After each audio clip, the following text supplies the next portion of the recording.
today's video, we're highlighting the satisfying moments when corrupt cops finally met their downfall and were booted from the force. First, check out how this cop's tyrannical actions catch up with him, leading to a much-deserved schooling that sends a powerful message.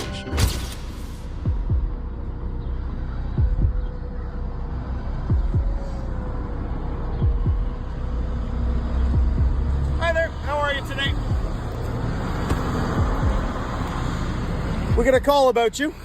Me? For Yeah, what? because you're videotaping people leaving the parking lot, so they think it's suspicious. Oh my gosh. So do you have your license, registration, insurance for this vehicle, sir? Sorry, have I committed a crime? Yep. I've committed a crime? Yep. What crime would that be? You're being suspicious, so we're Is investigating that a felony or a misdemeanor? It's neither of those two things. What's 'Cause your this name isn't and the badge US. number? 62260, Constable Smith. Okay, sweetheart. And what would you like today, cupcake? Your license, registration, insurance for the vehicle. The auditor insisted he wasn't breaking any laws, but the officer had other ideas. The auditor knew he hadn't committed any crime and had no reason to give his ID to the officer. However, the cop refused to take no for an answer and continued escalating the situation. Okay. You tell yourself that. You can leave me alone, man. I'm here absolutely doing nothing wrong. You've been called in as a suspicious person, so So I'm I going haven't. to... Have I committed any crime? I don't know. Well, you don't. Well, when you figure that out, you let me know. Okay. Okay, license, registration, insurance, please. Absolutely not.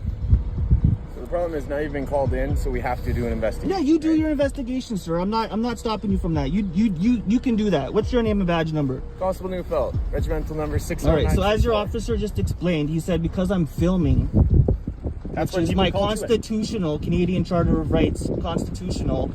I'm engaged in a constitutional activity. He cannot deem this a crime. If he wants to take it there and escalate it, we absolutely can. But this little cupcake right here, he's gonna. The officer tried to go hands-on with the auditor, and that's when another officer came onto the scene and tried to defuse the situation. However, Officer Smith had some other plans as he did the unthinkable. No. See, I rolled down my window to talk to you to let you know that I mean no ill will or no harm. That's it. But you know what? If he's gonna escalate it, then I'm not gonna be to you. But he hasn't. Like He has. He just told me that I've committed a crime. No, I don't. This little just didn't told me I actually- committed a crime. I didn't hear that one, but here, can I try to explain it to you? You just touched my. Do it again. Do it again and see what happens. Get the fucking hand out of my car. Get out of my car. Get out of my car. It's on video. It's on video. You put your hand in my car. I can't step out. Okay, well, you're under arrest for obstruction. Nope. Get out of here, man. Don't touch me. Get the thing here. I didn't commit no crime. Under arrest. I don't give. You can't obstruct me. I didn't do nothing. Get the fuck out of here. You got out of my. You put your hand in my car without a warrant. You idiot. Fuck. And just like that, Officer Smith got a hold of his camera and proceeded to arrest him illegally without any reason. The auditor was taken to the police station and was ultimately released without being charged. Officer Smith was not asked any questions and was let go without any accountability. It seems that foreign cops can be pretty intimidating, just like this Mexican cop who did something even worse. What? Sí, nada más los 600. Ya vete. Código 8. Código 8. Ticket. Código. Dude, I just got totally policed, dude. On August 30th, 2012, an American citizen was driving in Mexico City on a visit there when a police officer pulled him over and confronted him. The officer was speaking Spanish, but his intentions will leave you baffled. Hola, Paro señor. porque no trae su verificación y trae doble registro vehicular. Lo molesta con su tarjeta de circulación. Habla inglés? No, I have insurance. Insurance, this registration? Tarjeta de circulación, no trae su verificación, See mine? no circula, es motivo de infracción. ¿Está a nombre de usted? ¿Es de empresa? Traslux. A ver, le explico. No trae verificación su vehículo. No Te lo habla. estoy parando. Fumado rojo, marzo, abril, las verificaciones. Ya se Calendar verification, No trae yes. verificación, es motivo de infracción. No infraction. The officer claimed that he had committed an infraction for not having a registration. As the driver told him he had one, the officer claimed it had expired. However, it was later revealed that the registration was good to go for another 8 months. The officer was lying, clearly having some other intentions in mind. Indicar en su periodo de verificación correspondiente al calendario de estado lugar de circulación, estados contemplados en el acuerdo de la verificación obligatoria Aguascalientes de su vehículo. No trae verificación. La sanción con multa son 100 días y remisión del vehículo al depósito. Es una multa de 100 salarios. Son 62 pesos multiplicado por 100 son 6,200 de verificación de que no la trae. Su licencia, por favor. Sir. Es una multa, infracción ticket de 6,200 pesos por no traer verificación. 100. 62. 6,200 pesos. 620. Sí, $62 infraction. sí, 6,200 de infracción. Por no traer la verificación. For this? For Sí. this? 6,200. No habla. 6,200 de multa. Dinero en cash, dinero, 6,200. Yeah, dinero. Ajá, 6,200. Pesos. 620 6,200 pesos. exactamente. To continue. Ajá. Infraction? En la infracción es de 6,200. Esta es la infracción por no verificar. And what is the matter with this problema? Sí, tiene problema por no verificar. The Mexican officer asked him to pay a fine of 6,200 pesos and threatened him to take the car. 6,200 pesos is almost $500 US. However, the person thought that the officer was demanding $62 or 600 pesos. Therefore, he attempted to pay the fine on the spot. Entonces necesito su licencia. I don't know if I have $62. Do you have a receipt? ¿Puede pagar? 6,200 ahorita para que se lo lleve. 6,200. Man, you're killing me, man. You have a receipt? No, son 6,200.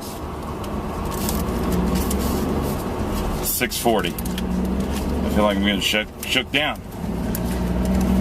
No, oh, you drained me. You get a receipt? Sí. A receipt? 6,200 de multa.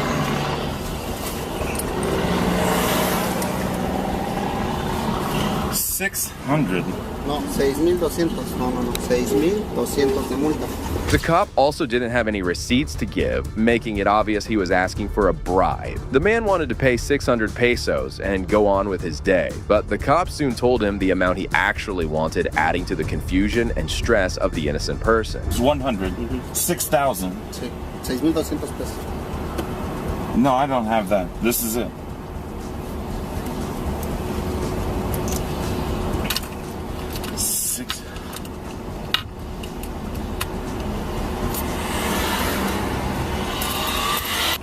What? ¿Traes los 6,200? I don't have. You say. Okay. Un momento, please.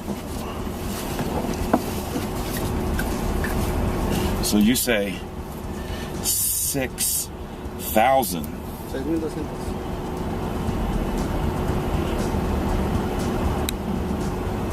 $400. That'd be $640. 6,000 on.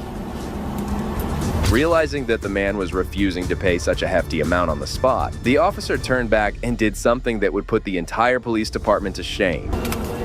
See, budget rental. Vamos a ir al celular. Sí, a ver, Is a budget? del dinero, cash. ¿Traes los 6,200? And what, this? This? Okay. Sin mente. A ver, What?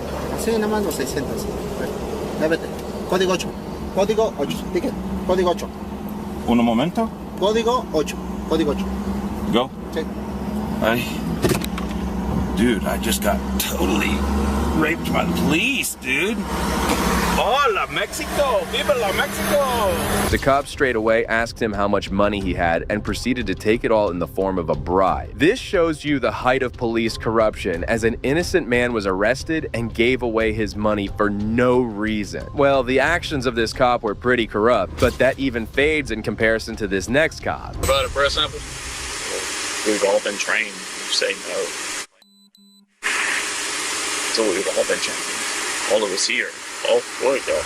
On September 12, 2021, Caldwell Parish Sheriff's Office Deputy Dustin Hatton was patrolling on a highway when he observed a car parked on the highway and a male standing outside the car urinating. As he went over to confront him, he noticed that the man was the Louisiana Chief of Police Jody Aubier. Surprisingly, Jody looked intoxicated, and that's when the deputy started to question him.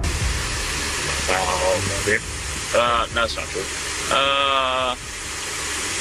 One ginger ale and Jameson. One ginger ale and Jameson? Yeah. That's it? Yeah, that was at the pink bar. Yeah. On a scale of 1 to 10, where do you think you're at right now on the compare? man, I have 16-hour shift today. No. It's good. Just where you at on impairment? I'm trying to get an idea. I mean, again, well, James, so that's about all. The chief looked visibly impaired and smelled of alcohol. He was driving with a friend who also appeared intoxicated as both were coming back from a party. Soon, the chief started to play the victim as if the cops had made a mistake by confronting him. I mean, did you get a call on me a while ago? No. We just pulled over to check on the vehicle, and I mean, I pulled over and I had to pee so bad because we dropped her friend off at the Circle K in Monroe. And I had to pee so bad.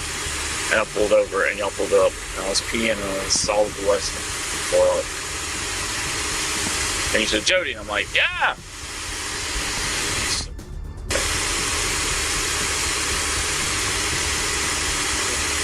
I mean, you can call for Thomas and pull that car on a record. I really don't care. But I'm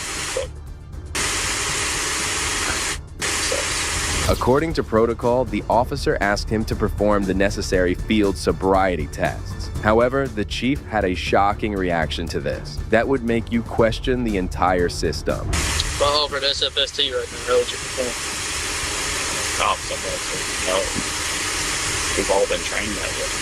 You don't do FF17. We all know that. If you say no, plain and simple. Would you provide a breath sample? We've all been trained. You say no. So we've all been trained. All of us here. Oh, boy, like, you know that. Like, you won the academy before me and Matt won the academy after me. You say no. So we've all been trained. So do you know you put us all in a real bad spot right now, right? I mean, pulling over and peeing. Like, it is what it is. Like, I'll do it, but I'm gonna say no. And I mean, I'll hire a lawyer, but I mean, I know. But we've all been trained that way. I'm saying no. I'm not gonna go about anything and hire a lawyer. It's gonna say guilty. Chief Jody completely disregarded the laws and the protocols and acted entitled. This shows how these cops think of field sobriety tests. Any other person who refused them like that would have been in handcuffs by now, and the entitled chief was about to suffer the same fate. Jody, here's the deal. You're standing on the side of the highway peeing. Okay, urinating. All right. The odor of alcohol that's coming off you, man, is extreme. The car reeks of alcohol. I mean, yeah, we just had 3 people in that car that I just dropped off. Well, 2 of them I dropped off in Monroe at Circle K with 2 Monroe PD behind me. Spin around for me, Joe. Yes, sir. You can put me in your bag, please. Yes, sir. Is there any way I can help? Ma'am. Is there any way I can help? Call a ride. Call a ride? Yes, ma'am. You have my phone. Call this or handle it. Dispatch. 1015 for 35. Don't have anything. No. All my stuff is inside the car. Thankfully, the deputies refused to be intimidated by their senior and proceeded to arrest him. However, the tyrant cop kept on explaining himself, trying to get away from this. I literally just dropped off her 2 friends that had been drinking literally all day. Like, you can call Monroe PD. They were at Circle K in Monroe, arresting people, and I was standing there talking to them. All of them were drunk, and I was like, look, we're driving home. I had 1 ginger ale with Jameson, and we got there at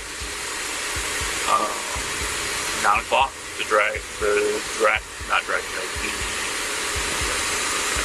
Started at 11, and we left 25, 30 minutes ago, and I literally did not want to stop and pee at Circle K because we dropped them off there, and I gotta pee, and I knew, well, not right here, not this one, I don't like this one, the next one up, that was Terrell, Rocky or the river service? Yeah, Terrell River Service, not And yeah, I guess that's what it is. I was like, oh, I can make it there. And we got over the bridge. Jody wasn't making any sense, and given his condition, it was obvious that he had had far more to drink than just one drink. He kept rambling to the officer, completely ignoring the fact that he was driving under the influence and could have caused serious harm to others. Until her brother showed up, and she got in the truck with him, her friend got in the truck with her, and we come home. Okay. All right. Well, he's gonna let Fergus. He's gonna give you an opportunity to submit a breath sample if you want to. Yeah. If you're good and all you have is drink, you're gonna be help. Come on, if you're like none of us. If you're under the limit, we're gonna bring you right back to That's not true. But you know, you legally you legally can't. If you're under arrest for suspicion of DWI, and you submit a breath sample below the legal limit. Well, you legally can't drop someone off to their vehicle that's had at least 1 alcohol beverage. You can't do that. If they was going to bring you back to your vehicle to drive. But you can't drop them off at a vehicle. She's calling a ride, right? But she's had more to drink than I. But she's calling a ride is what I'm saying. If someone comes to pick her up and you submit a breath sample that's below the legal limit, you're not over the legal limit, we're not going to arrest you for DWI. We'll bring you back here to ride with whoever you contact. Yeah. The chief's condition was devastating, and the deputies were only talking to him nicely because of his position. However, finally, they decided to put a stop to his nonsense and proceeded to escort him to the police cruiser to take him to the station. Yeah. She's trying to make a phone call now, yeah. Yeah, but legally. That's the What is? I'm not going to allow you to drive. That's what I'm saying. If you submit a breath sample, I'm not. Yeah, I know. No. But you're still, under the legal limit of alcohol. But I'm not going to book you under a DWI if you submit a breath sample less than 20 liters. Yeah, but I know. I would not pick you up. I still want really gray area. Like I said, I mean, it's up to you, 100%.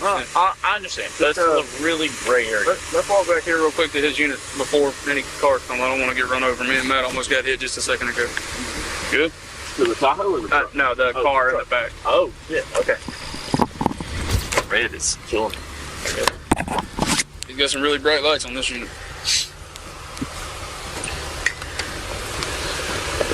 Jesus Christ. It's a little one. Yeah.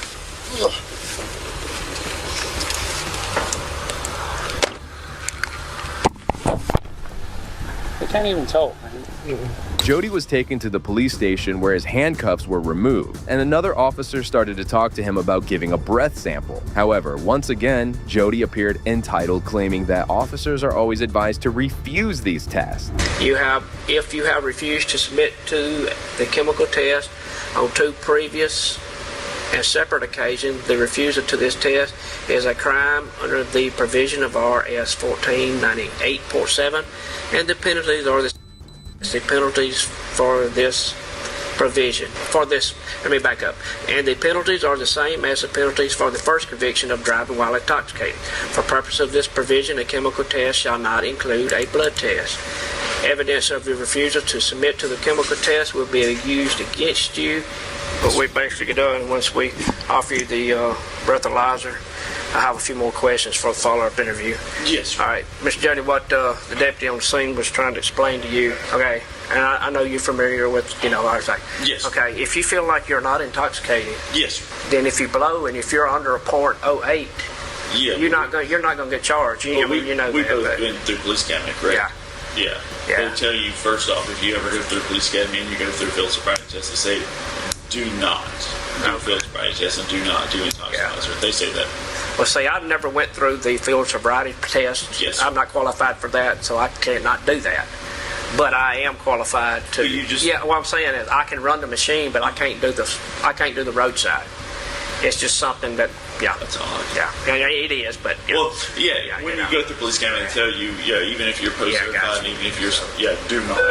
But I mean, if you don't want to, you don't have to. Yes, but I still got to, what I'm saying? You guys. I understand completely. It's truly shocking to see how police officers have no trust in the system they have created. It's almost unfair to think how people often are convicted for DUIs when they are under the limit. Soon after, the officer received a call from the police captain, adding more pressure to promptly release the corrupt chief. But I want to make sure what I'm saying. No, I understand. wants to talk to you. Yes, sir. Hey, man. Okay, that's correct. No, sir. He's done said he's going to do a refusal, so it'll be 8 hours before he can bond. Gotcha. Yes, sir. Did you need to holler back at? Okay. Well, maybe this guy here, like I said, no problem at all. He's very cooperative, and you ain't gonna have no trouble at all out of him. Yes, sir. I'm sure he'll be bonding out after his 8 hours. Yes, sir. About 2:30 is what time he came in. So just back it up to about 2, because that's probably about what time that actually occurred. So 2, so 3, 4, 5, 6, 7, 8, 9, about 10 o'clock. Yes, sir.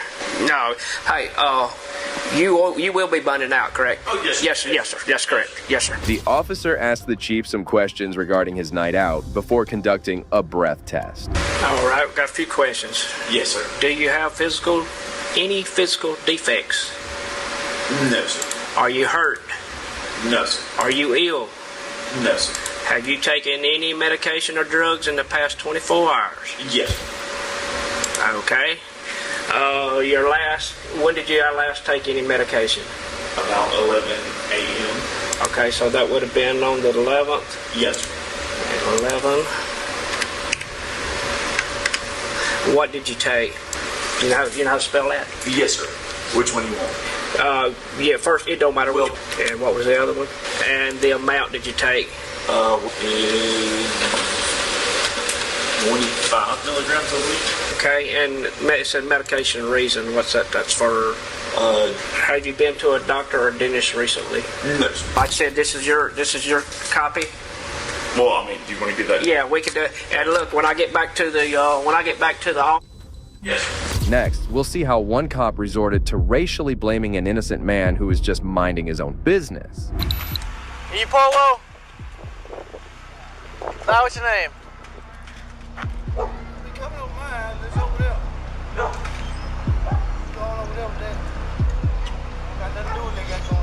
What's going on? I don't know. They called you. I ain't called you. Who are we calling about? Calling about me, buddy. Calling about you? Not calling about me. Open your ears, shut your mouth. Hey, how about you watch your mouth for your ass gets thrown in the back of my car? You gonna put me in the car, but I'm in front of my house about private property not bothering you.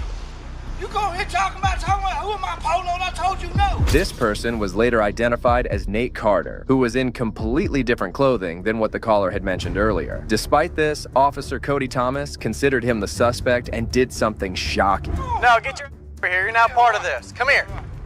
Come here right now. Come here. You can't look for what? Oh, dog. No, boy, you can't come in my yard. Get over here now. Get over here right now. Start me at 20.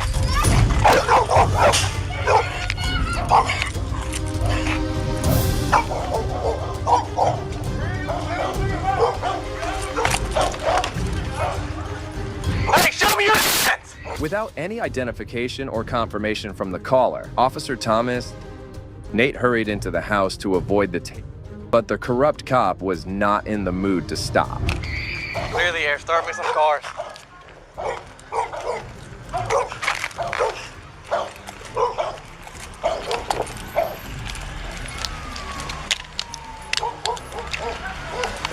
Go back in the house.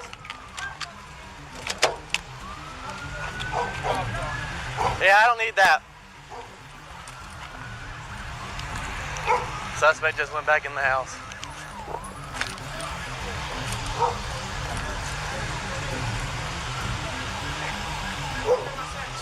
Get your out here, show me your hands! Get your out here, show me your hands! At this point, the officer had completely lost his cool as he kept on escalating the matter. He kept shouting at Nate and even threatened to shoot his dog. This shows you how big of a tyrant he is. Get your out here now! Get your over here now, or I will shoot you out! Get your out here now! Put your hands up! Put your hands up! Get your over here now! Get over here now! Wait me with your hands up! Do it now! Do it now! Get your here now!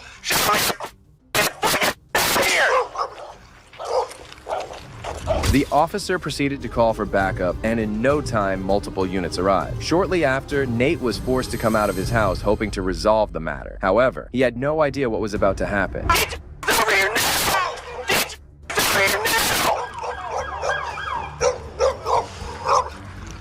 He went back in.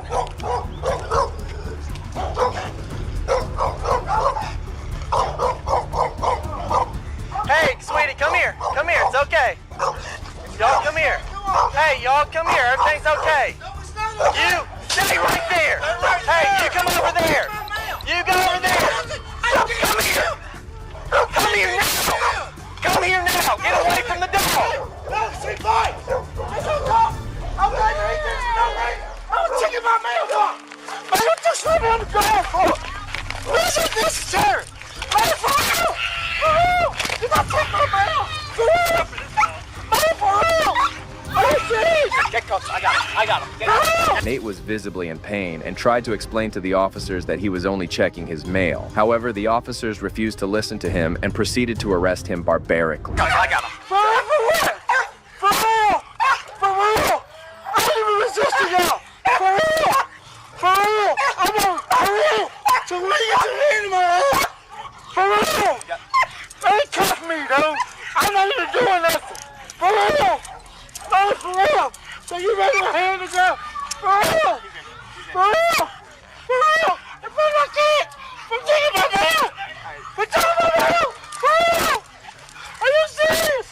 I checked my mail. For real. Y'all get my kids on here. Why did you check my mail? For real. Ow. Why are you doing that? Man, why y'all doing that? Because I checked my mail. It's time for somebody else. Man, for real. For real. In the car. Man, for real. Yes. The cops showed no empathy towards the man who had committed no crime whatsoever. After making the arrest, they proceeded to investigate the issue by looking around. Can y'all take care of the kids? Hey, she said she can take them. She said she can take the kids. I guess the neighbor friend knows who she is. That dog will bite. That dog bug got shot. I did everything I could not to shoot it. Who got tased? Did he get tased? He did. He got popped and then rode it for a minute. And then he slammed the door and the bars popped off. So I don't know if it actually hit him or not. Huh? Medical for him?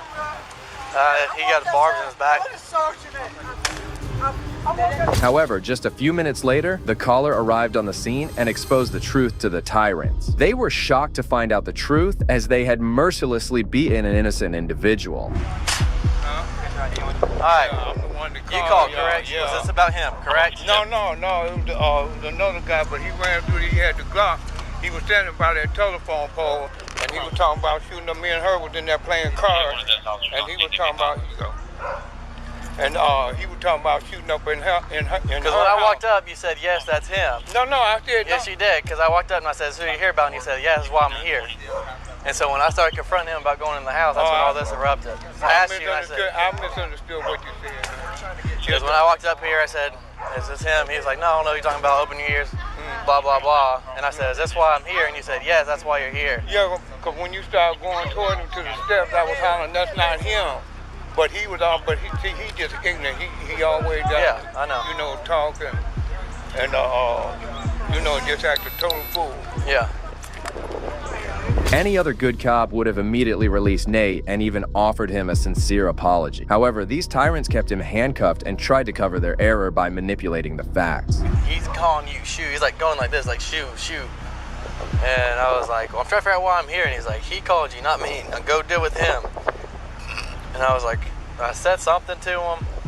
I asked him, like, what is your name? He made some comment. I said, what? And he said, how about you open up your ears and shut your mouth? And I was like, how about, I said, excuse me.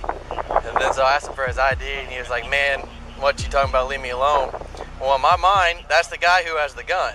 And he had his body turned like this the whole time, but wouldn't move at all. He wouldn't move.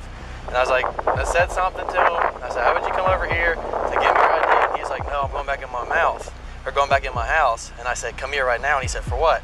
I said, give me your ID. I said, I'm trying to figure out what's going on.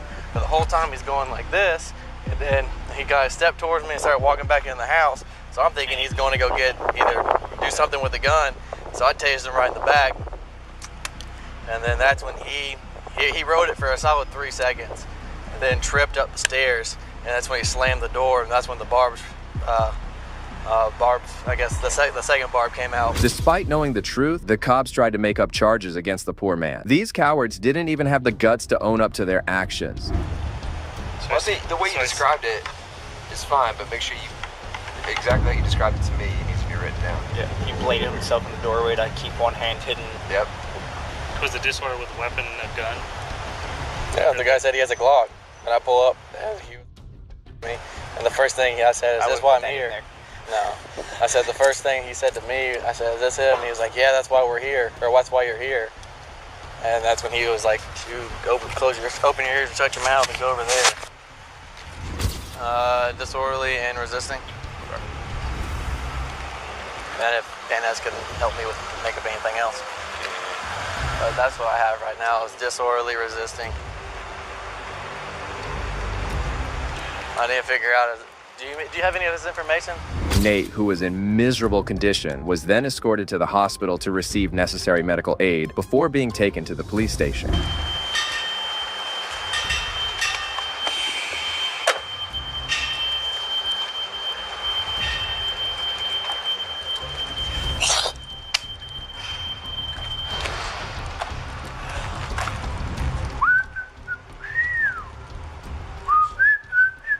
Surprisingly, the officers charged him with disorderly conduct and resisting arrest. However, these charges were eventually dropped and he was released from jail. The police department initiated an internal investigation into the matter and found out that Officer Thomas had violated departmental policy. He was suspended for 2 weeks, but later resumed his duty. This was troubling for Nate to see, and he immediately filed a civil rights lawsuit against the city and the officer. The lawsuit is in progress as he is currently seeking $3 million in damages. And just like this tyrant, this next officer tried to act above the law only to receive instant karma. Let's go and remove him from the situation, right? Okay. All right. Okay, so moving forward, how can we do something for you here? On January 13th, 2022, First Amendment auditor and YouTuber Free Press NC decided to conduct a First Amendment audit of the public parking lot of the Burlington police station. However, just as he was recording, Officer Delgado came over to confront him. Tires are mostly in good shape. Can't tell entirely, but they're, generally speaking, they seem to be good tires. Hi! What are you doing? Just checking out my employees. What's up? What's your name and badge number? Delgado. Delgado, you have a badge number? I don't. Okay. What's your name? I'm not gonna give that. So what are you doing? Just checking on the Burlington employees and seeing if you guys are doing a great job. About you're keeping looking through the cars? Yeah, I want to make sure you're keeping the officers safe with like good tires and you're not leaving out passwords to NCIC. Well, if this wasn't enough, another cop approached the scene and started to intimidate the auditor into leaving the area. What's that? Come speak with us. You said I need to? Yes, sir. You're actually trespassing unless you actually have something. You want me to or I need to? It's hard. Do you have any business back here? This is only police personnel only. Yeah, you said I need to, so I was asking, do you want me to come talk to her or do I have to? Am I being detained? Yes, sir. At this point, yes, sir. Okay, for suspicion of what crime? Okay, you're walking around taking pictures of police cars and so forth. You don't have any business here. Is that illegal? Is that illegal? The officers clearly had no clue about the laws, as the auditor was well within his rights to take pictures of the public parking lot. Both of them kept escalating the simple situation. Your name, badge number? I don't have a badge number. Sergeant Marsh. Sergeant Marsh, okay. So you said I'm detained, and I said suspicion of what crime? What are you doing back here? Suspicion of what crime? What's your RAS? You need to leave, sir. What crime have I committed? You need to leave. If you'd like to stand on the sidewalk and do He told me I have to come here and I'm detained. I didn't say that. I didn't say that. You said we need you to come here and you said I'm detained. Talk to you. So I need to talk to you. If you want to go over there on the sidewalk, take pictures, you're more than welcome, but you can't be back here. So the sign that says public entrance is not a public entrance? If you have business here. Yeah. Do you have business here? Am I required to answer that question? Okay, sir. At this point, you're being asked if you want to go over and take pictures. I know I'm being asked because you don't want to infringe on my rights, which is why you've not ordered me to, but you still have me detained. Are you going to undetain me or am I still detained? You're not detained. Okay. You're more than free, but you I can do what I want. Thanks. It's a public. Sir, you can go on the sidewalk and take pictures. You have to stay on the sidewalk. Where's the sign that says it's authorized personnel only? There's actually a sign in here that says public parking right here. The auditor was tired of their gimmicks and requested for a supervisor, hoping that he might knock some sense into these cops. You tell me I'm detained in a public parking lot with no signs, that's back off. Well, sir, you need to understand. I don't need to do. You detained me for nothing. Sir, you need to leave the parking lot. Give me your supervisor.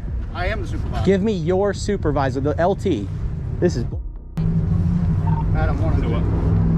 Notice I'm not talking to either of you guys this way. I'm not talking to either of you guys this way. I'm talking to him this way. I understand. You have no signs that say no trespassing, and it freaking says public entrance. You cannot detain me for videotaping. I didn't Why were detain you you. all in that car? I wasn't in a car. If you find evidence of me being in a car, then bring me in and Raz and detain me and we'll talk.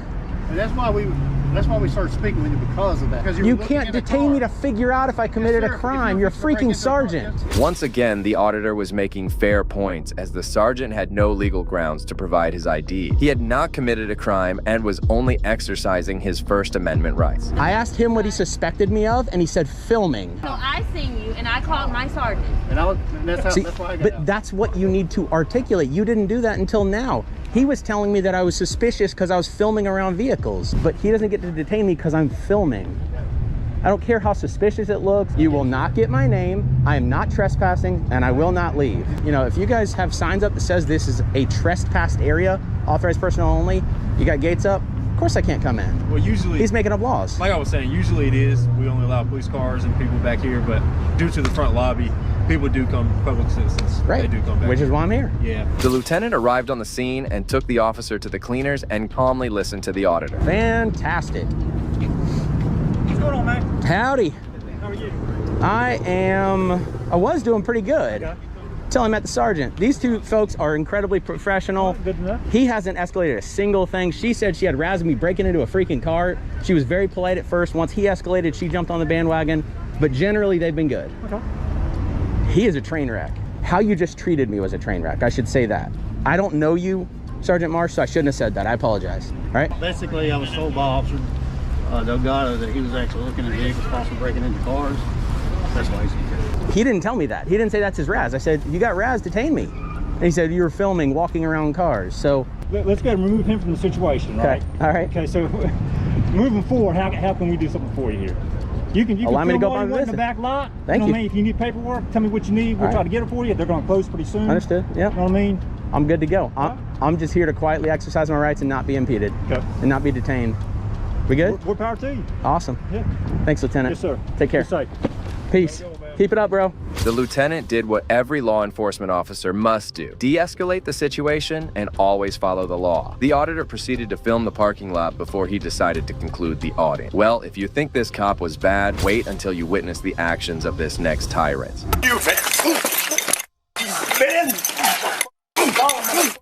On April 27, 2020, a couple of police officers from the Los Angeles Police Department were dispatched after a neighbor called 911, claiming that a person had been trespassing on private property. I own the property. There's some people there, and I cannot get access to the property. Okay, is it a vacant house or does someone live in it? Yes. It's a vacant. Okay. Do you know how many people are in there?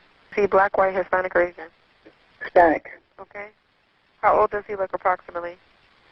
Close to 40s. 40s? Okay.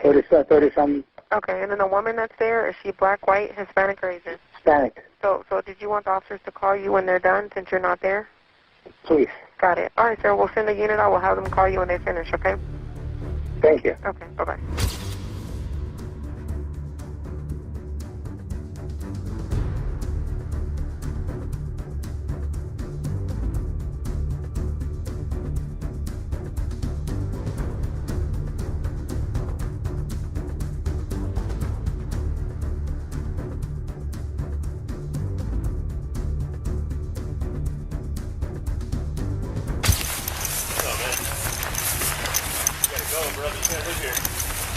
This is private property. Private property, let's go. What's up?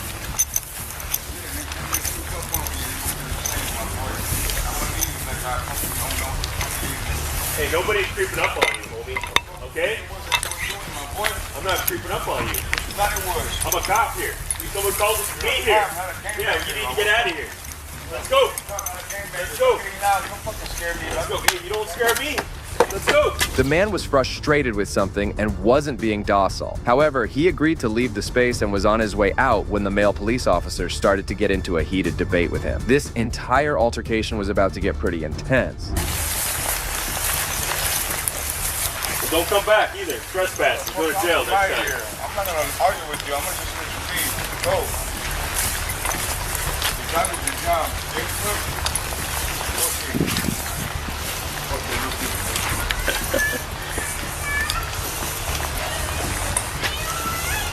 You're tough until they get in the handcuffs.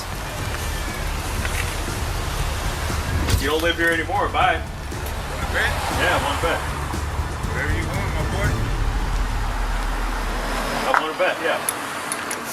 Do your homework. Go. My family lives here, my boy. Go, turn around, man. Property. Go, My family turn around, lives here. Turn around, put your hands on it. Let's go. My boy. Turn around. Turn around. Do. Turn around. What the f*** do? Turn around. Do what you gotta do, my boy. You don't scare me, faggot. Turn around. Turn around for what? Ain't nobody acting defiant. Ain't nobody getting crazy but you. 459. Get 450. They're going. Give me back up. Put your hands behind your back. Let's go. Let's go, man. Hey. Think I am? What the do you think I am? What? I am. Who do you think I am? Or what? Who do you think I am? Well, the officer needed to have much thicker skin as he got riled up after just a few words with the man. However, things were about to get even worse as the corrupt cop completely lost his cool. I'm not you idiot. Yeah, you are. Turn around. I'll turn around, but don't push up on me. Turn around. Turn around. Turn around. Put your hands on your back. Turn around. Put your hands on your back. Turn around. Put your hands on your back. Let's go. Your feet. Your feet. Boy. Spread your feet, man. Spread your feet. Palms together, please. Don't fight, man. Ain't nobody fighting. Don't fight. You're fighty, man. What, bro? You're fighty, man. Ain't nobody fighting.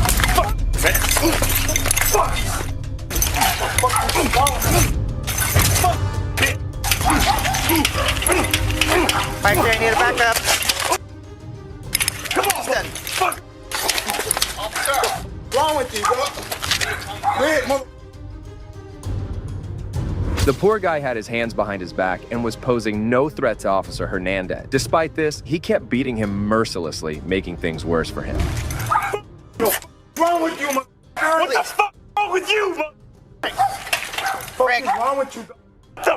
Can you put your hands behind your back, please? You're not cooperating. You're gonna get hit again. Get on the ground. You ain't mother. Get on the ground. Go on, man. Get on the ground. We got backup coming right now. Come on, come on, come on. Put your hands behind your back. Put your hands. Who are you, dog? Shut the fuck with you, my boy. Officer Hernandez was on a power trip, and the female officer made sure to not be a part of his tyranny. She didn't suspect, despite being ordered to, proving that she is a much better cop than him. Shortly after, backup arrived, and the corrupt officer tried to play the victim card to prove himself right. What the is wrong with you, dog? Go. Hey, chill out, bro. Chill out. What is wrong with you, guy, dude? Chill out. Shut the. 453, 415, man. Chill out, right? Grab my hand, mother. I didn't grab you. Grab my hand. So shut the fuck up. Bad shit, but okay, go ahead. I had you. You grab your hand. Gosh, cool. I'm not tripping. I ain't saying shit. How'd my finger get like that? How'd my finger get like that? Steel, chill out, all right? 453 Rogers, gonna be a code 4, suspect in custody. She wasn't cooperating. Huh? Guys, he's the most friendly guy, right? He's the most free. Get inside. However, this next officer's arrogance led to his ultimate downfall. Sorry, no, you're trespassing right now. That's why I'm asking you what you're doing. Trespassing on public property that I pay for? Yes. Can I have your name and badge number, please? On October 14th, 2020, Barry Dave, a First Amendment auditor, was recording as he moved through the South Padre Island Police Department's parking lot. That's when one of the officers aggressively approached him and did something unthinkable.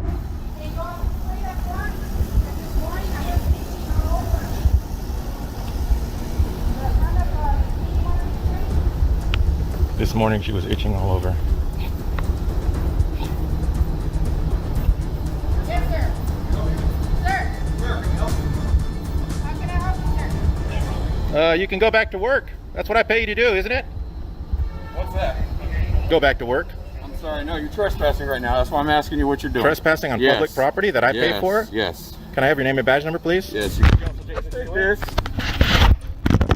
Officer David Laird escalated the simple situation by approaching him and arresting him without any reason. Barry had no clue what was happening as he was on public property. Yes. You can't take this. Before we find out who you are. Okay. So what is it you're doing back here? Hey guys. Your phone is perfectly fine. Hey and guys, it's on still. See that? go ahead and call Step over here. Please. We're talking to you. So step over here and tell us what you're doing back here. This is private property and that's why we're asking you. How can a police department be private property? You have an ID with you. How can a police department be You have an private ID property? with you, sir. Ma'am, did you turn my phone off? You got a That's a violation of my First Amendment. The cops had already made several violations of his rights as Officer David went to physically move him away. The officer kept asking him questions, only making the situation worse for him. What's your full name and date of birth? What's your full name and date of birth? Can I please talk to a supervisor? What's your full name and date of birth? You guys are working on getting a lawsuit. Can you So please? listen, you're fixing to be arrested for failure to ID if you don't identify yourself. That's a secondary charge. What's the primary Do you understand? charge? What's the primary Do you charge? understand? What's the primary charge, sir? What is your name and date of birth? Sir, what's the primary charge? You are being detained right now. I'm not going to answer anything. If I'm detained, then I don't have to talk to you. I like my lawyer, please. Thank you. And if I'm not detained, I'm free to go. What is your name and date of birth then? I like my attorney, please. Pat him down, make sure he doesn't have any weapons on him. Officer David was on a power trip as he instructed his fellow cops to illegally search him. However, soon after, a sergeant came out alone and Officer David was about to be taken to the cleaners. He's back here walking by the units recording. He's just recording the units? Yeah. So he's just detained right now. I'll cut him loose, I don't mind, but... First Amendment right, sir? Huh? Yeah, he's one of those. Yeah, that's fine with me. No sign restricting me from coming back here, sir. Excuse me, sir, you the supervisor? So. You guys gonna let me go now? Yeah, we'll let you go. Let's take him and walk him over there. Can you please make sure my phone is still on? If you turn off my phone, I'll be filing a lawsuit against you for violating my First Amendment rights. That phone Let's is take him my over. record. Cuffs off. Can you please get my phone first? I want my phone to record this. What do you need him? That is my I said official let's record. walk You him cannot over. interfere with my First Amendment right. Please bring my phone back. Make sure it's turned off.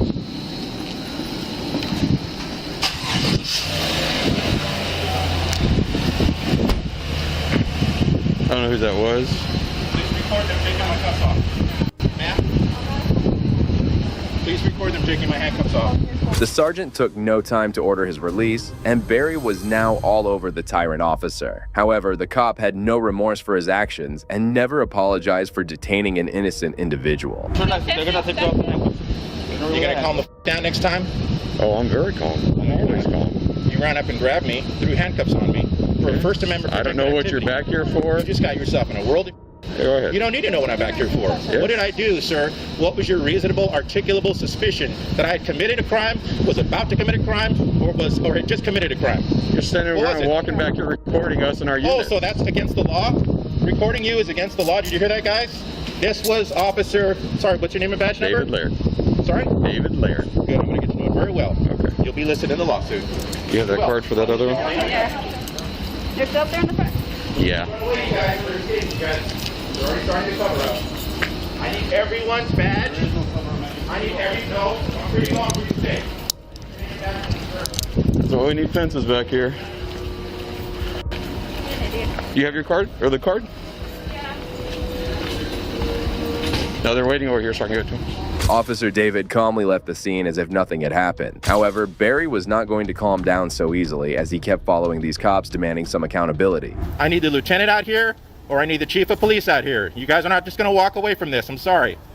That officer fucked up big time. Where is he? Where's he or she? Sir, you look like a sergeant. Can you please come over here and talk to me? They're running away, guys, like a bunch of scared rats because they know they just stepped in it big time. Now they're just completely ignoring me. You guys are going to pay a lot for this. The city of South Padre Island is going to have to pay for this. Who's coming out to talk to me? Who's coming out to talk to me?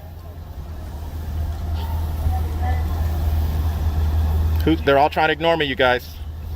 They're all trying to ignore me. They know they just stepped in it big time. Who's coming out to talk to me, sir? What? Who's coming out to talk to me? I don't know, man. I just got here. Okay, well, you just got here. Now you're in it too. Name and badge number. You should have stopped that officer. I warned him. I warned him that he was fucking up. 59. Yeah. That's your badge number? Oh, no.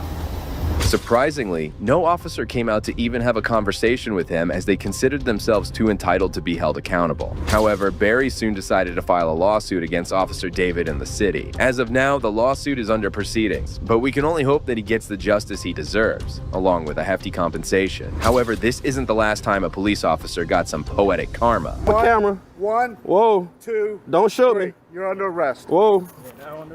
On June 15, 2016, a First Amendment auditor was just covering a public parking lot of the police department and municipal court in South Carolina when a police officer came over to confront him.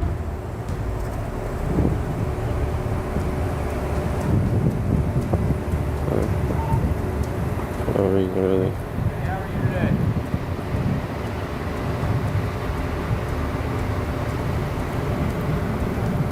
How are you today? What's your name and badge number?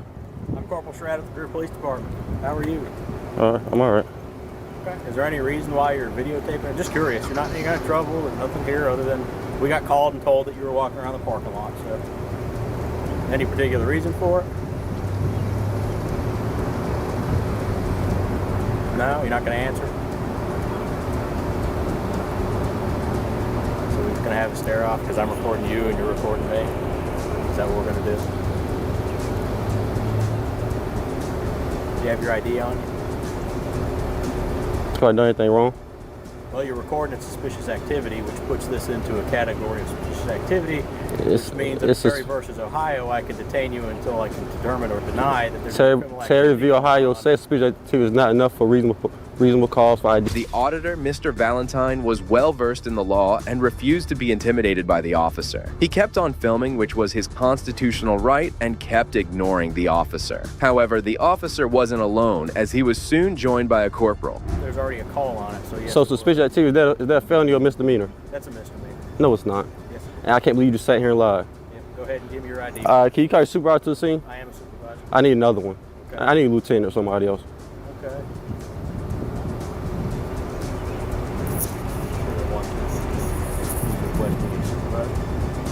Above me?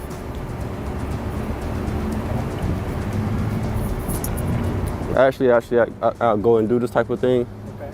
Yeah, so. I'm just curious.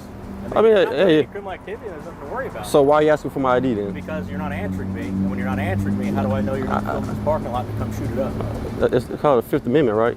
So I can check on that if it's suspicious, and if part of that checking is to identify you. So if I get it's suspicious, a felony or misdemeanor. Even the officers knew deep down that the auditor was right, as he was making complete sense, but they didn't have the guts to accept the truth. Shortly after, a sergeant arrived and he kept escalating the matter. Hey, sir. Again. Name, badge number? Sergeant Forrester, 301. All right, how you doing? Good. How can I help you? Well, he contacted me, wanted my ID for no reason, so I need a supervisor to let him know that, you know, without any crime being committed, I don't have to present my ID. Well, he actually got a call on you. Well, what crime have I committed? Well, anytime somebody calls in and reports suspicious activity, it's suspicious of felony or misdemeanor. It's neither one, but he asked. Oh, okay, thank you. So he said it was a misdemeanor. So now we have a conflict on which one it is. Well, these cops may have been tyrants, but this sergeant was taking things to a whole new level. We don't have a conflict at all. We have a conflict with hold on, whoa.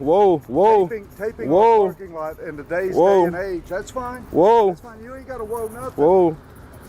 What's your name and badge number? My badge number is 201. It's Whoa. Lieutenant Holcomb. Whoa. HOLCOMBE. Now. Whoa. Let me have an ID. This is the intimidation factor right here. Let me have an ID, please. What crime have I committed? An ID. What crime have I committed? An ID. What crime have I committed? An ID. You're gonna be failure to listen to a law enforcement officer ask you for an ID. What crime have I committed? An ID? What crime have I committed? Have you got an ID? What crime have I committed? Videotaping our parking lot and walking around the police Is that a department. crime? Yes, sir. Right now, in It the is. day and age that we're dealing with, yes, sir, it is a crime. What crime have I committed today? Anytime there's a suspicious person. Is that a felony or a misdemeanor? It's a. Let me see Whoa, your ID. whoa. You got the count of 3 or you're going to jail. The sergeant was being incredibly aggressive as he had no respect for Mr. Valentine. He kept threatening him with arrest, but the auditor was unfazed as he knew his rights very well. I see I got one hand on the camera. 1, Whoa. 2, Don't shoot 3. me. You're under arrest. Whoa. Yes, you were. The officers proceeded to handcuff him just for filming in public and refusing to give his ID, which he was again not legally required to do so. Soon the cops took him to the back of the police cruiser and snatched his phone. However, the camera was still on and we can hear the cops in the background. Guess what? You're going to see the inside of the South Carolina jail.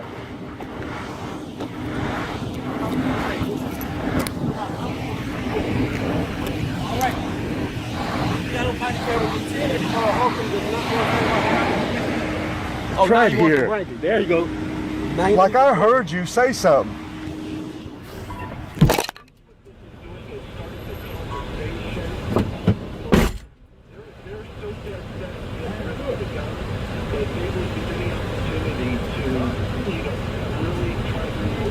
We got a call that he was walking through the Century Insurance parking lot, parking lot. I guess he filmed him when he drove by, so I got out and started talking to him.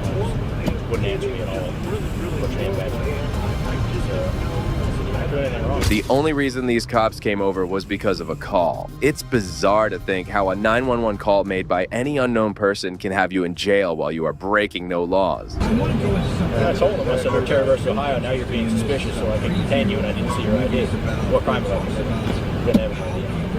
It's probably going to be that guy. This new scenario that develops in the plot of the movie. I'll look it up. And do you think the same could be said for right now in advance of the possibility of something like this happening? These seem very much there in the sense that we've got to, as individuals, move from friendly conversations be responsible about doing all we can to push back on these infringements on constitutional rights. Isn't that what's necessary now? Private facility as well. What I'll do too is okay. What I'll do too is because I don't know what's on the cell phone or what he's recording. I think that cell phone should go there. That would be a good idea. He knows what he's doing. It's a good idea. Get a talk with the detective so you get search warrant and download everything on it.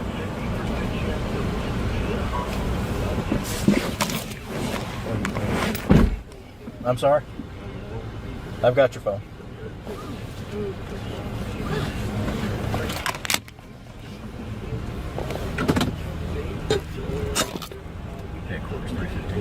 Mr. Valentine was then taken to the police station, but was soon let go. However, this video caused severe uproar on the internet, and as a result of this, the police chief resigned just 3 months later. Well, these cops turned out to be tyrants, but the actions of the next officers will leave you shocked. Lift up your shirt and turn around. Walk back. I am livid. You know what? No, I understand that. And you guys have him handcuffed. He just got out of school. You're talking about a 4.2 GPA kid. On August 15th, 2022, España Police Department put out a BOLO, or a B, on the lookout for a white Toyota pickup truck that had been used by someone committing robberies in the city earlier in the day. Soon after, a New Mexico State police officer observed a vehicle that matched the description and initiated a traffic stop of it. However, he had no idea that he was making a huge mistake. 756, suspect in that robbery, 76 and 106. Hey, let me see you get out! Put your hands up! Open the door! Put your hands up! Walk back! No, hey, no! Open, let me see your hands! Walk out! Walk out! Walk back! Let me lift up your shirt! Turn around! Lift up your shirt and turn around. Walk back. Turn around, walk back. Walk, walk. Keep on walking back. Keep on walking back. Keep on walking back. Keep on walking back. Keep on walking back. Get on your knees. Get on your knees. Hands on your head. I got you. Stay right there. Keep your hand on your head.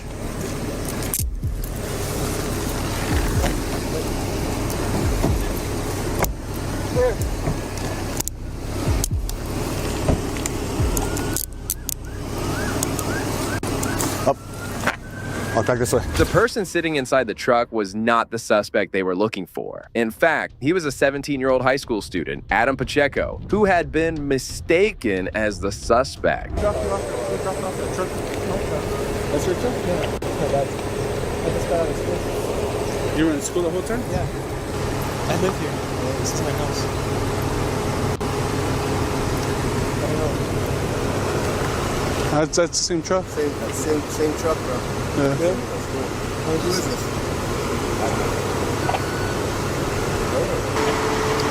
Who's this truck registered to? This is my truck. This is my dad's. Your dad's? His name's Adam Pacheco. Okay, who's Lisa? Lisa? That's my stepmom. Where's she at? She's at home. Where? What's it called? That's the movie theater. La Mesilla? Yeah, La Mesilla. No, that's where the mom is. Which is Lisa, right? Adam was visibly confused and shocked to see loaded fire pointed at him. He had no clue what had happened, as the useless officers had mistaken his truck for the one used for the police. They proceeded to make him sit in the back of the police cruiser as they continued their investigation. I said, man, you're under arrest, brother. Just have a seat. You want to call your mom? What do you want to do? You want to call your mom? Call your mom? Where's your phone at?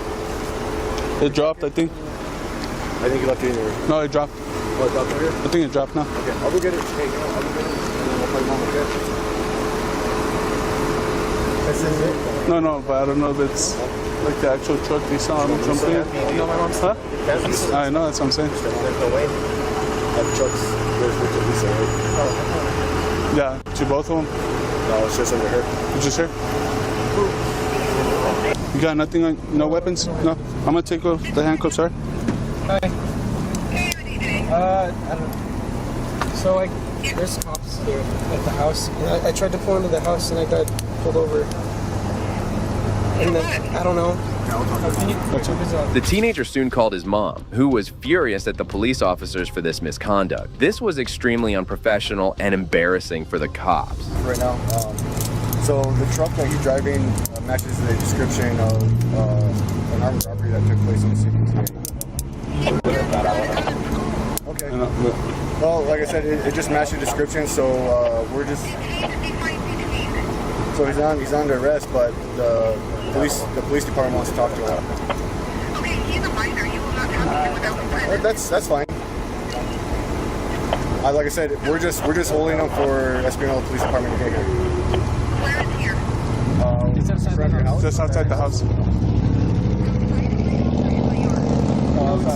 We're at the intersection of 106 and 76. Okay, So did that happen today? talk to him until I get there. Okay, that's fine. What's up? That happened today? Yeah. Where was that at? So in the city, but your truck was like given. thing? Yeah. It was. Didn't walk, I So Yeah, I understand that, man. The officers tried to explain the situation to the concerned mother, but she couldn't think of anything else but to take her anger out on the cops. Hello? I'm talking. Oh, sorry, ma'am, I couldn't hear you. So I guess there was a confusion, but this was a truck that we were giving out to look out for. I am livid. You know what? No, I understand that. And you guys had him fucking handcuffed. He just got out of school. You're talking about a 4.2 GPA kid. I understand, ma'am, but that's the information that we're given, you know. So that's why we pulled him over. Your information before. Yes, ma'am, but that's the information that we were given. Name, and I need your badge number. Okay, Officer Rodriguez. And what is your badge number? 135 now. 135? Yes, ma'am. You will be hearing from my attorney. This Okay. is ridiculous. That's fine, ma'am. You literally detained him and put him in handcuffs. He's a fucking minor. No, I understand, but at the time we don't know that, so that's what we were rolling for. What are you doing with him now? So he's gonna get released. He's gonna go home. This is fucking ridiculous. You Yes, will ma'am. be hearing from my attorney. Okay, that's fine. What is your man? Is this Espanola PD or who the hell are you? So Espanola PD is the one that received the call, and they're the ones that put out the bolo for the vehicle. This is state police. This is ridiculous. And nothing in your right mind said he's a fucking minor? No, ma'am. Well, we don't know because the vehicle's not registered to him. It's registered to you, right? The corrupt cops were still not accepting their mistake as they kept giving lame excuses for the arrest. However, finally, the boy's mother arrived at the scene and the cops let him go. Give me your supervisor's name. Okay, so it's Lieutenant Casales? Fucking ridiculous. I will call him because apparently you're an idiot. Okay. Go ahead, ma'am. That's fine. Here you go. What's up? You're good to go, bro. Yeah. No worries. She's just freaked out. I was freaked out. No, that's fine, man. Is that her? No, that's my Nina. That's my... Oh, okay. All right. Yeah. So you're good to go? Yeah, you're good to go, man. So I can take the truck? Yeah, you can take the truck. Sorry, babe. What's going on? No, so we were given information that this vehicle was possibly used in an armed robbery earlier in the day. So that's why we pulled it over. Is this what was going on by McCurdy? Yes, ma'am. Okay. Yeah. So that's why we pulled it over. But once we realized it wasn't, it's not him, so he's good to go. So. Okay.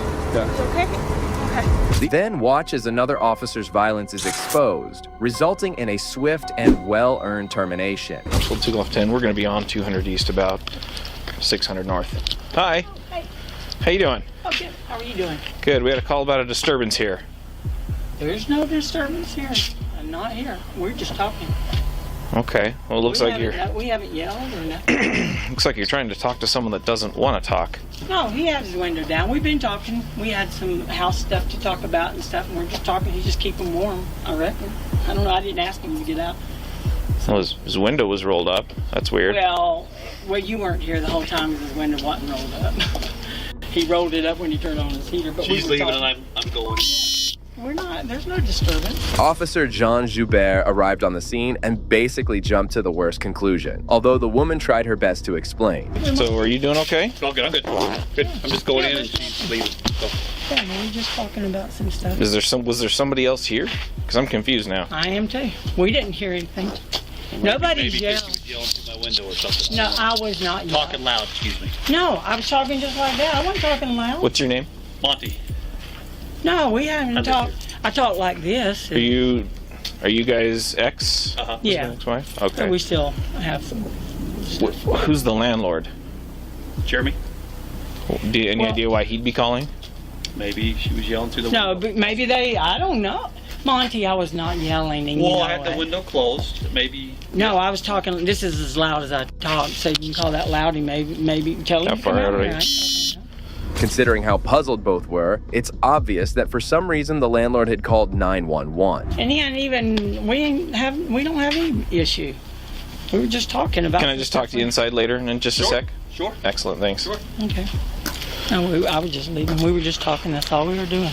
We're not arguing. You're not mad. Okay. Nothing. Can you take your hands out of your pockets for me? Why? Well, You're cold. can you just keep them out of your pockets, please? No, I don't have. You don't feel? I don't have anything in my pockets. Well, don't be silly. Why don't you settle down a little bit, okay? It's something I do for my safety. If somebody comes up and harassing you, you would get a little like, why are you harassing me? I didn't do nothing wrong. So Who's harassing you? It feels like harassment. I'm just asking you what's going on. I need you to stay here. Greta was aware of her Fourth Amendment rights very well by refusing an unlawful search request by this corrupt cop. By this point, Greta was getting more anxious and concerned. There's for crying out loud. Okay. Now you're exaggerating. I need you to settle down. There's no. Based on the information I got, can talk, based on the information I was given. You're not in power over Okay, anybody. I'm about to put you in handcuffs if you don't you're stop. not putting me in handcuffs. Yes, I am. No, you're not. So let me tell you what the call was. Wrong. I've done nothing Let me wrong. tell you what the report was. I don't care what the report was. He just told you we weren't doing anything, and we are the two people involved. While still being entirely, she gives the story to the cops straight, having to put her foot down, something this tyrant didn't like for one bit, threatening to handcuff her. You were being disorderly out in front of the house. That's a lie. That you were shouting at him. No shouting. And that you were not letting him get out of the car. Never did. I was just standing there talking. We were just talking. He never said, move, I'm going to get out of the car. He had the heater on. He turned it off. He started the car back, and we were just talking. Okay. And I was leaving. We were about, I gave him a piece of mail that came to the house that he needed. And then we started talking about, we got to sell the house. And we were talking about pricing and just different things. Can you just stand still, please? Don't tell me how to move. You're not God. I just asked you to please stand still. I asked you to quit bossing me around. I'm not doing nothing wrong. I asked you. I'm not bossing. You know what you're doing, sir. You know what you're doing. I asked you to stand still, You know please. what you're doing. Stop. Will you Your please? ego is out of control. I Just said, stop. please. Will you please just settle down? Doing anything wrong? We were having a perfectly fine conversation. Yeah, me and Monty, are we the? Did he tell you there was no problem? Did I tell you no problem?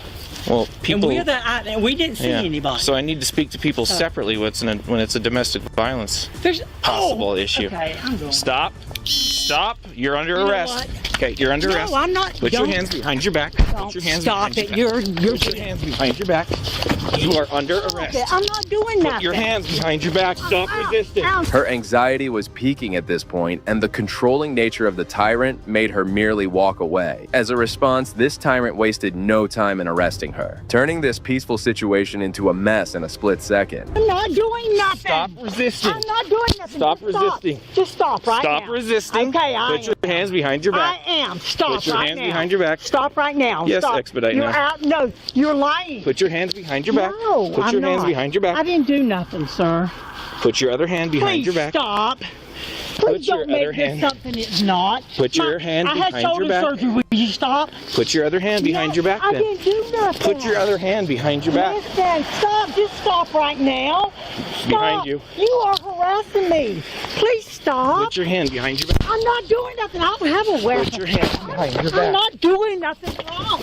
Put your hand behind Ow, your you back. hit my head. Please Put stop. your hand behind I'm your not back. doing nothing wrong. Behind your back.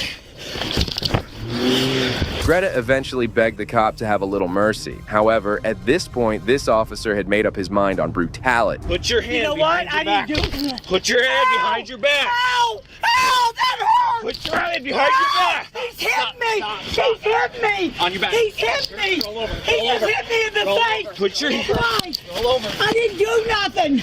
Roll I didn't do nothing! I did nothing! He hit me in the face! Okay. He hit me in the face! Stop. He hit me in the face, please! Stop. All I did was walk off! That's all I did! Yeah. That's all I did!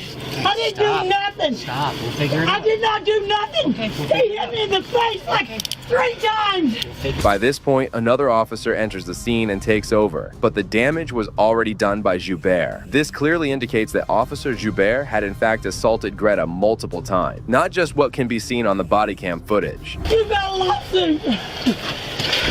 You thought you cannot do that to somebody! I didn't do nothing! I did nothing! Get the medical here! Get medical here! Right now! Right now! He busted my car! He busted my car! I didn't even move my hand! I didn't do anything! Even whilst in pain and suffering on the cold concrete floor, Greta knew that her only way to fight this injustice was to file a lawsuit. This is exactly what she went on to do, filing a $1 million lawsuit against Officer Joubert, alleging that he violated her constitutional rights by using excessive force when he arrested her. She also argued that she had committed no crime. At this point, Joubert went over to talk to the landlord. Officers, I'm so sorry. Are you the owner then? Yes. Okay. Where is Monty? Monty was in his. Yeah, he was when I got here. Oh, okay. Where did he? Is he where does inside? live? He lives in the back.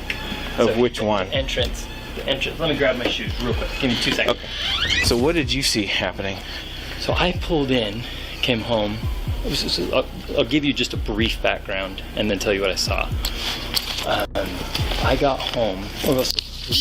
He's friendly for all I know. Like he was fine with me. Okay. And we've had no issue. Monty's been great. He's a good neighbor. He's a good tenant. He's good. From all accounts, she provokes him. Uh-huh. You know, if ever, you know, there's been a couple times where there's been kind of a dispute outdoors, and she really rides him pretty hard. But so she comes. He's made it clear. He's told me she's not welcome, and that I'm welcome to ask her to leave. The landlord gave his side of the entire issue, recounting past incidents that none of these cops had ever witnessed before. Okay. He got home from work, and he had no way to get her to leave, and so he started locking this outdoor door, and it goes down the stairs to another door. So since she couldn't talk to him through the door here, she's been coming to his window wells on the side and yelling at him through his window wells. And so that's where several times over the last few months, I mean, it's almost been on a weekly basis, I'll get a complaint from a neighbor because they can hear her yelling at him. And so probably 3 weeks ago, I came out. One time she was yelling at him down her window well, or down his window well, and I said, hey, what's going on here? You know, and I confronted her and asked her. When was this? This was about 3 weeks ago. Okay. Defensive and angry with me at first, and it took about 5-10 minutes of her really challenging me. You know, what am I doing? Who's complaining? What's, you know? And obviously I didn't tell her the neighbor, but just said, look, you know, I really don't have a problem that you're here as long as you're welcome and you're civil. But when my neighbors are complaining, we have a problem, and if I have to involve police or something, I basically kind of warned her, right? And it got better. She still came around a few times after that, but she was a little quieter. And then the last couple weeks, I've had a few more complaints. Have we been here in the last couple of weeks? No. It appears the landlord is more concerned with Greta than her ex, Monty, is. If Monty doesn't feel the need to call 911 on her, it's unclear what crime she has actually committed. As the questioning of the landlord continues, Monty walks out. I'm so sorry. Oh, Brian? Yeah, that's all good. Yeah. Jeremy? Yeah. So I goes too far sometimes. Just so you know the circumstances, I had a neighbor text me again, and I was like, I felt like I've got. We just want to get a statement from you guys separately before, because things kind of escalated. So. Do you have any cameras here or anything? I don't. I wish I did. I've got a ring that I need to install. Were you watching what happened? No. I saw you come here, and I almost wanted to point you around the corner. I should have. Well, yeah, it was really weird because looking at the map and it says 207, 238, and then I'm like, okay, it's over here. It's a 650 North address. To come into my garage, she was standing there at Monty's door. At his car door? At his car door. She was standing at his car door. And so my immediate thought, you know, and this is something I don't know what the facts are, but was that she's got him pinned in his car and he's not getting out because he's trying to avoid confrontation. And was his window up or down? Up. So the landlord took the liberty for everyone involved to alert the police for Greta simply talking to Monty. It's still no wonder how the landlord assumes something like this, considering he admits himself to not knowing the facts. So this has been over months, and I have some text history. Can I see that text, and can I get that neighbor's info? Yeah.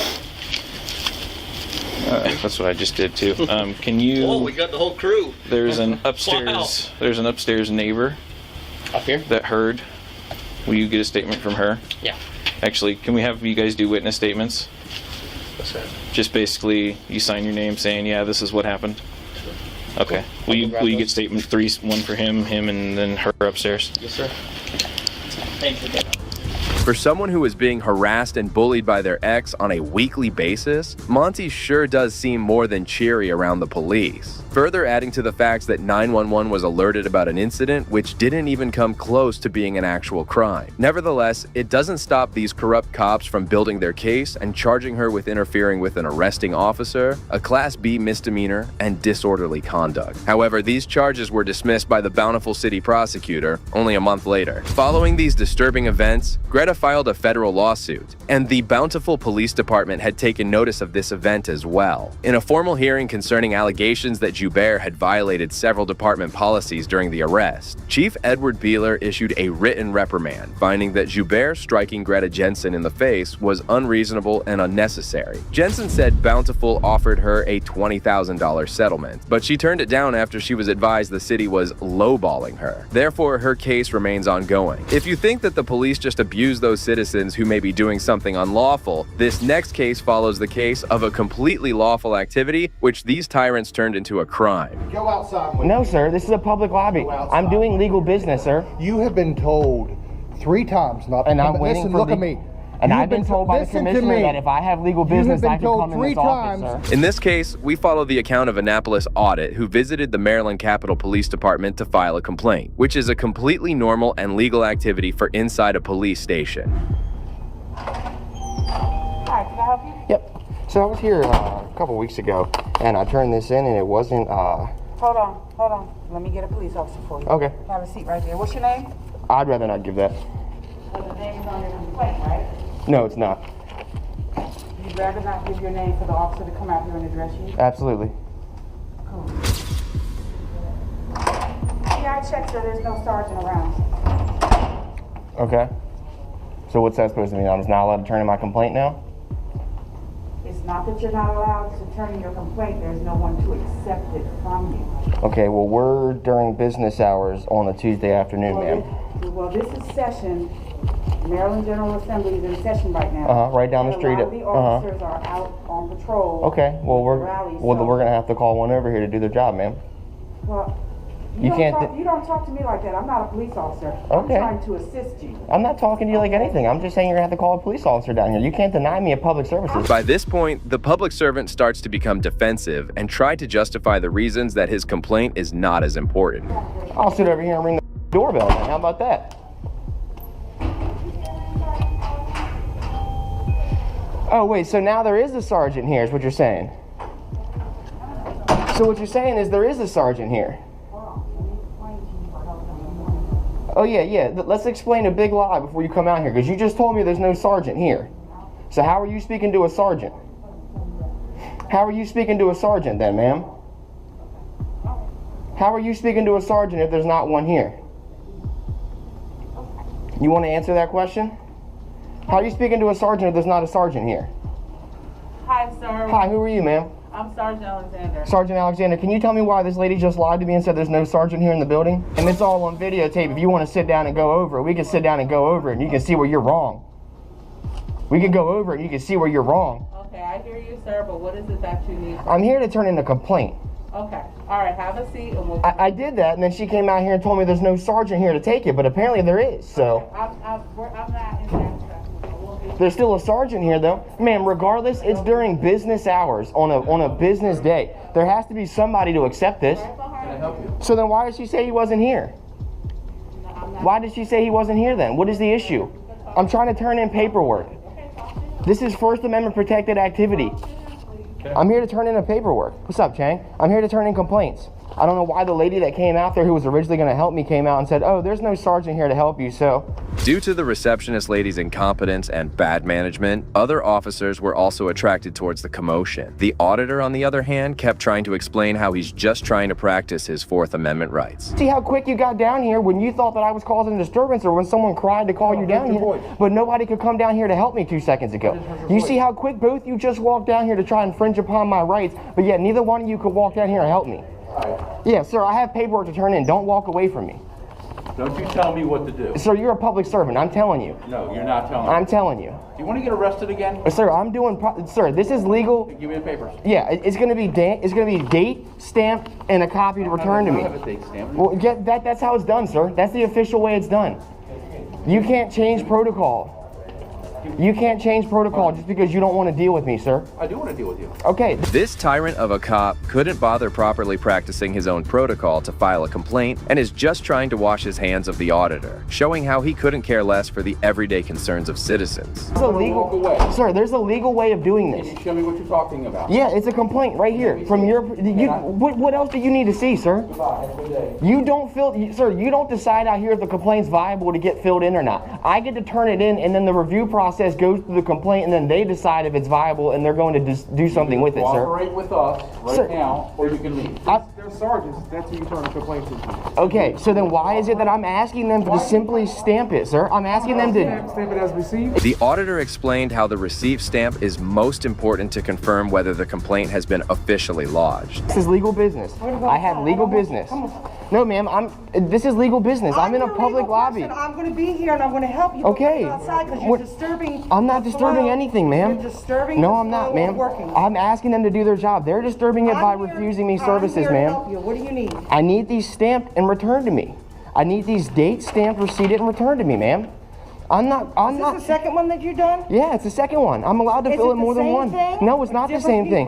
This one is the same thing because it wasn't stamped and returned to me. I need this stamped, ma'am.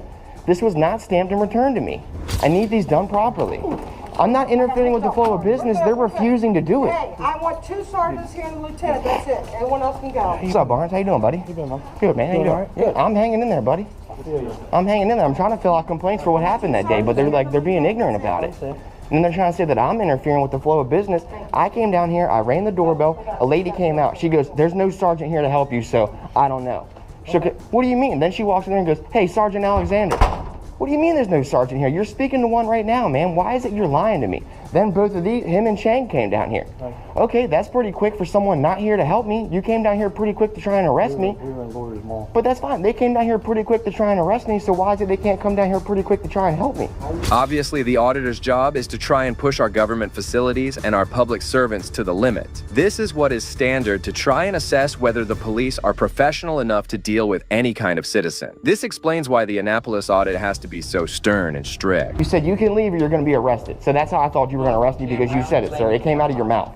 That's why I thought that. You might want to look at your camera. I have it. You might want to look at that. You might want to look at it. All right, that's enough. Get him out of here. Go on. Get him out of here. I'm waiting for my paperwork, sir. Go outside with No, sir. This is a public lobby. The man who just walked into the frame was none other than the department's police chief, Michael Wilson. One would think that he was there to help in the process, but instead, he just tried to throw his power around. Yes, sir. You have been told 3 times not to And come. I'm waiting Listen, for look the- at me. And You've I've been told by the listen to commissioner me. that if I have legal business, I can come in this office, sir. Not to trespass I'm not into this trespassing. building I'm doing because legal you create business. a problem when I'm you're doing here. legal business, Now sir. I'm telling you to leave the building. I'm doing legal business, If you don't sir. leave the building, you're going to get arrested I'm doing legal and business, again, sir. and again. I'm doing you're legal not business, to come back sir. here. I'm doing It's legal not business, legal sir. business. It is, sir. Get out or get locked up. I have a right. Lock him up. Sir, I have a right to file You're under grievances. arrest for trespassing. No, I'm not. Yeah, you Rebecca, can you just please give me my paperwork so I can leave? It's too late for that. Sir, Rebecca, what Too is late going for on out here? You're under arrest for trespassing. I'm not, sir. I'm You have doing been legal asked to business. leave. You've been told to I'm leave. waiting for my paperwork so I can leave. Ma'am, please. That's all I'm waiting for so I can leave. I wonder if it's this difficult for any everyday citizen to walk into a public building that is only there because of their taxes, to file a complaint without getting threatened to be arrested over half a dozen times. How am I trespassing? I was told by the commissioner that I was allowed to come here and fill this. I asked the commissioner before I came down here, what am I allowed to do? Trespassing. For filing a legal complaint? Sir, I'm gonna come back here. This is I have a right to file these complaints, sir. Yeah, my cell phone. No. My keys, my cell phone, my wallet. I don't understand why I'm being arrested. Okay. I'm filing a grievance, sir. Sir, I'm filing a grievance. I'm allowed here. Sir, this is a violation of 18 Code US 242. It's a deprivation of public services. I have a right to file grievances with my government, sir. Can I get a moment? Yeah, Sergeant Stewart is working on right now. After being thoroughly searched, placed in handcuffs, and facing more misconduct from the police chief, our auditor is thrown out of the building. This is only because the chief claims that he was trespassing, thus squashing his constitutional right. Doing this was legal business, sir. So your initial time that you came in, you were trying to get An investigation started. I was trying to find out why my tags have been taken off my car. I got you. And that's when I was arrested down here. Is this the second time you've filled out this paperwork? Who'd you fill it out on the first time? You can see both of them right there. No, not the same thing. No, they're for different incidents, different days, different incidents. I got you. I thought maybe you guys are here to arrest me. Well, we were coming to help you, but we were at Lawyers Mall with a large crowd. But then so she was helping me. So why did that guy get mad and trespass me and have me arrested for trespassing when Captain Labs was helping me? She was making the copy. I understand. I was explaining to you what was going on. Right. Like what? I get it. What's the issue here? So why am I in handcuffs? Okay. Yeah, for trespassing. Even now, after explaining his situation to another officer from start to end, he was still unable to get a clear answer for why or how he is in handcuffs for trespassing. This shows clearly how even these cops know something is not right about this whole situation. You turn your camera on? No, absolutely not. Yeah. Let it. I'd say let it roll until you get to the fence. Yeah, absolutely. Yeah. Who's talking? Somebody. Okay. Yeah. Okay. Hold on. I got it. I don't understand how I was told by the commissioner this was lawful and legal business. No, I haven't been banned. I haven't been banned, sir. Okay. You can't ban someone from doing a constitutionally protected activity. I have a right to file this, sir. You're right. I can't come here and just sit down and chill in the office. I can't go in there and do the security card processing center. Mr. Falk, are you going to allow me to... Later, he was escorted inside a police vehicle and taken to Anne Arundel County Detention Center, where he was booked on 2 counts of willfully disobeying in order to leave a public property while not having an apparent lawful business, and acting in a manner disruptive to disturbing the conduct of normal business, and also 1 act of willfully acting in a disorderly manner. On top of all this, he was held on $1,000 bail. All of this is simply for trying to practice his constitutionally protected activity. This just shows the length and the things that these corrupt and power-tripping tyrants would do simply to have a citizen lawfully try to file a complaint. The last case showed how the powers bestowed on cops and police chiefs are abused, but this next one will leave you stunned. Get down. Get down.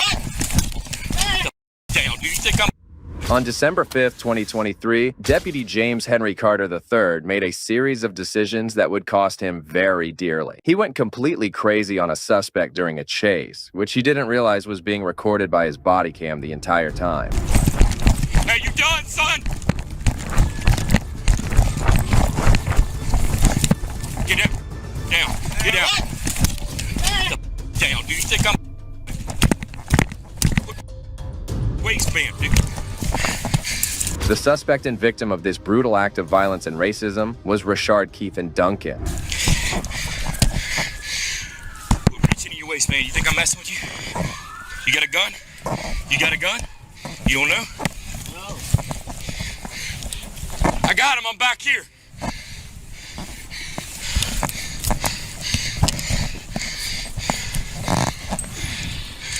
I got you.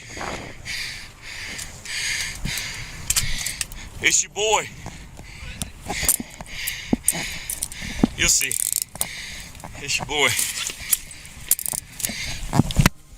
Get up. Oh, he's hot. Because you reach into your waistband, that's why. Now, during Carter's barrage of punches, he kept instructing him not to reach towards his waistband. When we can clearly see how incapacitated he is on the ground, how would he possibly reach for his waistband? Just like this, Carter lies to justify the beating he just served up.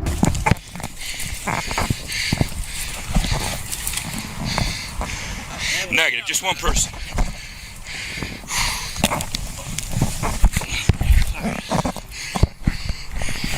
Think you slick.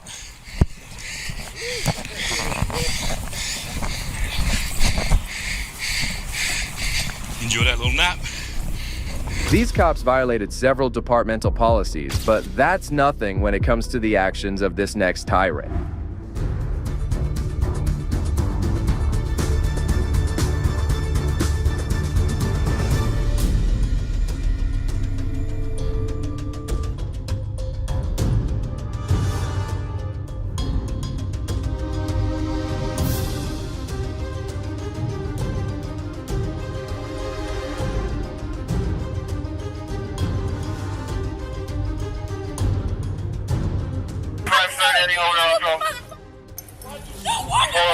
Get back!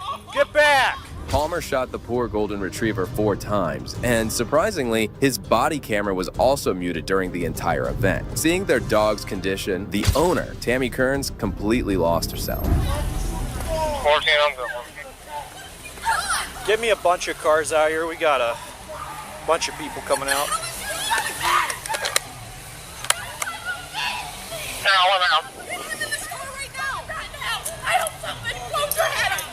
Get back! You stupid fuck! You killed my dog! Get back! Why did you do it? Get back! Okay, your dog charged. Get back. You fuck! No, all these people seen that! That dog is harmless! Okay. Get, ma'am. No, I need you I'm to not. get back. Ma'am, I need you. It's outrageous to think that a police officer shot a golden retriever to protect himself. That dog is indeed harmless, and there was no reason to go to this extreme length. Soon after, the men of the house also came out expressing rage and frustration at the officer's action. Oh my God! We're catching her! I want your name, I want your badge, everything! Palmer, Oh my God, 101. Why couldn't you let her? Everybody get back. Everybody get back. Get back. Everybody get back. Don't walk Get back. Okay. Get back. Do not touch. Get back. Get back. Everybody get back. Everybody get back. Okay, I appreciate it. Get back. Get dogs. No, get back. Everybody get back. So get back. Help the dog. Everybody get back. Like you. Moments later, multiple units responded and arrived at the scene. The situation was traumatic as more people emerged out of the house. Public side. Okay, Don't touch me. I got you on camera. I'm filing a lawsuit on your ass. Okay, sit tight. He wasn't going after him! He shot her 4 times! You better for it. Everybody get back. There's no get back. Everybody get back. I got it on camera. I got it on camera. You're about to lose your job. I got it on camera. About to lose your fucking job. Just pulled up. I got it. Hey, you! I would have shot you, you stupid cunt! She wasn't even going after you! She was going across the street! I hope you lose your fucking job! The officer went over to talk to his colleague and once again muted his body cam throughout. Shortly after, he left the place in his car, leaving the poor dog there with the family. Am I right? You not doing this, but still in this stupid game. Have your phone back. Hey, I'm boogieing out of here. Because of you!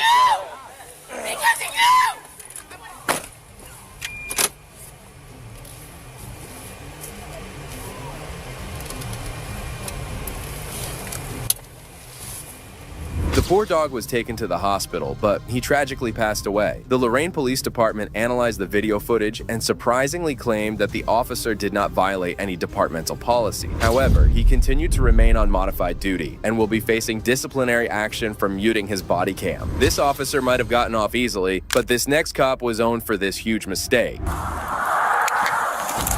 Shot fired! Shot fired! Shot fired! On November 12, 2023, the Okaloosa County Sheriff's Officer dispatched a couple of deputies to a house after a woman complained about her boyfriend stealing her car and also sending her threatening text messages. Soon, the cops arrived at her home and asked her for more details about the situation. Car back. I've been asking all night, can I get my car back? Like, I don't care about the argument. I don't even know what the argument is about. I just want my car. I don't want to deal with anything. I know anytime we get into it, whether I'm right or wrong, he puts his hands on me or he threatens to put his hands on me. It gets very violent. There he is. In your car or walking up? He's walking.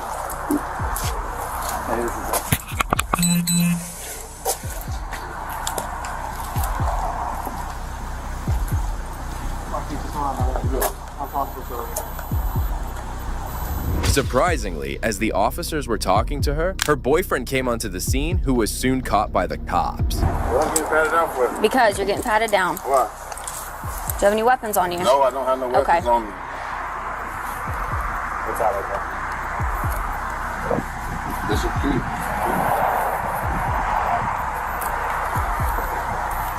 Don't got no weapons on me.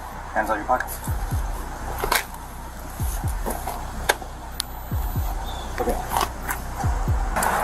What do you want to do? I want my car. Okay, I think it's at your mom's house, is what he's saying. How did he get here if it's at my mom's house? I know. Can you call your mom to see if the car's there? Yeah. Okay. It's not at the house? Okay. It's not home. Okay. Okay. I'm gonna send you well, you have my location, right? I'm on Green Acres. Yeah. It appeared as if her boyfriend, 22-year-old Marquis Jackson, lied about the car being at the woman's mother's home, and soon the cops decided to arrest him. Where's our car?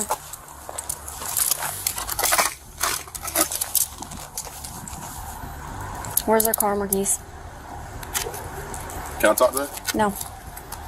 Can I talk to her more? Mm-mm. Her keys right here. Her keys right here. Can I give you her keys?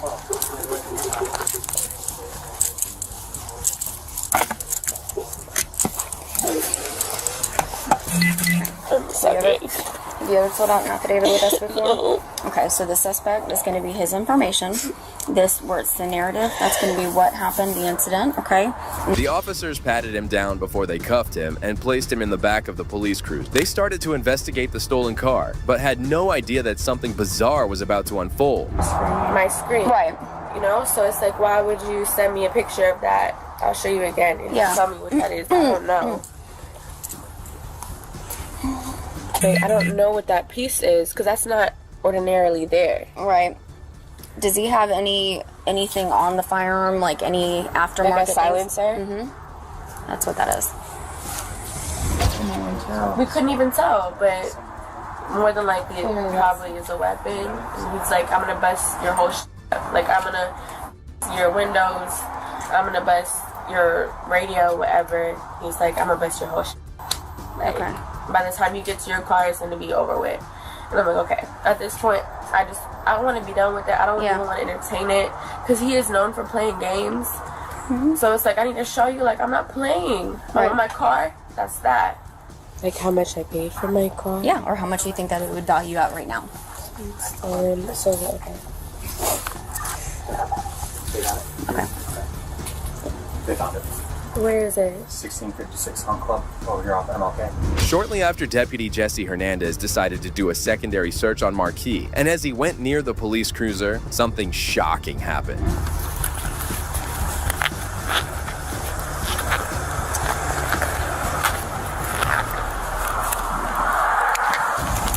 Shots fired! Shots fired! Shots fired! Shots fired! You know.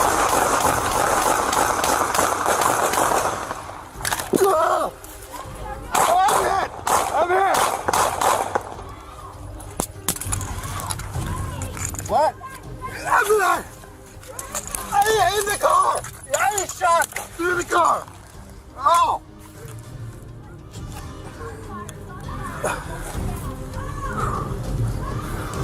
The deputy claimed that he was shot passed by the car. He fell down and opened fire at the car. The female officer also responded, and they both combined fired a total of 22 shots at the car while Marquis was inside, handcuffed.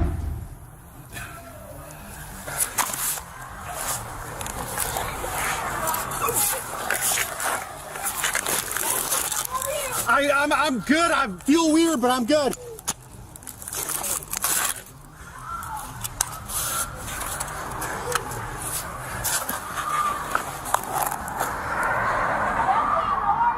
I'm good. I'm good.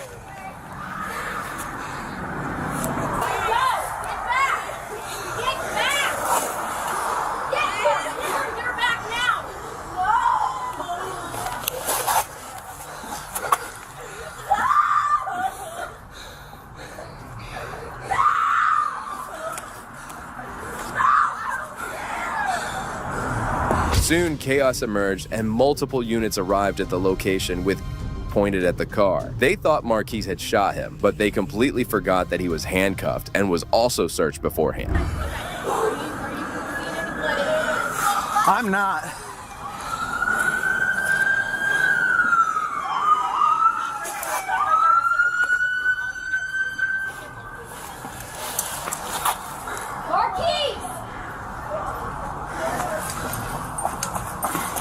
hit? I don't know. It felt like it.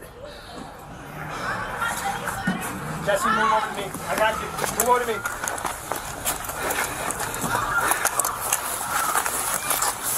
Jesse, What come back. Mark vehicle right there. Dude, am I hit? Come on. Let's get further back. It was only later discovered that the deputy was never struck with a bullet. In fact, there was no gun fired. It was later discovered that an acorn hit the roof of the car and the deputy mistook that sound as a gun being fired. Here's the distressing situation from the perspective of the female officer. What? Where? Right there?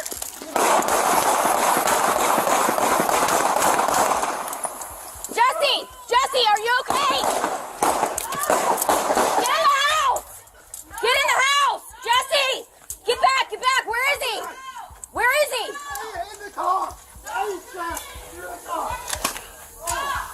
43, give me traffic. Shots fired. I got a deputy down.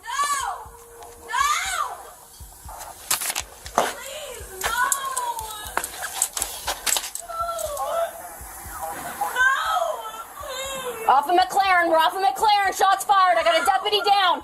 Jesse, how are you?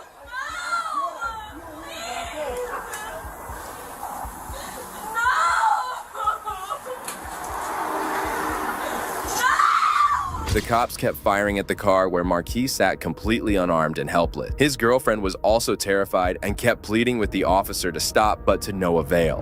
Okay. No! Get back! I'm not gonna tell you go! Get back! Get her and get her back now! No!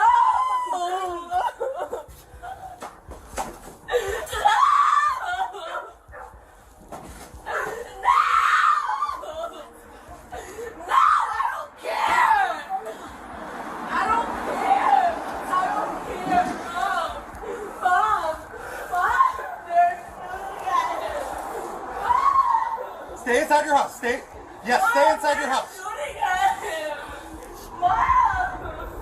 Fortunately, Marquis escaped injuries and was saved. He later decided to file a lawsuit against those officers, and here's what his attorney had to say. My name is Julia Quesada. I'm an attorney with Burris, Niesenbaum, Curry, and Lacey. It is not acceptable that these officers, deputies, and their department is calling this a mistake. It is not okay to call it a mistake. There is no mistake. There was no mistake that Marquis was unarmed. There's no mistake that he had already been searched.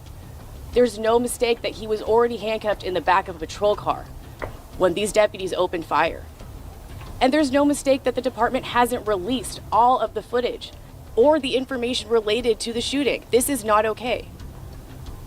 The deputy that shot, that said that he heard an acorn or after the fact that that's a mistake, that's not acceptable. He resigned. That's not accountability. The other deputy that was exonerated, that is not accountability. There has been no accountability, there has been no transparency, and there has been no justice. And we demand that. We demand transparency, we demand accountability, and we demand justice, and we stand with Marquis with this. Shortly after, his male attorney also came onto the stage and raised some valid questions. That is a question I wish that you would ask the law enforcement community. But I think the rush to judgment shown by the sergeant, there were some allegations that were made at the time, which turned out to be untrue. There was no real investigation by law enforcement except, well, we'll handcuff him and put him in the back. And then somehow, I don't know, maybe they thought you were Jason Bourne or somebody, Marquis, said that he escaped from handcuffs, pulled out a silenced weapon and started firing from inside the car. It sounds ridiculous. It sounds ridiculous, and I hope it sounds ridiculous to the public. So that's what we're here about. The sheriff's office also took notice of the incident and launched an internal investigation into the incident. During the investigation, Deputy Jesse Hernandez resigned from his position. On the other hand, the female officer was eventually exonerated of any wrongdoing. The sheriff, however, was very vocal about Jesse's actions and claimed that he needed to be fired for this. This cop made a terrible error, but the next ones were even more stupid. I don't know. That's called private property. You can't. That's private property. Come here. You can't. Come here, Sergeant. I don't know. That's called private property. You can't. That's private property. Come here. You can't. Come here, Sergeant. You can't take a picture. Come here, Sergeant. Come here. What it says over here? The outside if you like. What does it say? I don't know. What does it say? In February 2024, a First Amendment auditor who goes by the name Siberian Tiger was walking down the road when he noticed a couple of police vehicles parked outside and he started to film them. That's when a police officer came out and confronted him. Hey, what are you doing? Who are you? Huh? Who are you? I don't know. What are you doing? You don't know who? Are you taking close-up pictures of the inside of the car? You can't do that, okay? Says who? Says me. Who are you? I don't know. Well then, Okay, you get lost. You cannot be taking pictures of the inside of these cars. Watch me. You cannot be taking pictures of the inside of the cars. Who are you? Who are you? Who are you? Who are you? You come over here all big tough guy? Hey, you can't be taking pictures inside. Says who? Says me. It's a police car, okay? And you, who are you? I'm a sergeant, okay? I'm a supervisor. Yeah? Okay, yeah. And you can't be here. And doing you that. can get lost. It doesn't work that way, my friend. How does that work? He was a sergeant, and it was indeed shocking to see his low grasp on the law. Soon after, his ego started to kick in, and he became increasingly confrontational with the auditor. Hey. What? You gonna get in my face like this? Go find something else. You think you're gonna intimidate me? Who's intimidating you, man? Then what's the problem? I don't know. I'm wondering what the problem is with you. You came over here all tough guy. I'm wondering what the problem is with you. Because There was no problem. What am I doing? You can't be taking pictures of the inside. Says who? Says me. What law? I don't know. Exactly. So get lost, tough guy. It doesn't work that way. Well, how's it gonna work? Why don't you call your bobbies over here? Why don't you call your lieutenant? No. Other sergeants? You show me out in front of the precinct with Yeah? taking some pictures of inside of the police station. Dumb guy. I'll take it. What a dumb guy. Taking pictures of the inside of the vehicles that are public property. I'm on a public sidewalk taking pictures of everything that is open, visible from my eyes, okay? Which is First Amendment protected activity, and the tough guy shows up here and tells me I can't take pictures. Taking pictures of the inside of the car is you too? You want to get on my case too about taking pictures? I'll be on it. The auditor was within his rights as he was doing nothing wrong in taking photographs of a publicly owned vehicle. However, the sergeant wasn't ready to listen to him and soon called for more backup, only to get humiliated in front of everyone. Inside of the vehicles in the computer. What law is that? What am I breaking? I don't know. That's called private property. That's private property? Come here. You can't. Come here, Sergeant. You can't take a picture. Come here, Sergeant. Come here. Come here. I'm good. What it says over here? The outside, if you like. What does it say? I don't know. What does it say? Tell me. You don't know how to read? Any of you guys know how to read? What's your goal, sir? What do you need today? I was minding my own business. This guy comes over here, gets in my face, and gives me unlawful directives. So, hey, sir, can you understand why we may be... I don't need to understand anything. Well, I'm going to explain why he was concerned. Why? So, we could be concerned that somebody is targeting our police vehicles or is looking inside there to see confidential information on the screen or in other things. Okay. So, this is a reasonable... Whose responsibility to protect confidential information? Whose responsibility? It's reasonable Great. to ask. The officers were at fault for leaving their computer screens on inside the vehicle. The auditor then took the opportunity to teach them the difference between privately owned and publicly owned buildings and vehicles. So next time when a law-abiding citizen inspects his own property, and you're my servant, that's my property. Everything that's on you, my property, except your personal effects. Okay. This building, my property. This vehicle, my property. You all, you, every one of you work for me. I tell you what to do, I tell you how to do it, I pay your wages. Is that right? That's right. And you answer to me. So when you get on my case, being a law-abiding citizen, quiet, I'm not talking to you. Okay. Quiet. When I'm a law-abiding citizen and you get in my face and you start threatening me and you call your buddies out here, assuming that I'm a criminal because you intend to do something against me, guess what? What are you going to do? You're going to get a piece of my action. The cops soon realized that they were up against someone who had way more knowledge of the law than them. After everyone had tried their best, they eventually decided to retreat inside the building, leaving him alone, something they should have done quite earlier. Trying to create a scene to get police attention. Ask her. I was walking down. I was walking on the sidewalk. I was walking on the sidewalk very quietly on a YouTube channel. Whatever you think. So whatever your I goals don't care are, what you think. I want you to know very very clearly, sir. That's right. You are taking up valuable resources that could be helping the city. Did I call you? Because we are focused Great. on you. Here's how you can end this. So I think that's important. This is how you can end this. What do you need? Go back to your job and mind your own damn business. You need to not point your camera inside of police vehicles and record information off of our computers. According to whom? Don't do it. According to whom? That's it. According to whom? Sir. What law is that? Okay. What law is that? Give me an ORS code that tells me that I am not lawfully allowed to look at anything that my eyes can see on a public sidewalk. Okay. What law is that? We are going to leave, and we understand that you are not going to point inside of cameras. Unless and I'm record breaking things the off law, computers. you can take your orders You stay and on go to public hell property. with them. You stay out of a roadway. You understand? You stay out of the roadway. I'm protesting at this point, so I will stand wherever the hell I want. Have a good day, sir. Get lost. That's how you should have reacted in the first place. You come out here and you harass me, a law-abiding citizen, that's the reaction you're gonna get. Servants. The auditor taught these cops a lesson, but these next cops took things up a notch. Are you a supervisor? I was just explaining to Megan here that I'm an independent. You have every right to film. Yeah. As long as you don't film the X-ray screens, because that's all sensitive. Okay. And impede the operation, you're fine. Yeah. No, I'm just an independent journalist gathering content for a story. I think you're well within your rights. I think you know them. Okay. Yeah. Thank you, sir. And your name was? Brett Kavanaugh. Brett.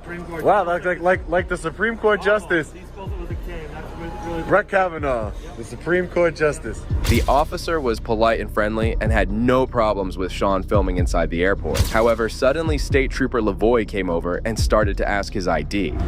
Morning, sir. How are you? Good morning. How are you, sir? Trooper Lavoie with the State Police. How are you doing today? How you doing, Trooper? Good. I'm here to find out what your business here is at the airport today. Nothing. Just gathering content for a story. I'm an independent journalist. Oh, great. Do you have your ID on you? I'm not going to provide you with my ID, Trooper. By a state trooper for your ID, you're going to have to provide this. Connecticut, sir, is not a stop and ID state, and unless you have reasonable, articulable suspicion, I've committed. I'm about to do that. I'm not here to get a legal advice from you. Yeah. I'm asking legally an order from a state trooper to provide me your ID. You're causing alarm at the airport.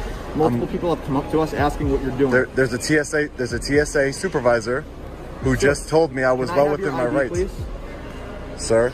Put your hands behind your back, please. I'm going. Put your hands behind your back, please. Sir. The trooper took no time to get aggressive with the auditor, as he didn't seem interested in listening to him. He kept on escalating the situation, leaving Sean with no option. Close any alarm. I don't. Last answer. I don't have any. I'm not going to put any. I'm not. I don't even have any ID on me. That's going to be it. Okay. I can give you my name and date of birth if you'd like. Do you have your body camera on, sir? 581. One detained, refusing to provide ID. Is there anything on you that's going to harm me, poke, anything sharp? I don't consent to any searches. I didn't ask you that. Is there anything on you that's going to harm me? No, and I don't Knives, consent. needles, weapons? No. No? Where's your ID? I don't have one. No? What's this, sir? That's my car key.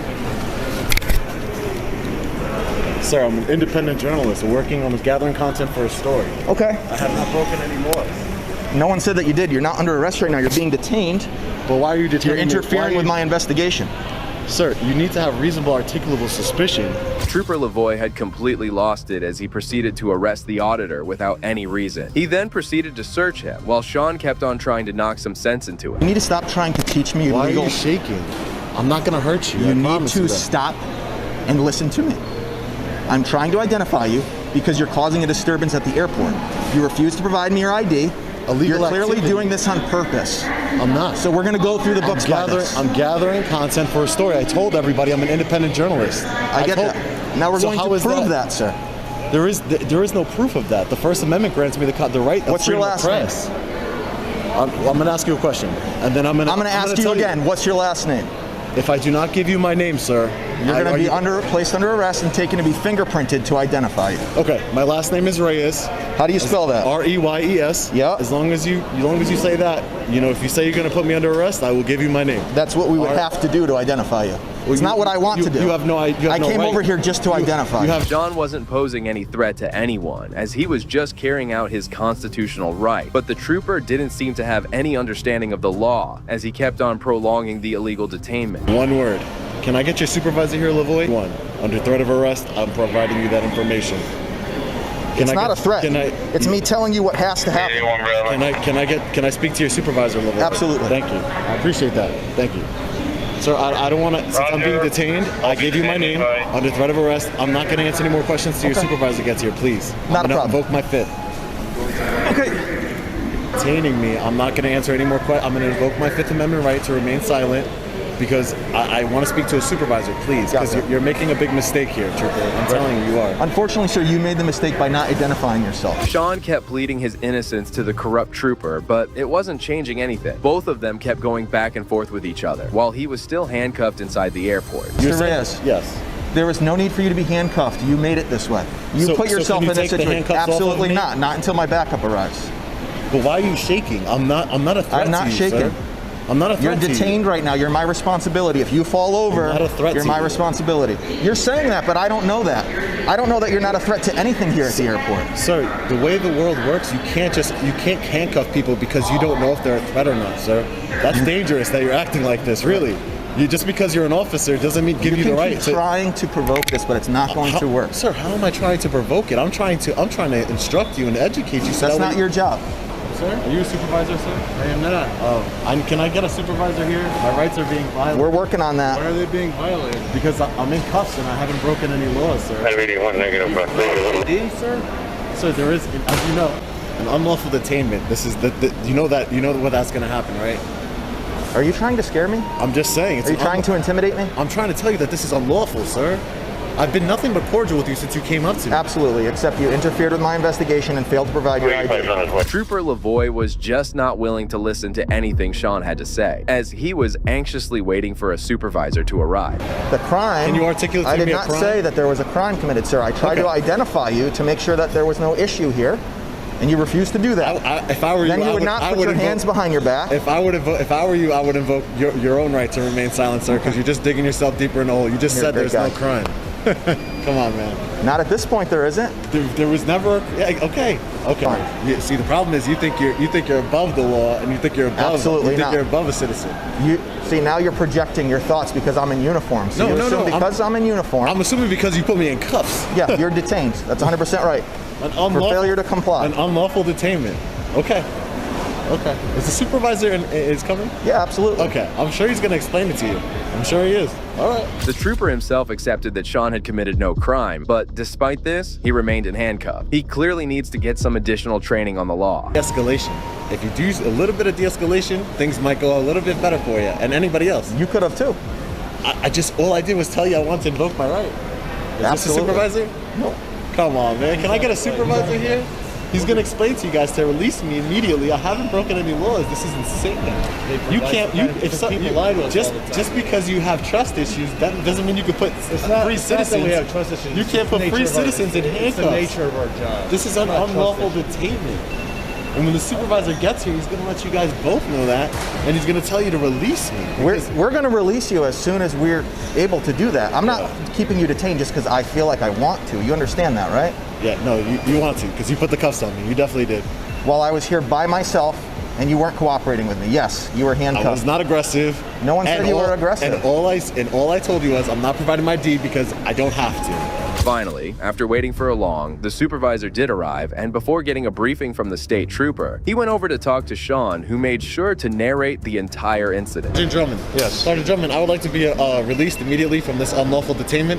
I have not broken any laws. Mm-hmm. Your trooper did not have any reasonable articulable suspicion to identify me or in any way. I talked to supervisor from the TSA, Brett Kavanaugh. He told me that I have every right to film the security checkpoint. This is a public building. I'm an independent journalist. He's violating my First Amendment right of freedom of press. And like I said, I would like to be released from these handcuffs. Okay. And he turned off my phone. Just, I would like to be released from these handcuffs immediately. I have not broken any laws, sir. Okay. All right, why were you videotaping? Just out of curiosity. Same thing I told your trooper. I'm an independent journalist gathering content for a story. Okay. I'm not going to divulge until the story is published.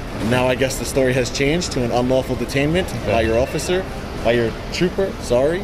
And like I said, the longer I'm in here, the longer you guys are violating my rights. So I would, as a supervisor, I would advise you to do the right thing here, sir, and have me undetained. Okay. Because I have not broken any laws. The supervisor had much greater knowledge of the law compared to the trooper, and he made sure to release Sean immediately. You are obligated legally to provide it. I know that you do not, that you need reasonable articulable suspicion. All right, turn on. Okay, go ahead. I'm sorry. You need reasonable articulable suspicion, and I think I would like to file a formal complaint against this trooper. Okay. And I'll be writing a statement to your internal affairs, but I'd like to file a complaint with you as a supervisor. Well, I will advise that. Could you do that for me? Can Yes, you advise him that that's not the law? That that's dangerous. No. Actually, he had a reason to question you. You chose not to cooperate with him. You became the subject of an investigation. So I do not have to provide my ID unless he articulates a crime. Okay. I'm going near my Oh, okay. Yeah. Be careful, man. Come on. What's wrong with you? Come on, man. This is all I'm called for. I don't know. I'll be talking to professional standards since your sergeant doesn't want him to do anything. You need to learn the law. Don't point. Listen, we're done talking. We're done. Get yourself. Let's go. Yeah. Let's go, sir. Not even a simple infraction? Huh? Not even a simple. No, just let him go. Simple infraction for what? I didn't break the law. All right, let's go. Well, the supervisor did release him from the handcuffs, but didn't say anything to the trooper. Sean really believed that he had been hard done. Therefore, he went over to the Connecticut State Police headquarters to file a complaint against him. The worst was yet to come for Sean as he was confronted by Sergeant Brian Fahey. Thank you, sir. How you doing, Sergeant? You're videotaping me? Yes, I am. Okay. I don't want to talk to you then. If you want to videotape me, then if you want to talk to me like a man, we can chat. But what about you guys wear body cameras here? What's the difference? I don't have a body camera. I understand that. Can I get your name, Sergeant? Yeah, Brian Fahey. Brian Fahey. Yeah. So there's a serious civil rights violation going on here. So as I was explaining to your other trooper, I'm a journalist, independent journalist working on a story. Okay. And I was gathering content for that story at the Bradley Airport. TSA became concerned about me filming. Okay. A supervisor came over. The first person who was concerned called the supervisor. Supervisor said, you have every right to film. It's not an issue. I know your rights. You know your rights. Continue what you're doing. One of your troopers at a Bradley Airport, trooper. How can I help you today with pistol permits? Can I help you today with pistol permits? The sergeant didn't seem to care about the problem Sean had with the trooper as he kept being rude. However, things were about to get even more difficult. You can contact our internal affairs department. It's online, or there's a phone number. But you're a supervisor. I'm a supervisor in charge of special licensing and firearms. So all these people that are in line, in 529 gun dealers in the state of Connecticut, that's what we're dealing with. There's an outlet for you to make your complaint. There's a civil rights violation. But there's an outlet for you to make your complaint, and you can make that. We've given you it. Why are you guys acting like this? I'm trying to make a serious civil rights. What? I don't know what you. I can't help you with your complaint today. You have your outlet. You can call IA. I can get you the number, or you can go online and make. This is the headquarters. Can't somebody just come down here and speak to me from internal affairs? Our internal affairs division is not here. I'll be right with you guys. You're all set here? Excuse me? Are you all set here? Well, yeah, there's nothing else obviously you can help me out with at this point. So you're all set. So you're going to go to IA right now, correct? Yeah, I'll be there. All right. I'm going to be going. Okay. Sergeant Fahey had a problem with the auditor videotaping him, and within moments, he did something shocking. I'm going to be going. Okay. So you're going to stand here with your cell phone on? I thought you were busy. I thought you were a busy man. I am busy. So you should get to work. I should get to work? Is that what you're telling me? If you're busy. We're going to have a problem between you and I. You don't do interference. His body camera's on. His body camera's on. Stop. He has his body camera on. I don't care. Stop, I don't man. care. Step back. Right? Step back. This is private property. Okay? I'm not doing anything. You're not going to videotape me and have an attitude with me. I'll get but off I'm going to tell you what right now, dude. I'm not the one. All right. Okay? I gave you the information you needed, and I gave you your outlet. Right? You were giving your outlet. No, you wanted to stand there and hold your cell phone in my face. Is what you wanted to do. Yes, you do. Take your cell phone and go and make your complaint. Okay? Okay. The corrupt sergeant snatched his phone away and pushed him out of the building. Sean was terrified to see the sergeant lose his cool as the officers tried to calm him down. All right, where's your car at? Where's your car at? I'm gonna go, man. I'm going. All right, no, but where's your car? Why didn't you know where my car's at? You were about to arrest me, man, for real? I had your body camera on? Yeah, my body camera is on, buddy. I'm Trooper Costello, 1139. Costello? Yep. Wow. Listen, with the situation you were gonna arrest me for real? We're gonna detain you of what the situation was going on, man. I'm leaving. Conversation's over. Go ahead. I'm leaving. Let's go. Thank you. Sean went over to file a complaint against the trooper and the sergeant for his conduct. The trooper was found to be acting within the laws, and the sergeant was only suspended for 8 days. However, Sean has filed a civil rights lawsuit against the trooper and the sergeant. It is still under proceeding, and we can only hope that he gets the justice he deserves. Well, these officers certainly acted above the law, but these next cops did something even more shocking.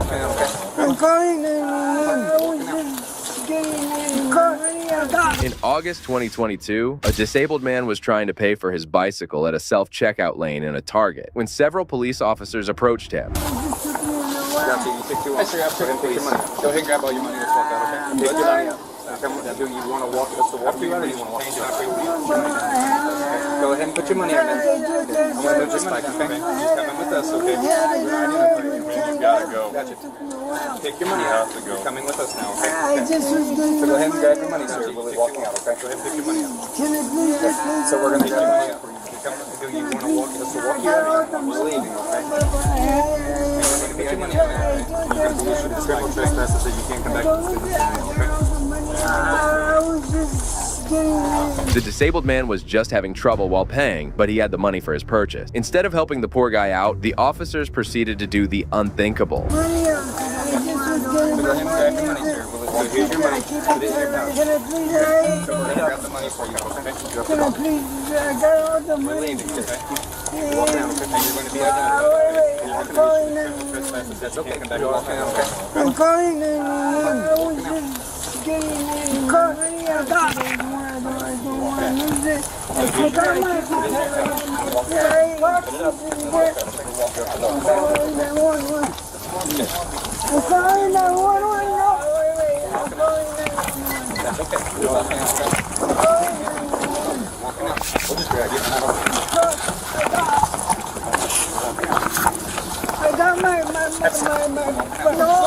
The officers, led by Officer Kenneth Skeens, proceeded to use force against the disabled man. He was soon forced out of the store, and the officers started to question him. I'm calling 911. I ain't hitting anyone. You're assaulting me. Can I be any man? I'm not giving you any idea. Identify yourself under arrest, okay? This is going to be... No, you're not police. Yes, we are. I you're not security. I ain't hitting anyone. You're assaulting me. Alright, you got an ID on you, man? I'm not giving you any idea. If you don't identify yourself, you're under arrest, okay? Which is it going to be? You're not police. Yes, we are. No, you're not. You're security. You got your pen and pad? Yeah, I do. Okay. So what's your name, man? The poor guy was still thinking that these officers were security guards at the store. At this point, he started dialing 911, hoping that the cops would come and save him. However, he had no idea that he was about to be taken in by the same officers. Refusing to identify yourself, correct?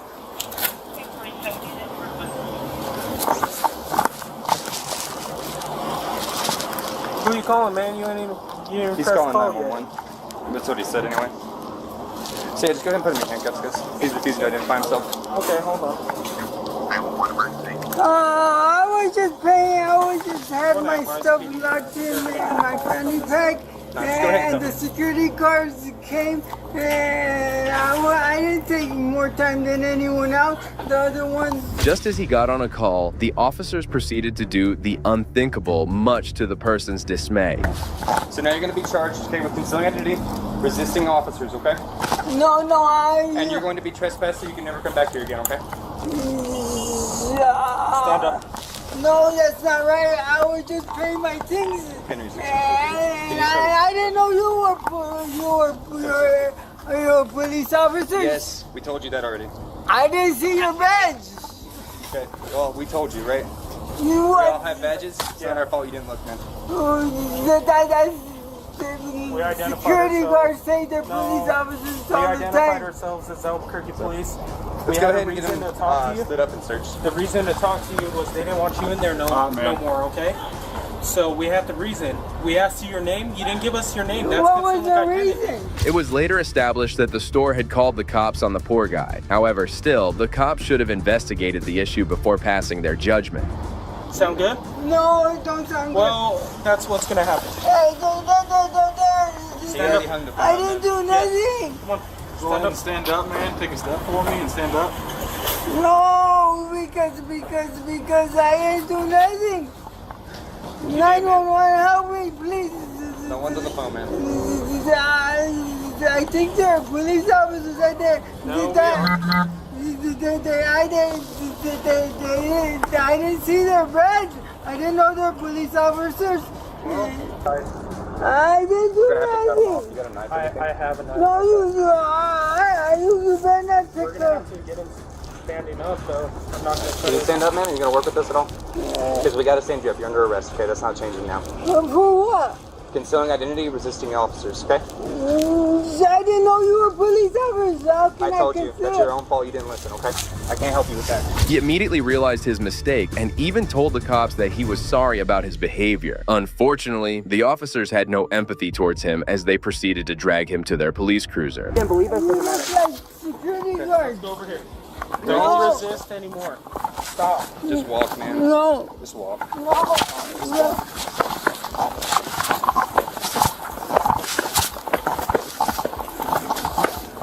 Alright, we gotta search you, okay? You got anything on you that's gonna poke us, cut us, or hurt us? Yeah, I got a couple of knives. You got a couple of knives on you? Yeah. Any needles? You pulled me out.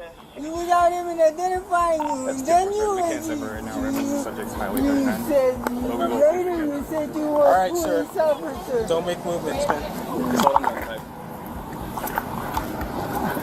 Gotta get those bags off you, man, okay? I can take them off. I'm the only one that can take them off. The officer's demeanor at this point was sickening as none of them tried to understand the situation. Shortly after, they started to search him. Separate your feet. So, let me ask you this. You know we're cops now, right? Do you want to identify yourself? Yeah. Hang on 1 second. Do you have an ID anywhere? Where's your ID at? Yes. What's your name? Tell me your name. You gonna tell me anything, man? Not till I get a lawyer. Just let me take it off myself, will you please? Can you let me take it off myself? Will you let me take it off myself? We're gonna get it off. Calm down. Tied. See, I cut it. I will take it off myself. You got me? Separate your feet. It's my money. That's fine, then clutch it in your hand, but stop trying to reach into your pocket. Cell phone. Other cell phone, huh? I didn't do nothing. We told you what's going on. Stop. I didn't I'm know done that. with you. You Stop. didn't explain it. Separate your feet. You didn't show me your badge. I didn't have to. We identified ourselves. You did that. Well, we are cops, so we are police officers, so. They kept on searching for him for a good 5 minutes and proceeded to take everything from him, including his money, which he was certainly not willing to give. But I'm telling you what we gotta say. All right? You know what I'm saying? This is Matthew McManus. Matthew McManus, that's your name? So Matthew, here's what you're under arrest for, okay? Concealing identity and resisting evading obstructing officers, okay? No. That's what you're under arrest for. I don't have to. I thought I didn't. I don't have to. So I need to. So if you could release your money. Hey, this is drop my your money. money. We're taking it with us. Drop it, man. It'll be I checked thought in. you were security. Drop the money, man. Here, give it to me. Give it to me. Give it to me. I'll make sure it goes with all the money, man. To say my, I did. It's okay. It's going with you. It's going with you. Everything else in your hands. We're not gonna steal your money. That's not us. You got bags? Evidence bags for his property? All right. The officers then took him inside the police cruiser as he was about to be taken to the police station for a crime he didn't commit. All I was doing was paying for my things. Yeah, it was explained to me. And you had to cut off one of my fanny packs. You know, you saw how hard it is to get my money out. And I was trying to get my money out, and I got it all out. And then you came, and I thought you were a security guard.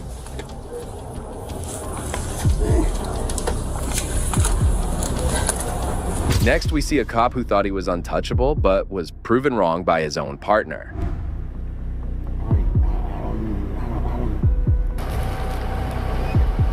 On May 28, 2022, Officer Nathan Dye from the O'Fallon Police Department was on his routine patrol route when he observed a car swerving across the lanes. Soon, he initiated a traffic stop and confronted the driver.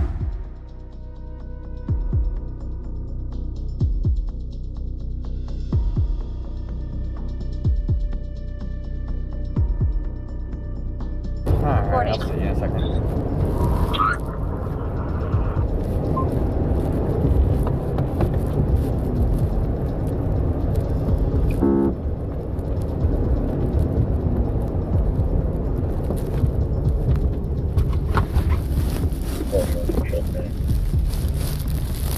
Timmy.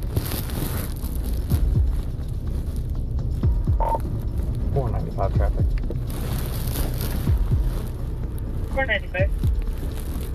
Nathan's first reaction was noticing the bloodshot eyes that gave the sign that he was drunk. However, he had no clue that the person driving the car was none other than Hazelwood Police Chief Greg Hall, who was about to flaunt his status.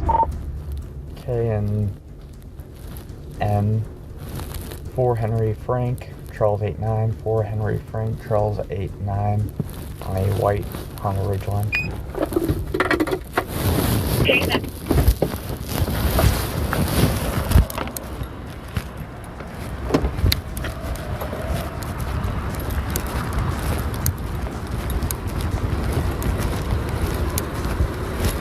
How you doing tonight, sir? Do you have your driver license and insurance? Where you come from tonight? I'm actually from B-Halls to White Castles to...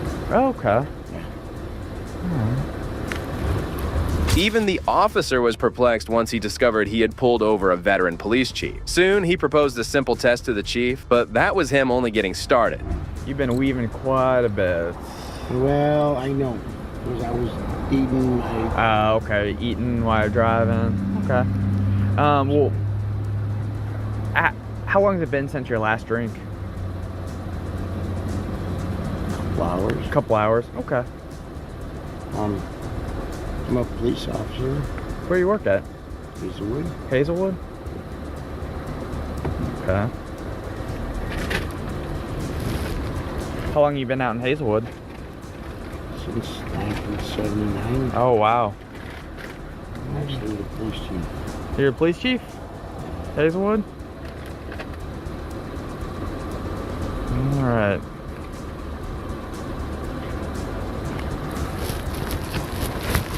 Chief Hall's breath smelled of alcohol, and he couldn't even string a sentence together. It was pretty obvious that he was intoxicated, but Officer Nathan still had to do the mandatory sobriety test. Waterford Crossing? Okay. How about this, Chief? Just so I feel comfortable knowing you're not intoxicated and you're okay to go. Can you just recite the alphabet starting with letter D and ending on the letter N without singing? So D to N without singing. Starting on the letter D and ending on the letter N without singing. So D to N without singing.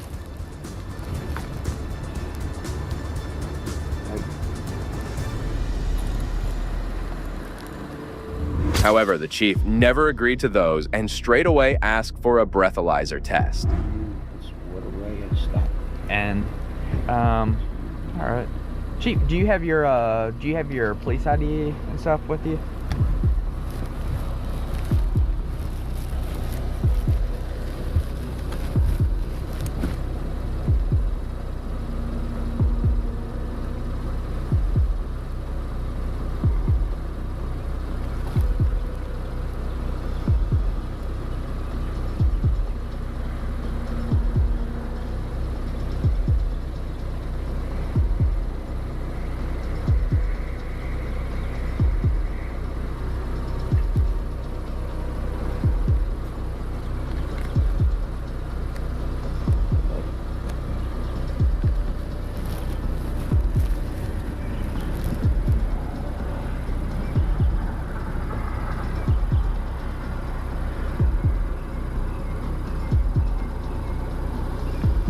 Keep looking for that, Chief. I'll be right back with you.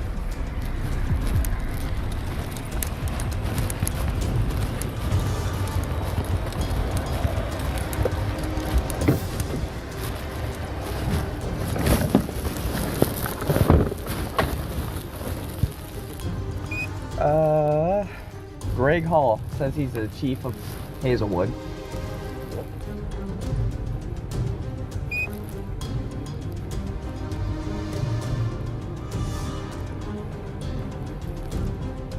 Dude, he is. That's what I asked him to look for. Oh, he's got him now. Nathan was surprised to see the breathalyzer results, as the chief was 3 times over the legal limit. Recognizing the gravity of the situation, Nathan contacted his sergeant, who arrived at the scene immediately.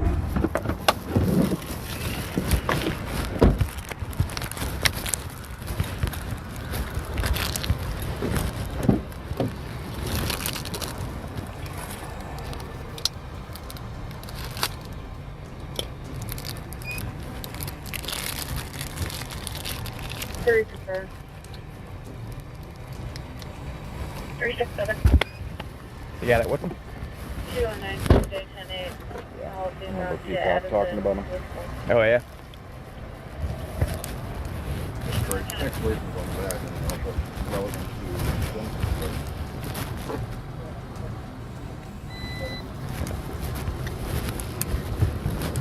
All right, Chief. Like I said, it's been. What time did you leave B Hall at? Since the hockey game was over. Since hockey, I hear that they've lost in like the last few seconds or something. Jeez. The sergeant was shocked to hear what had happened, but noticing that everything had been recorded on body cam and dash cam, he could think of nothing but to allow Nathan to continue with the field sobriety tests, starting with the eye test. Let me think for a minute. Okay, no, take your time, Chief.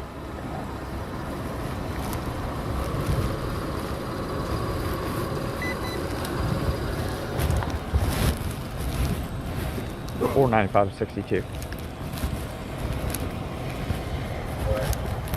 Could you respond to my stop, please?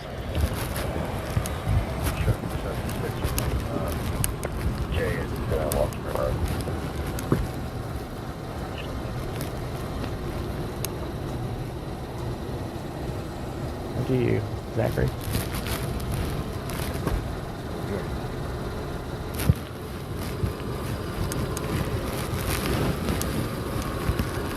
Just exactly how Nathan had phrased it earlier, the chief was hammered drunk and he couldn't even pass a simple eye test. However, things were about to get worse when he was instructed to do the walk and turn test.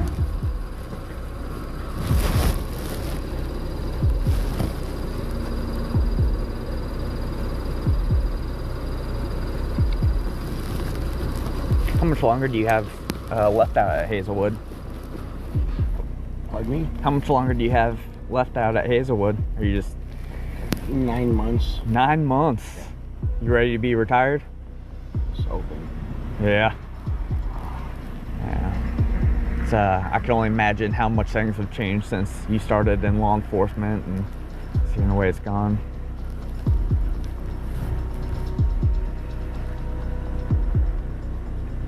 Alright, I don't know what to do, man. What do I need to do? Just gonna have you do a quick PBT, Chief, see where you're at, and then we're gonna kind of figure out from there, okay?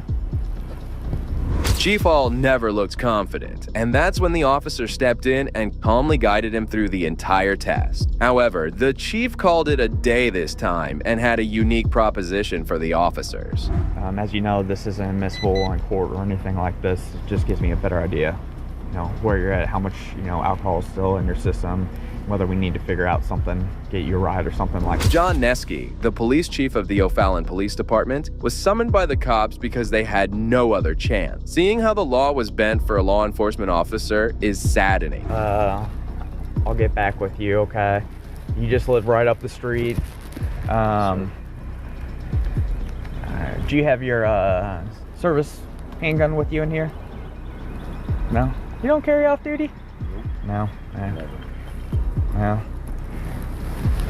All right, Hank, I'll be right back with you.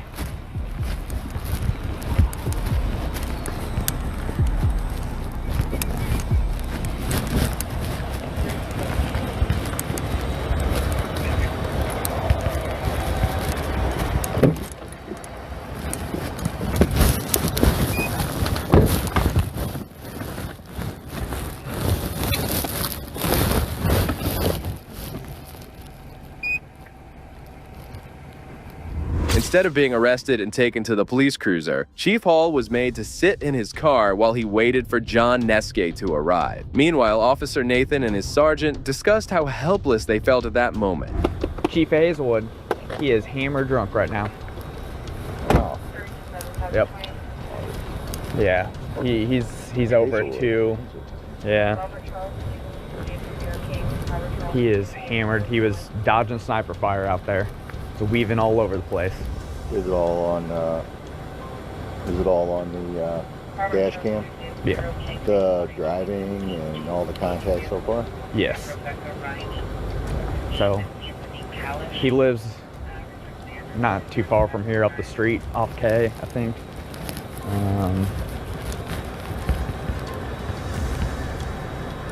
He's the current chief. Yeah. Says he's like 6 to 9 months or something away from retirement. What's he said? What's that? What has he said? What's he said? Yeah, has he said anything? Is he... Finally, a cop's attempt to maintain his authority is shattered when his rude behavior went viral, resulting in him getting fired. I'm here for your protection. Why? Because these people are criminals and will f***ing you over the first chance they get. Yeah, go ahead and smile and kiss them until it happens to you. I'm a 30-year veteran and I got pulled over and yanked out of my car because I refused to ID because it was an illegal stop. Yeah. Look at just Google Connecticut State Police and how much shit they're in. How much shit that, ma'am, what's your badge number and name, please? Badge number 366. Thank you for your professionalism. Where's the other? Good for you. The female officer identified herself and didn't seem too angry. However, another officer was sitting inside the police cruiser, and things were about to take a turn for the worse as Samuel went over to record him. Yeah, thank you for yours. How many combat tours? 2. Yeah, too many. Where's the other pig that won't identify? He's getting some stuff out of his car. He'll be out shortly. He refused to identify. You might want to bring that up with the commander. It's part of your policy. I know you know, but he said it's not. So he's not only a pig, he's a liar. Fucking piece of shit. What, your dog gonna protect you? Scumbag. Get away. No, back up. Don't touch me. Back up. Do not touch me. Turn around, put your hand by your back. Why? Turn around. Why? I asked you a question. I asked you a question. Officer Sulik came out swinging at the auditor and knocked him down, along with his camera. Samuel's head struck the pavement, causing him to bleed and suffer injuries in the process. Oh my God! Hand behind your back. Oh my God! Hand behind your back. All right, dude. Hand behind your back. All right, dude. Hand behind your back now. I'm trying to. You just up my head. God, I got a wound from the vet. And my shoulders all up from the war. Please. Hands in front of you. Hands in front of you. I can't see. I can't see. Other hand. Sure. Dude, I just asked a question. No, what your name approached was. my car and I told you to back up. But I can go up to your car. No, you can't. I can. This is going to be a big lawsuit. Okay. Okay. Samuel kept shouting for help, but the officers didn't respond. Moreover, the female officer didn't intervene to de-escalate the situation, allowing Officer Sulik to keep making matters tough for him. You just up, my friend. Okay. Your qualified immunity is gone. Okay. I'm going to get... I need medical help. I request a supervisor. I request a supervisor. I got your ID. Please record this. Your phone is still recording. I request a supervisor. Negative, just names. I request a supervisor. I do not consent to searches or seizures. Well, you're under arrest. Well, for what? Then read me my rights. I'm not asking you questions. Samuel was arrested without any reason, and he was made to sit there with his head bleeding for 10 minutes before the EMS arrived. The female officer handed him his phone back, but didn't have the courage to release him from the handcuff. Can you hand me my phone, please?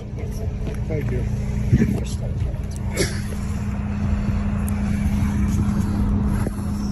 What's the crime I committed? Obstruction's a physical, not verbal. I can do that. You cannot get close to her. I can. I can go and take pictures inside it. But I don't know what you're doing. And you also, he's got a canine and everything. So but I don't know what you're doing. He could have said, "Excuse me, sir, back up," and I was still 4 feet away. You could have been armed. Oh my God, I could have been armed. Really? Is that what you're going to use? You've seen the news. Oh no, I have. Oh, is that how we're going to play this? Is that how we're going to do this? Officer safety. The same thing Yeah, but you're a police officer, not me. I'm not yelling at you. So why are you yelling at me? Because I know you're. Why am I yelling at you? I know why Because you're I'm yelling aggravated. I defended the Constitution for 26 years and get treated like this by some Nazi mother. The veteran was absolutely pissed at the officers, and even though the female officer did initially appear to be calm and composed, she kept defending the action of the tyrant. You have a head injury? Sure do. He hit the ground. I didn't hit the ground. I got plowed into the ground by the pig. In my own town, taking pictures of the police is illegal, I guess. All right, sir, so we're separate from them, okay? Yeah, I know. Oh, dude, you're my boys. All right, we're here to treat you. We don't want to have any trouble, okay? Is a supervisor on the way? So we can, he's not coming out? For him, no. Can I get a supervisor on site, please? Hey, boss. What's your name? What's your name? Kevin. Okay, I'm Colby. Where's my wallet? I want it back. You had no right to take it. You haven't arrested me. You got me in custody. You haven't read me my Miranda rights or told me what I'm being arrested for. I want that information now, or I want my wallet back. God, this dude is just a fucking idiot. After getting treatment, Mr. Garrison was charged with 2 counts of interfering. However, the veteran never obstructed the cops or posed any threat to them. Soon after this incident, he planned to file a civil rights lawsuit against the officer in the city. He started a GoFundMe campaign, which has successfully raised almost $8,000. Very soon, he will be suing the cop and hopefully get the justice he deserves. We hope this tyrant learns his lesson, but this next auditor took these ignorant officials to the cleaners on the spot. You have no legitimate purpose to be here. You need to exit this space. You may stand outside. In August 2023, First Amendment auditor Jean-Paul Reyes decided to conduct a First Amendment audit at the New York State Department of Corrections and Community Supervision. However, just as he made his way in, he was met with resistance from a parole officer. This is the parole lobby here. Yes, ma'am. I don't need any help at the moment. I don't need any help at the moment, ma'am. Okay, you cannot be here if you're not here to see anyone for parole. There's a sign that says for visitors. I'm here to do a FOIL request for some public documents. Are you recording? I'm taking some pictures and video. Okay, you cannot do that. Why can't I do that? There was a lot of signs up front. None of them said that there was no pictures or videos allowed. We do not take photos in here. What'd you say? I'm Parole Officer Franklin. There's no one here in this building, and we are not taking photos in here. The FOIL request can be made on the website. You don't need. I could do it in person though, right? No, we don't do a FOIL request here. Why not? You're the agency with the records. FOIL request here. You can request that online with the link. The woman was wrong. The building was public, and anyone could enter it, and Sean had every right to film inside. Seeing her aggressive demeanor, Sean decided to teach her a lesson. So I will ask you to leave because we cannot have any filming in here. So the only reason you're asking me to leave is because I'm recording? Am I making myself clear? Ma'am, you are very clear. I can hear you perfectly fine.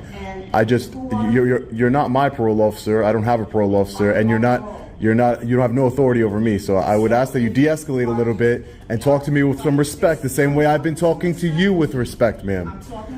Do I make myself clear? Is that talking to somebody with respect, ma'am? Not a problem. You want us to keep standing there? You don't like it, do you? After seeing that Sean wouldn't back down so easily, she left the place and called her fellow parole officers, who were even worse when it came to understanding the law. How you doing? Hey, how are you? So this gentleman is requesting for FOIL. I explained to him, FOILs are not done here. They're done through a request online. He's recording us. He's not on parole. I've asked him to leave. He won't leave. I'm just taking some pictures and video in the publicly accessible area, sir. May I get your name? I'm trespassing. How am I trespassing? This is a public lobby. Can I just get your names and badge numbers? If you're not on parole and you have no business here. All three of them appeared nervous and shocked when they confronted Sean, as they lacked the knowledge to tackle him. They were too proud to accept that he was legally allowed to carry out filming. However, one of the parole officers proved a little too difficult. I do have business here. What's your business? I'm an independent journalist. I'm working on a story. This is a publicly accessible area. This is a lobby. I'm working on a story on the New York State Department of Correction and Community Supervision. Okay. They have a unit that deals with if you want information from DOCCS that they can provide that to. Oh, I'm sure they do have a unit that provides information. I just like to go randomly and unexpectedly to public offices and publicly accessible offices and conduct my investigation. May I get your names and badge numbers? Preston, 1939. What would you say, sir? Preston, 1939. Preston? And your name? I'm P.O. Rookwood 9. You're the one that said I was trespassing. I'd like to know who says I'm trespassing. I'm not giving you information. Why would that? Are you a public servant? I'm not giving you my information. Do you work for the public, sir? Of course. So why wouldn't you acknowledge yourself to a member of the public? So I'm not giving Well, you don't know who anybody is until you meet them. Exactly. I don't know who you are. And you just met me. At this point, Sean realized he was up against some tyrants, so he asked for a supervisor. So you're not going to provide your name? Are you a supervisor here? No. None of you are supervisors? No. Can I speak to a supervisor? They went to go get it. And you told me your name and badge number, right, sir? Thank you. Appreciate the professionalism. Sir, the supervisor has instructed you to leave. You're trespassing. If you stay on the premises, we're going to call the police department and have you arrested for trespassing. You can call the police department. It's fine. This is a publicly accessible area. I'm here conducting lawful business. How is this a restricted area if the door is open? I don't understand. Actually, the door is not supposed to be open. The door is not supposed to be open? It should be buzzed in. So maybe it didn't lock from the last person who left, but this is a restricted area. Despite being threatened with an arrest, Sean made it clear that he wouldn't surrender his constitutional rights. Finally, the supervisor arrived, who wasn't any different from the other official. Well, the door was wide open. Hey, sir, how are you? Hey, how are you? I'm good, sir. How are you? Are you a supervisor here? Yes, sir. Hi, nice to meet you. My name is Sean. I'm an independent You have journalist. identification? I don't have any identification on me, and I wouldn't hand it over if I did. What's the purpose of your visit? So I'm an independent journalist. My name is Sean. I'm here to exercise my First Amendment right, just to gather some information. I'm working on a story on the New York State Department of Corrections. Excuse me. Sure, sir. Give me 1 second. Yeah, no problem. You have no ID. I wasn't aware that I needed to carry ID, sir. You're in a government building, a law enforcement building. Do you have identification? I wasn't aware I was obligated to carry identification, sir. Do you have identification? No, and if I did, I wouldn't give it to photo you. identification. No, and if I did, I wouldn't give it to you, sir. I haven't broken any laws. Shortly after, the supervisor left as he got a call. Sean remained in the room with the other officers momentarily before the supervisor arrived back. And this time, he had a much more straightforward agenda against him. Excuse me, sir. Yes, sir. Do you have identification with you? You asked me that several times already, sir, and I don't. And if I did, I wouldn't give it to you. You have no legitimate purpose to be here.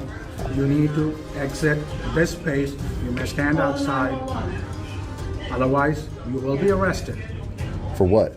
Okay? Trespass. This is a public You building. have no legitimate business here.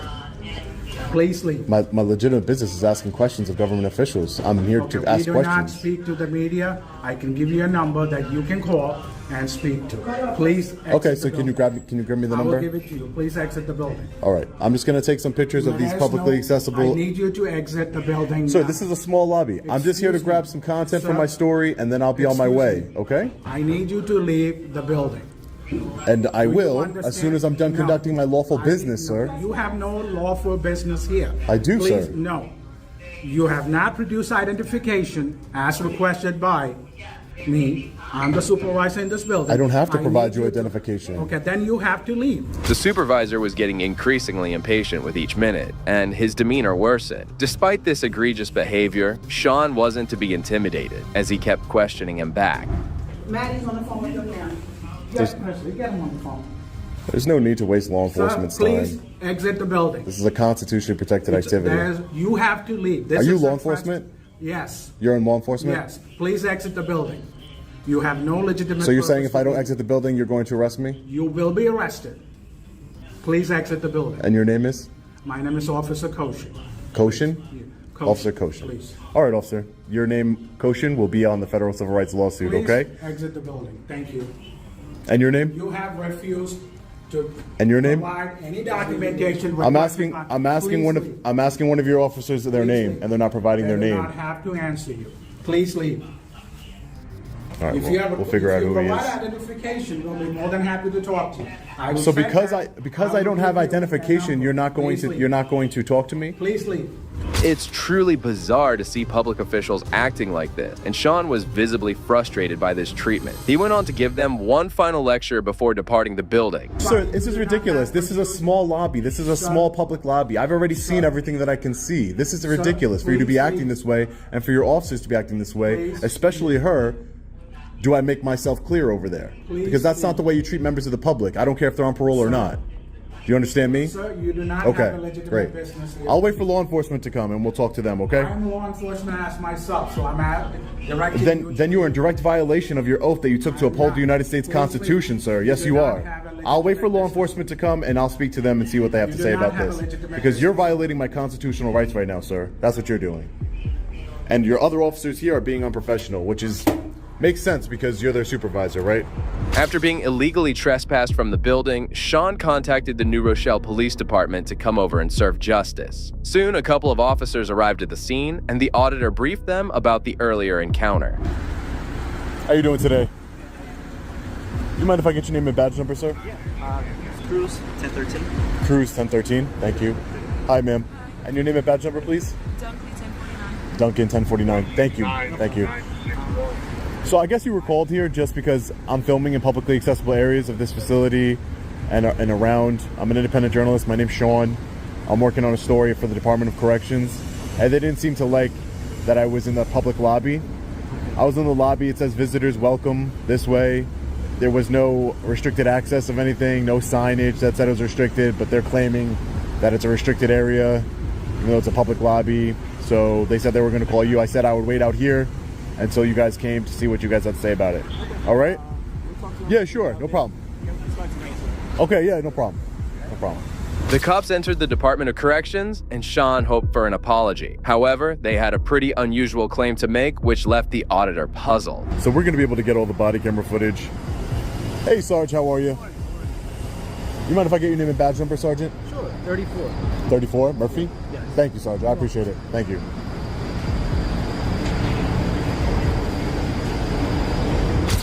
I will be getting the body camera footage. As soon as we're done here, I'm going to get the body camera footage of what they're saying. For full transparency, stay tuned to the channel so you don't miss the body camera footage video when that comes in. It's always very interesting to hear what they have to say when they think no one's listening. Not many people request body camera footage, so they're not really worried about what they're saying inside. I've caught, as you all know, so many law enforcement officers saying the most egregious things when their body camera's on. It's ridiculous.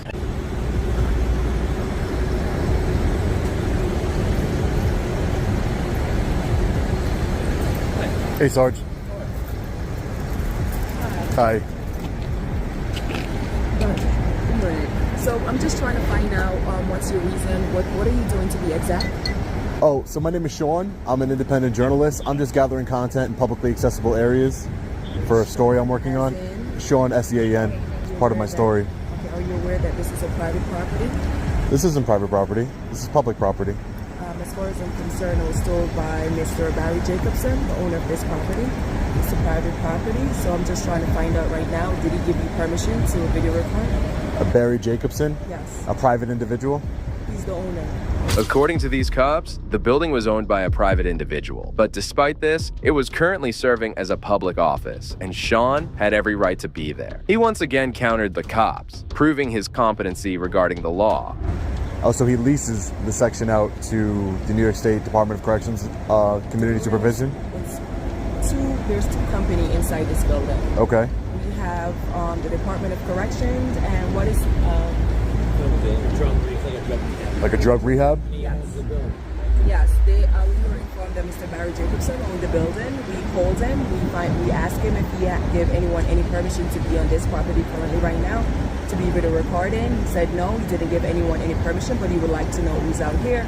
Technically, if a government agency is leasing the property, it then becomes under the government agency's control for as far as publicly accessible areas. It's a government agency, it's funded by taxpayers. But if someone else owns this property and they don't want me here, that's fine. I don't need permission to be here. There's no restricted area signs, there's no keep out private property signs. So there's no way of me knowing that. So I have every right to be here currently. If the owner of the property doesn't want me here, that's a different story. I already got all the content that I needed, so... Sean was technically correct, as the place had been leased to the government and was now a public building. However, despite this, he decided to end his audit as he made his way out of there. Thanks, guys. Appreciate it. Have a great day, okay? Take care. Stay safe out there.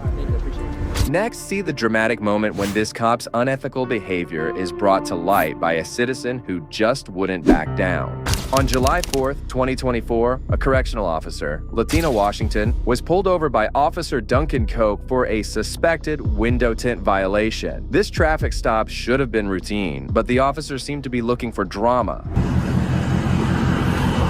Hey, how y'all doing? Hello. Officer Koch, TPD, do you have your driver's license? What happened? Well, your What tent happened? is illegal, so I want to test it and let you know for sure. Oh, well, I'm not letting you test it, so you can write it. You can write a ticket. Okay, so you're not going to let me test your tent? No, sir, you can go ahead and write the ticket. I'm not sure if I have it, and I don't just want to be fumbling around in it, but I do have my registration and everything. You don't have your driver's license with you? I'm not sure. Where y'all headed? I was going to get my baby sister. Okay. I'm going to have to test your tent. I mean, I'd rather do that than have to take it further than that. So, if you just roll it up a little. Yes, sir. Let me call my daddy. Once everyone gets overhead, we'll go through this breaking up fence. Okay. What are you calling him for? Property. She just said you can write the ticket. Instead of just letting the cop do his job, the correctional officer decided to have a debate, and to make matters worse, she called her dad. Daddy, I done got pulled over. And here's all the way black. Daddy, I just got pulled over. This officer literally waited. He literally went in a neighborhood to pull, like he went in a neighborhood. There's nothing waiting for me to against pull I out can't so do that that. he could jump That's behind fine. me. Please. Now he's talking about my team, but I told him I don't want him to test my team. Just write the ticket. Sir, if she doesn't let me test it, she'll go to jail. This is ridiculous. I'm just...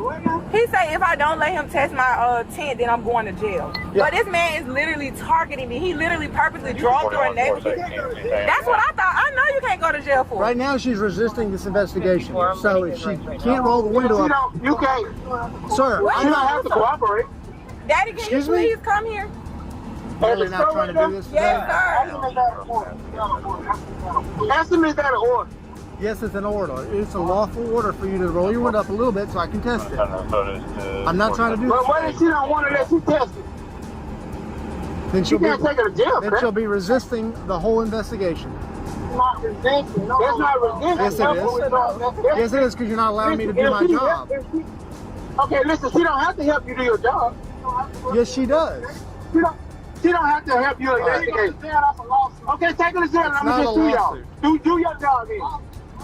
I'll let you know where it's at. You don't have to cooperate. Can you just write me the ticket, sir, and we can do it like that? I need to know where it's at. He can't write you a ticket if he can't test. Exactly. So now you're making my job impossible. That's the definition of resisting. It's shocking that Miss Washington and her father claimed to know the law, but made their own interpretations of it. Officer Koch decided to patiently wait for a supervisor despite being correct. So we'll just wait on the supervisor to get here. Yes, sir. Are y'all needing a dog for that, or y'all good? Oh, they can get the dog. That's not what's not. That's not what this stop. It's fine. Checking the property. Nah, they worry about it. Well, who's your dad? It's fine. It doesn't matter who he is. Exactly, it doesn't. It doesn't. Just like Governor or whatever. So your dad coming doesn't. It's not going to stop me from doing my job. Yes, sir. It's not. That's understood. The power game don't work with us. Yes, sir. Understood. We take an oth to do our job no matter what. It's darker than mine. Okay, well I'm on this stop right now. We know. Okay? We know. Not trying to. We but know. At this point. Cause y'all swear I'm a DUI. I swear to God, every day I get followed every single day because of this car. Every single day. Like last night I got followed by 2. I was just stopping you because of the tent. It's always something every single day. I wasn't speeding last time. I just got stopped yesterday. I didn't even get stopped. They followed me and then they see my uniform and backed off twice in the same night. So I couldn't see your uniform because your tent is so dark. it's okay. Even if I did You've see never it. seen these windows up, sir. Yes, I did. Okay, the windows was literally down. We were sitting right there looking on our on our phone. Like down when she left my house. Your window was up, sir. The correctional officer tried to play the victim card, claiming she was being stopped because of her car. It's puzzling why she didn't let the officer proceed with the investigation instead of wasting everyone's time. Ma'am, also your rear is illegal, I can tell you. And So now it's he's not saying just, my rear. What's illegal now? the rear is too dark as well. Now it's just the rear that's No, this is too, and I'm about to show you when you should let me do my job. It doesn't have to be like this. He said now the back window's too dark and all this. If he wanted, If it is, I'll either write her a ticket or give her a warning. Usually I lean toward warnings, but right now she's not letting me do my job at all. So, but I'm gonna get pulled because I'm in a Charger though. No, I always get pulled that's not over what it them. is. I'm in a Charger. They think I'm a D-boy. This every day. It's every day. He said it's just really because of the windows. You think that he pulled you over because it was you? It's okay, and I honestly don't. I couldn't see who was in the car. Look how dark the windows are. My window was never up, sir. You keep saying that. For all I knew, you were 80-year-old grandma. I have no idea. My windows was never up. I was surprised, but I figured you would let me go ahead and get you out of here. Shortly after, the supervisor arrived on the scene and tried to deal with the woman calmly, but her entitlement just didn't seem to lessen. Okay, ma'am, I see you're a correctional officer. If you get arrested, I'm pretty sure you won't be anymore. So here's the thing.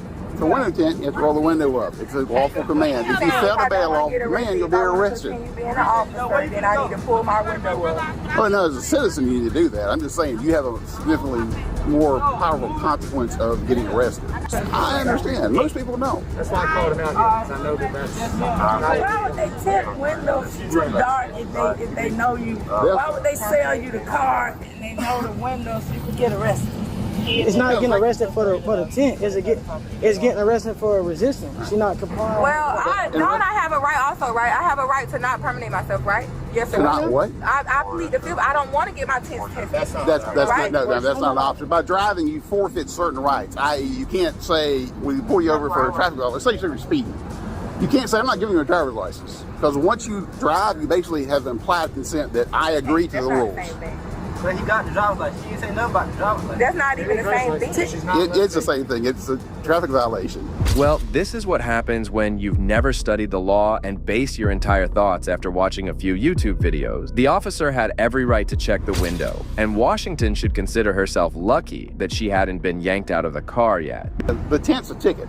At the worst. Yeah, you don't want a ticket. You don't get arrested for that. But you already... However, failure to obey a lawful command is a chargeable offense in the state of Florida. Yeah, he's going to give you a warning, so just let him test it. No, we're not doing a warning now. What are you doing? Now, if it's a violation, then it's a ticket. But if it's not a violation, then it's... But she is running out of chances, because we cannot sit here all day and wait for her to... But then with the ticket, you can... You're taking go to court. Yes, absolutely. But Tina, let him go ahead and test it. So you would know what you're dealing with. You can always fight it, Yep. But you probably have to get a lawyer. Ma'am, I've explained the situation to you quite clearly. I've explained that this is a lawful command. I explained that failing to be a lawful command will lead to your arrest. So, one more time, are you going to roll the window up so you can test it, or are you going to get arrested? It's going to lead to my arrest. Yes, I am. Tina, who are you talking to? I'm her grandmother. Okay. But I'm just saying, who are you That's talking fine. to? Who you asking? Ma'am, I will give you 30 seconds to make her to either get arrested or make a decision. Despite knowing her career would be jeopardized if she's arrested, Washington kept on infuriating the officers until their patience wore off. No. 20 seconds. Roll your window up and let them do their job. Listen, for resisting, listen. It's not a point. Don't do all. Listen, don't ruin your career over a window tint. Please don't do that. Listen, 5 seconds. Okay, go get it. Go get it. Go get what? Go get it. He has it right here. Roll your window. All right. You have to roll the window up, man. Here's the meter. If you roll it up, I want to test it. All right. Roll it up to here. I want to test it if you roll it up. All right, no, this is. I'm gonna roll it up. Roll it up, Brian. Roll it up. Okay. Last chance. Roll it up. Roll it up or go to jail. Take her to jail. All right, we're done with this. You're under arrest. You're under arrest, ma'am. We've been begging her.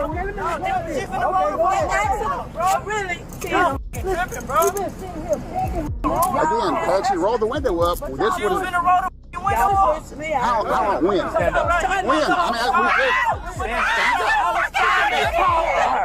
I was trying to talk. I was trying to talk. That's for a window? That's what I'm saying. I'll just for a window? I was trying to talk. Really? I'll explain to you. Like, y'all got other stuff y'all could be doing right now. The officers were nothing but cordial throughout the encounter. They gave her ample time and opportunity to amend her mistake, but it appeared as if she was ready to test their limits. Do you have anything on you? No, I don't. Makes no sense. I agree with you. I agree that this makes no sense at this point.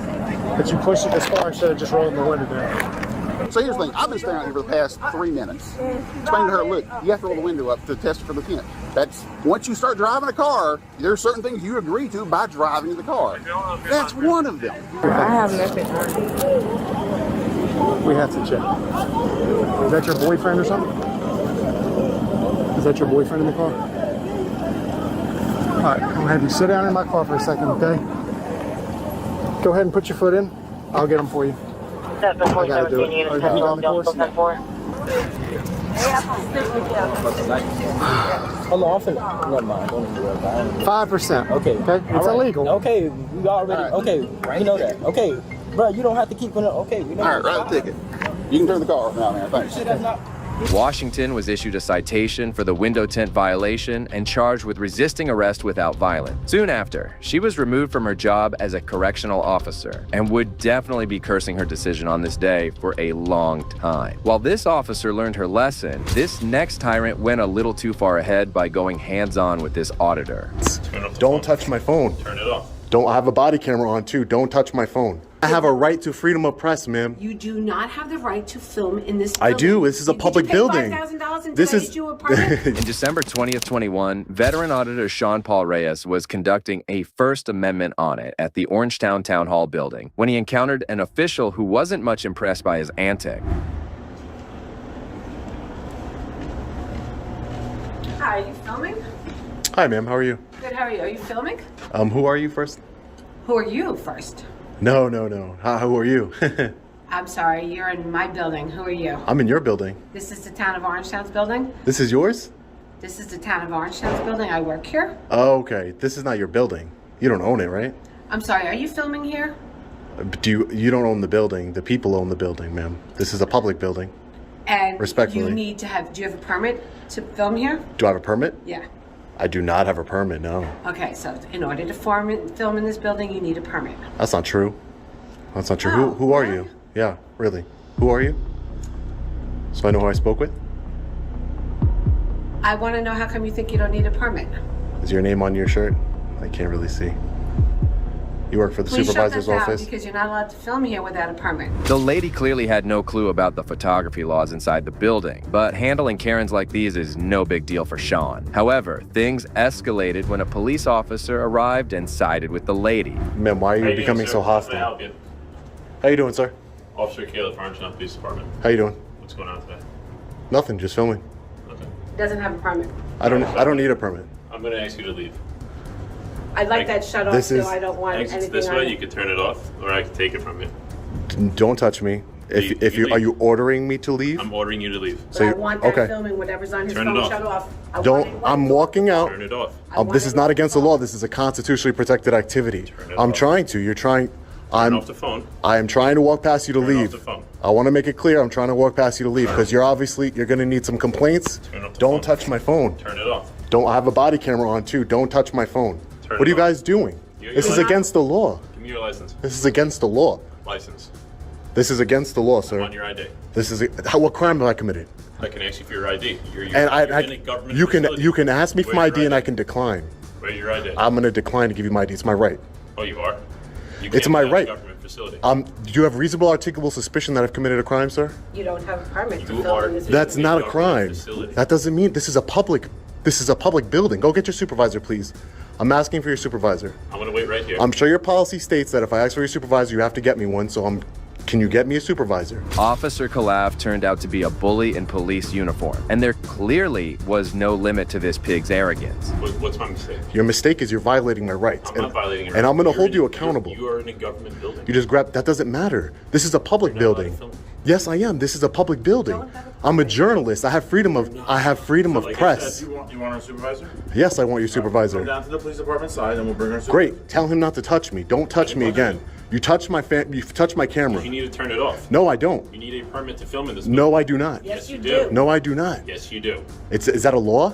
No, it's town ordinance. It's not a law. It's a town code. It's not a law. Where's the You want me to code? go get the town attorney? Go get him. I'm sure he'll educate you, ma'am. If he's good at what his job, I'm sure he'll educate you. Insult me? No, I'm You not just trying said to I need insult be you. educated. Yeah, because you obviously don't know freedom of press.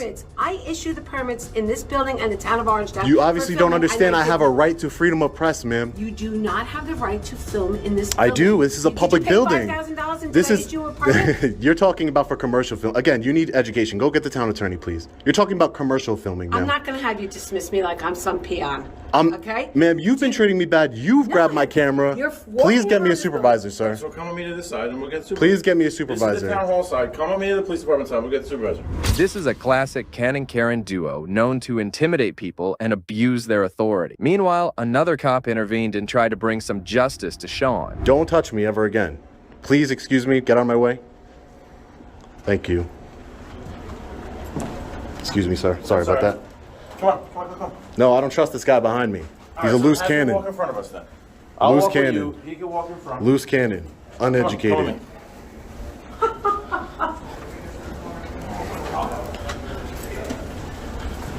What are you in training, man? Like, I don't understand. What's wrong with Why is he you? in training? Where did he get the indication he's in Because he doesn't understand that I have the right to film, number one. Number two, he puts his hands on my equipment, which he cannot do. But you don't have the right to film inside for no legitimate reason, which is what he was trying to explain to you. No, That's no, what we're no. trying to figure out. First of what all, you're no one filming before. for. Like, Exactly. I'm an independent journalist gathering content for a story. I'm working on a story at City Hall. I have to go see the town clerk to do a Freedom of Information Act request.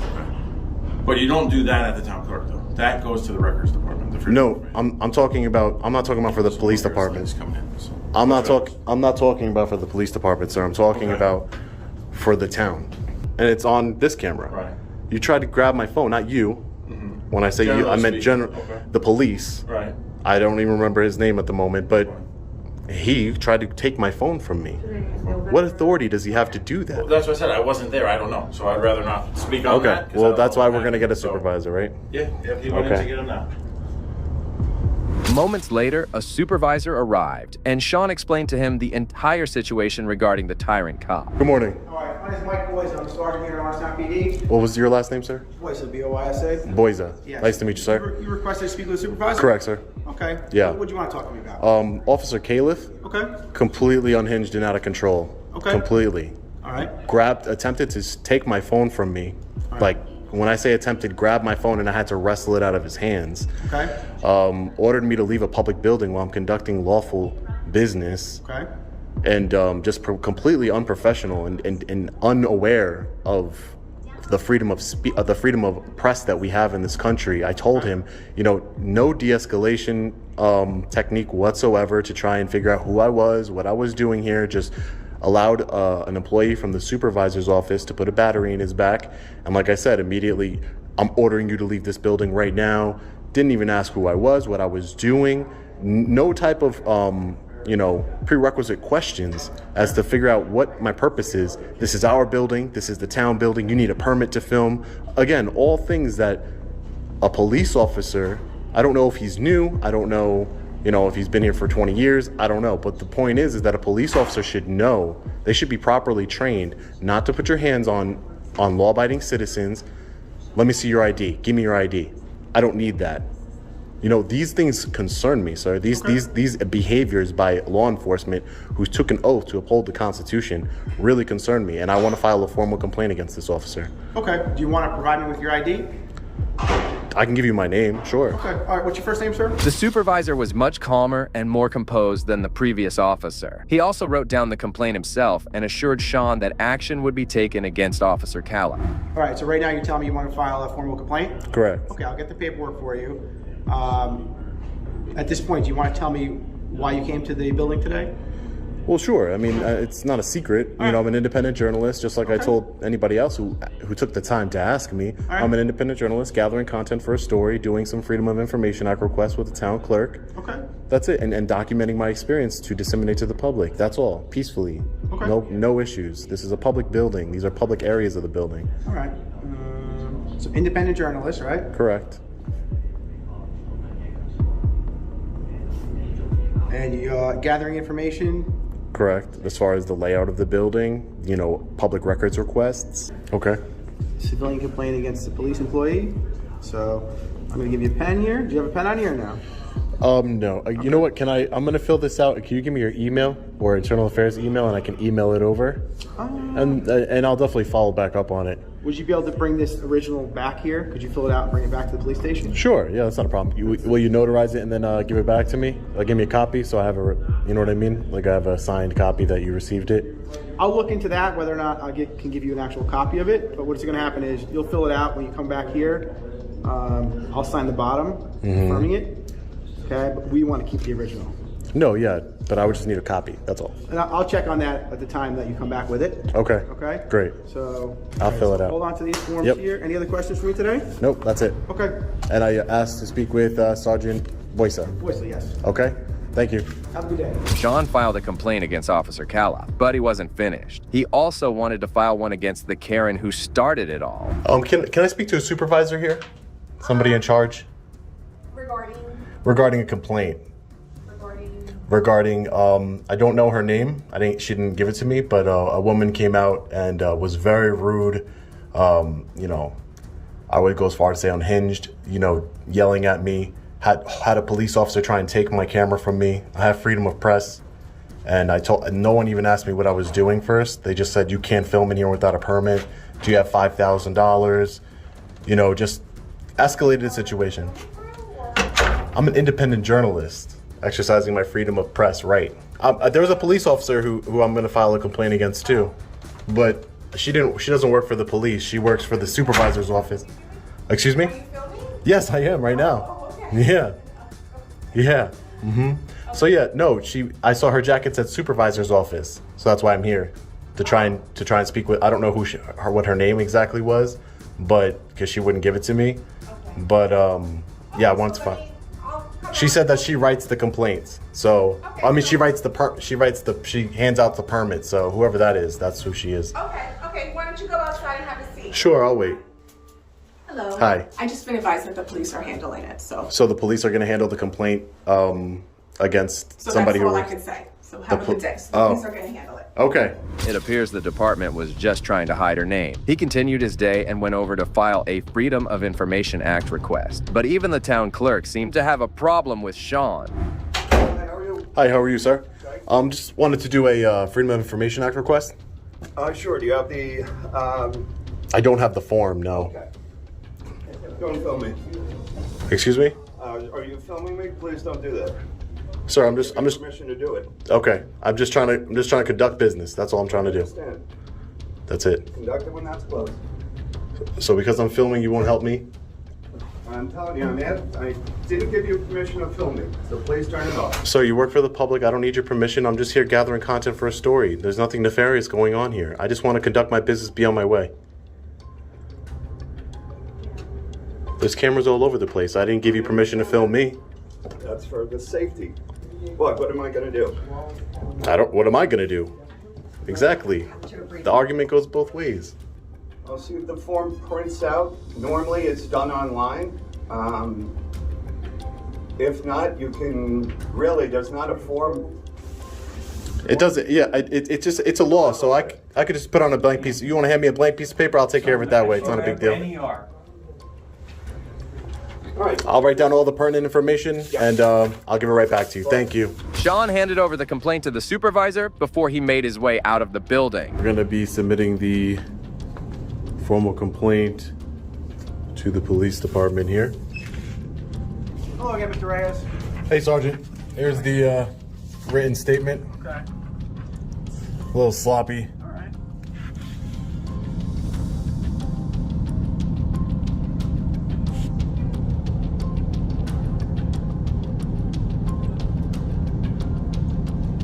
It's basically a little summary of everything I told you already. Sean encountered tyrants throughout his audit in this building and was shocked by the entitlement of these officials. After filing his complaints, he concluded his audit shortly after that. Surprisingly, this wasn't the last time Sean was intimidated by an officer while minding his business. There was no need for you to bring that out here. I know you want to seem cool or whatever, but I'm not a threat to you. You don't need to pepper ball. The auditor arrived at the Etowah County Correctional Facility and was taking pictures from a safe distance when a sergeant approached him and tried to knock him off. Can I help you or something? Who are you? Sergeant Daniel, who are you? My name is Sean. My name is Sean. I don't need any help, Sergeant Daniel. Thank you, though. I appreciate it. I mean, you can't be recording my guys. I can't be recording who? You can't be recording my work. Why is that? You just can't be. just- Who are you supposed to be with? I just can't be? I'm just with myself. I'm not with anybody. Okay. Come on, Nick, can you go, please? I'm sorry? You need to go. No, I'm okay right here. Thank you. Sergeant Daniel thinks he can tell a free man in this country what to do in a publicly accessible area.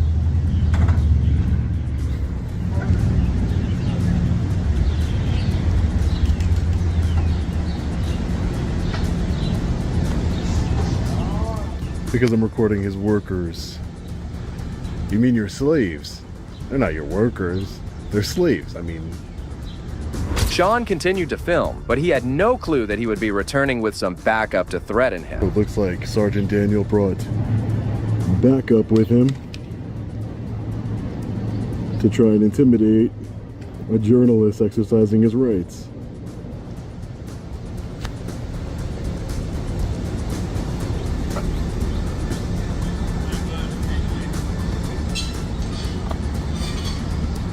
Excuse me?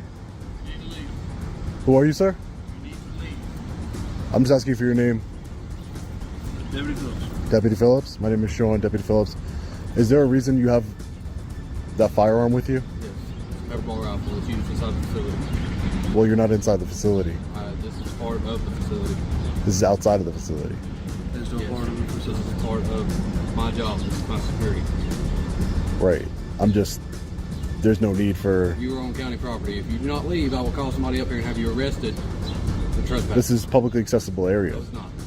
There's no restricted area signs or no trespassing signs.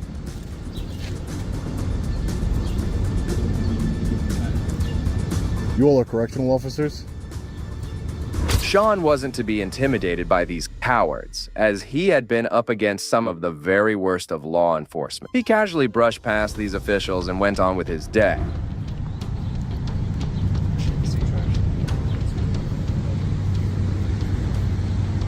Is this a restricted area? Yes. Deputy?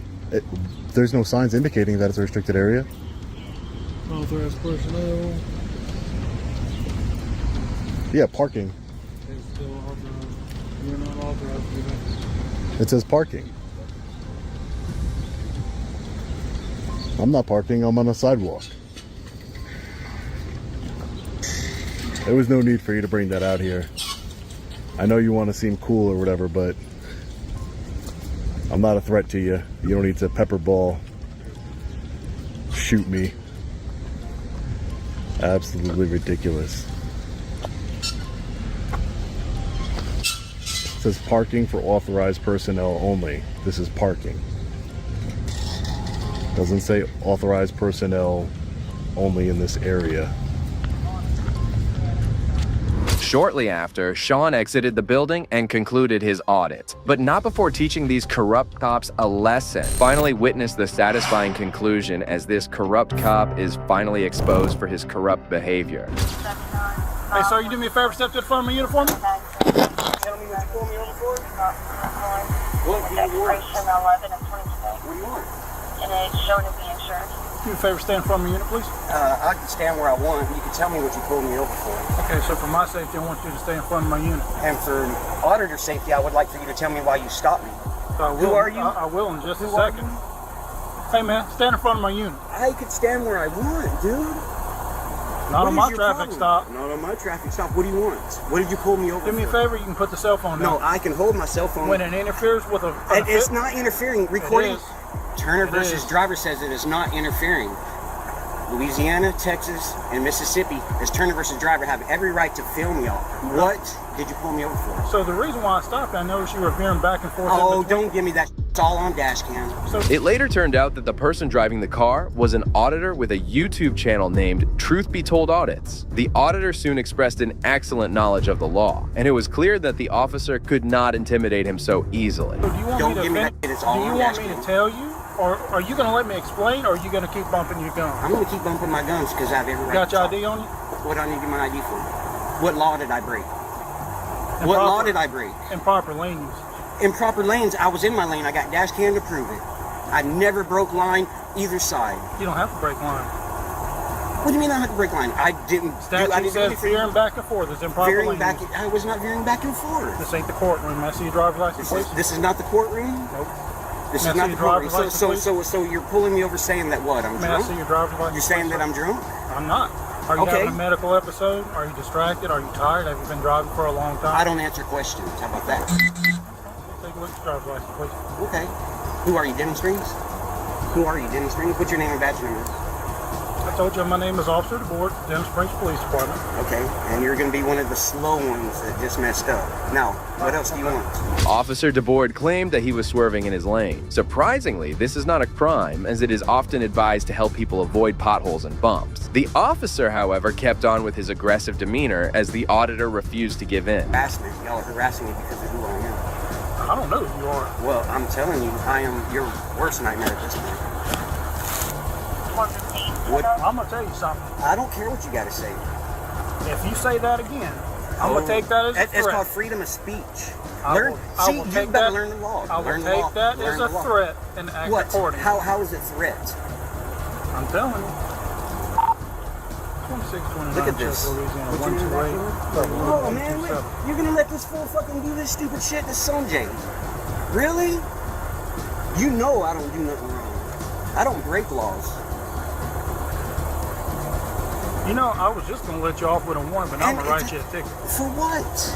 Improper lane usage. I didn't change lanes. The officer's ego was too big. He claimed that he had changed his mind and would write him a ticket for the offense he was only about to give a warning for earlier. A police officer must have thicker skin than this. And if this wasn't enough, the tyrant went on to unlawfully search him. Veering back and forth. I did not break line. You're going to get Write me a ticket. Write me the ticket. Go ahead. Go write me the ticket. Go on. Stand right there. Actually got any weapons on you? Turn around, face I don't my answer questions. And this is going to be an illegal search. Turn around, face my unit. Really? You place your hands on top of your head and interlace your fingers. I am recording you. Oh, okay. You see this people? You see this people? You see this people? Now, spread your feet. Now it's an officer safety thing. You need to learn the law. So right now, I'm going to be quiet. Shut your mouth. Oh, you're messing up. Oh, I'm going to show you. So I can conduct a lawful pat frisk for weapons for officer safety. It's called Terry versus And Ohio. I gave you 3 lawful commands and you sat there. You got 1 time. Yep, and you just messed up. I'm not interested in weapons. I don't have to answer your questions. I'm not asking you no questions. You asked me about it. You got the right to remain silent. Use it. Be quiet. I don't have to answer your questions. Then use it.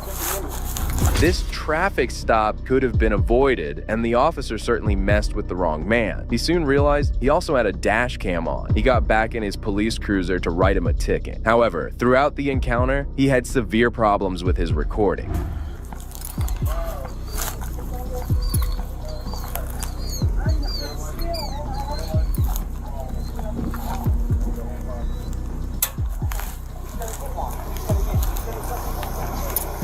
You threatening me again? You're gonna get a written. Hey, that'll be written up. You don't even know. You're gonna get written up. You're gonna get a complaint form. Good. It's gonna go on your jacket. Come on with it. It's gonna go. I guarantee it's gonna. Yep.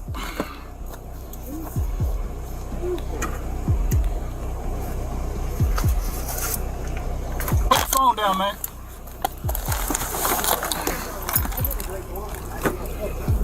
Right or the other one? You don't have to. Oh, I don't have to? No, you don't. Statute doesn't state that. What does the statute state? Put the phone down. As the officer decides to write a ticket, the other officer, who has been relatively silent until now, decides to go toward him and teach him a lesson in law. His attitude is much better, as he does not support his feelings. We're gonna write me my ticket for, I guess, driving straight.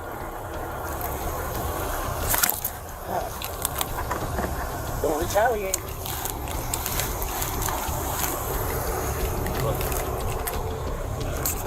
So is this one law? Yeah. Yes, you're allowed to get out here. Yeah.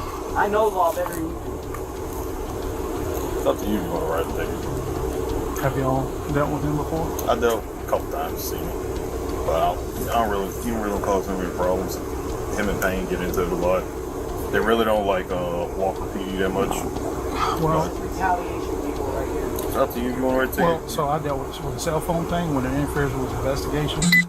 It just in general, he's still allowed to record. Can't tell it all.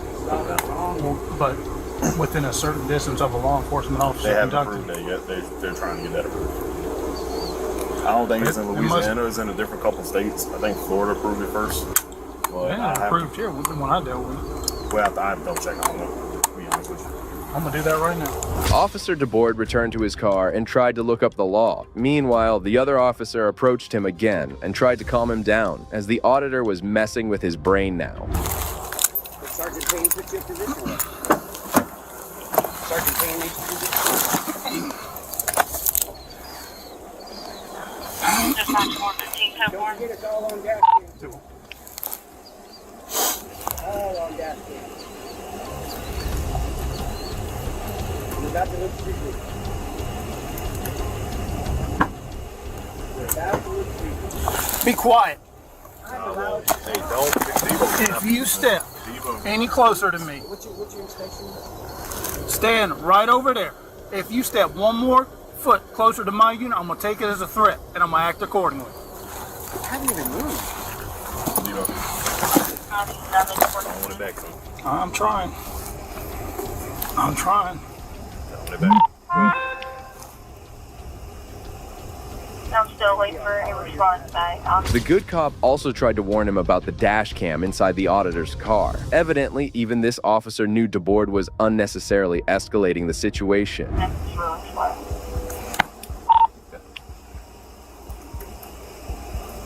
Dispatch 415, we got it back. It's negative. Well, I don't even know what you're driving. Remember, I'll just say hey to y'all. Honest to God, no. They God strike me down right now. I don't know which I'm driving. I'm just a backup officer, go ahead. I wasn't gonna write him a ticket. Be unlawful for a person who's either principal or accessory crime detained. Let's see. Also, people knew for sure that he was here. That's not the dumb question. So, I noticed because this is how that Walker cop got in trouble. Because they do have dash cameras. Well, I know. Yeah. So I noticed he veered to the center lane of travel right before he crossed over the intersection. But after that, he didn't veer. No matter what the officer said now, it was evident that he had escalated a simple matter. This situation should have been resolved with a simple warning, but the officer couldn't handle the when all that's going on, when it interferes with a law enforcement investigation, take the phone, turn it off.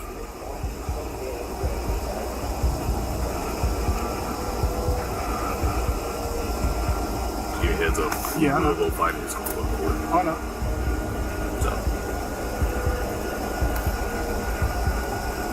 Not like I ain't been written up or tried to been sued before. It's been doing this 12 years, man.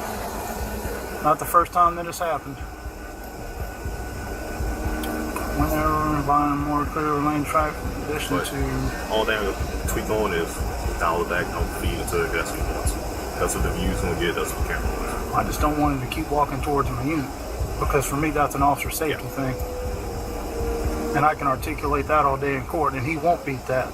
The officer flexed that he has been doing this for 12 years. I really wonder how many people had to suffer because of this tyrant cop. Well, if I don't write him a ticket, then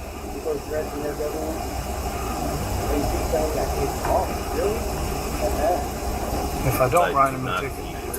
No, it's up to you. You got officer discretion all day, every day. But he is going to talk more shit. It's either way it's going to go. You just have to not let it get to you. Or my main concern is officer safety right now. I feel you on that, but well, I didn't have to tell him 3 times.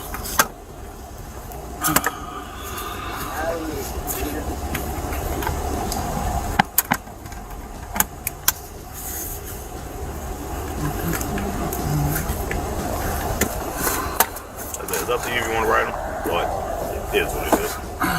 Well, am I going to deal with any backlash if I don't? That, no, officer discretion at the end of the day. Oh, so here's the thing. So I don't have a dash cam. And now, is it going to show him veering? Probably not. The way his dash cam is positioned, because I see it right here, it's not going to show him veering. It's not going to show. Yeah. It's up to you if you want to write them. If not, it is what it is. At the end of the day, we got officer discretion. You want to decide it ain't worth the headache. Or if you want to just hit them with the ticket, you seen them veering, your word against us, we're going to go to court. Either way, this is going all over YouTube, so. A few moments later, Officer DeBoer decided not to give him a ticket, as it appeared he had listened to the words of the other officer who was forcing him not to do it. Deep down, he knew this would backfire because the auditor had proof.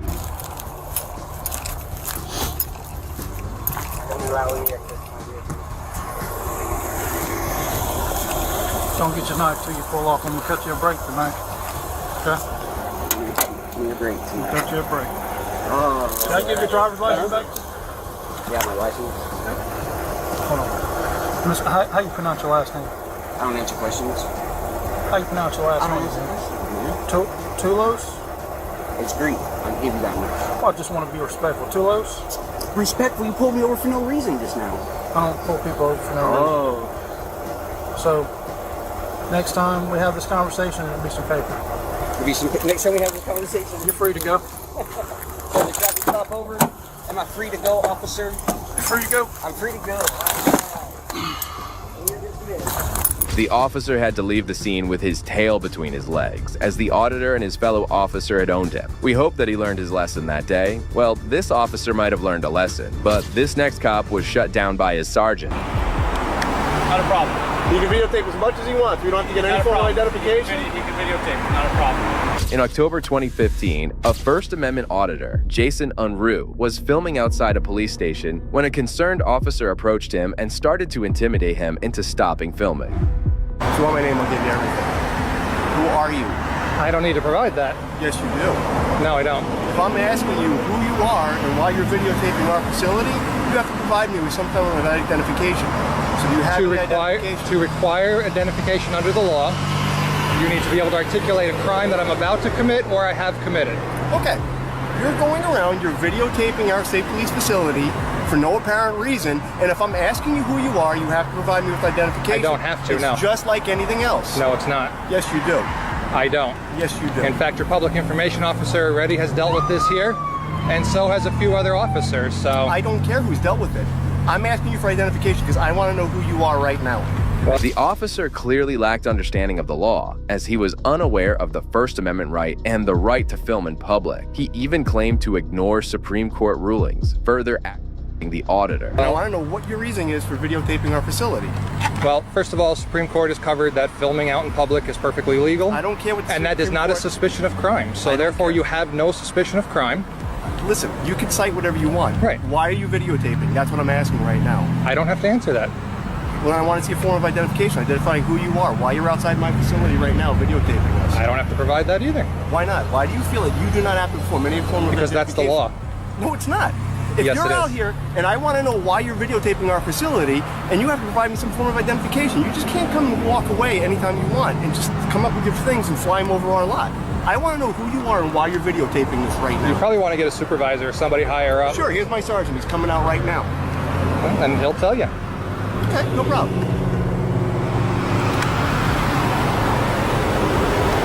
The tyrant cop waited for his supervisor to arrive before addressing the situation. However, he had no clue that he was about to get one of the worst humiliations of his life.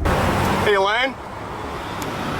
He was flying the drone out in front, videotaping.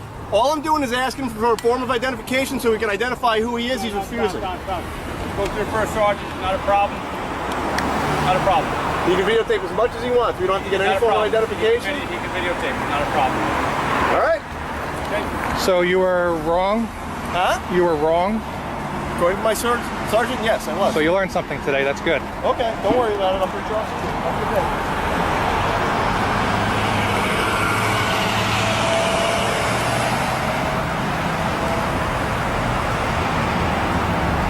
The officer was embarrassed and didn't wait a second longer as he quickly exited the scene. Soon, the auditor talked to the sergeant, who was still courteous and even offered his apology. You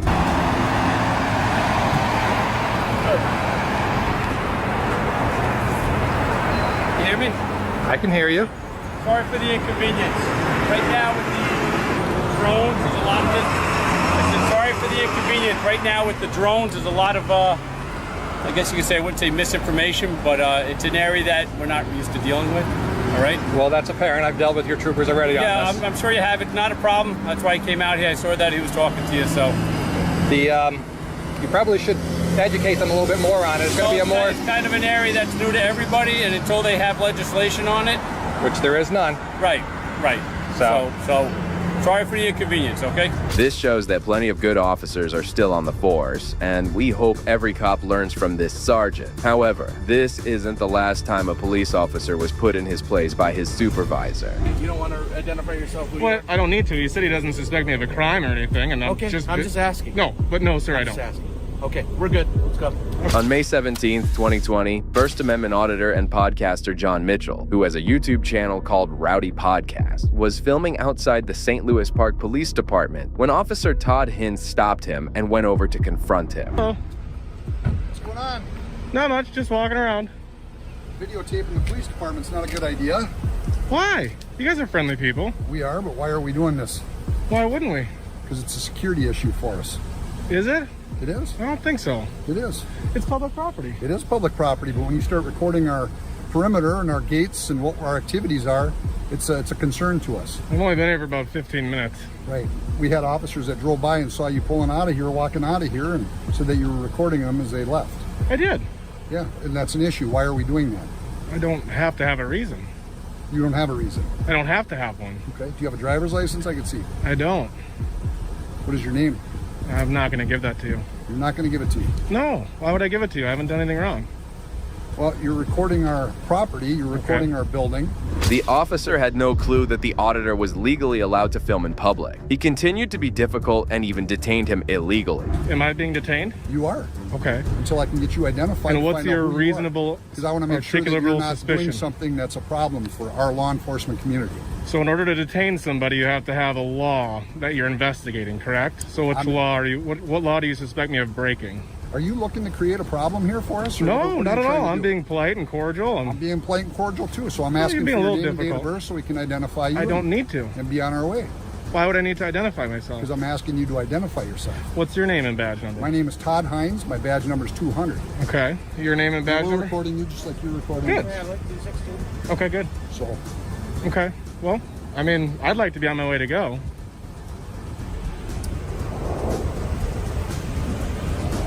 I mean, you have to have So are reasonable... you refusing to identify yourself? Well, there's no need to.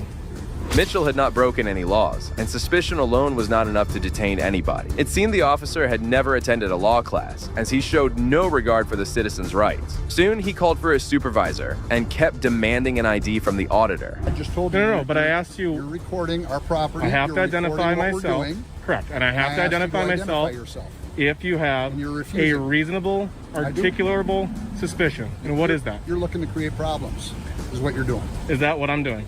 By just that's filming my and opinion. exercising my First Amendment right? That is my opinion, yes. Okay, well, the good thing is the law doesn't go off your opinion. But it does when you're obstructing our requests.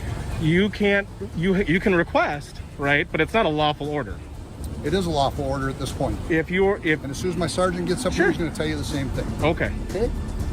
But you're not free to leave. You're correct. I'm not going anywhere. No, I'm not gonna, you know, I'm not like that. Well, that's fine. So what's the problem with identifying yourself? I just don't. You don't have to. I just don't need to. You don't need to. Yeah, I haven't broken any laws, and you just said you... Nope, nobody said you broke any laws. I just said that your activity is suspicious to us. Okay, and is that a misdemeanor or a felony? Listen, it's a concern for our safety and our welfare. And I'm not here to do any ill will. I've told you that. We don't know that. I've told you that. You could be, who knows? Well, sure, but I mean, anyone going by here. Do you think I would be out in the open, not all just in the our middle of activities. daylight?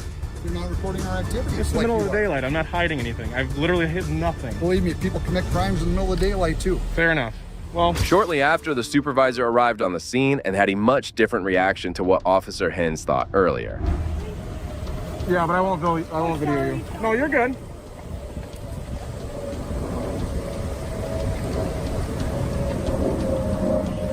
How do you get the sweet car?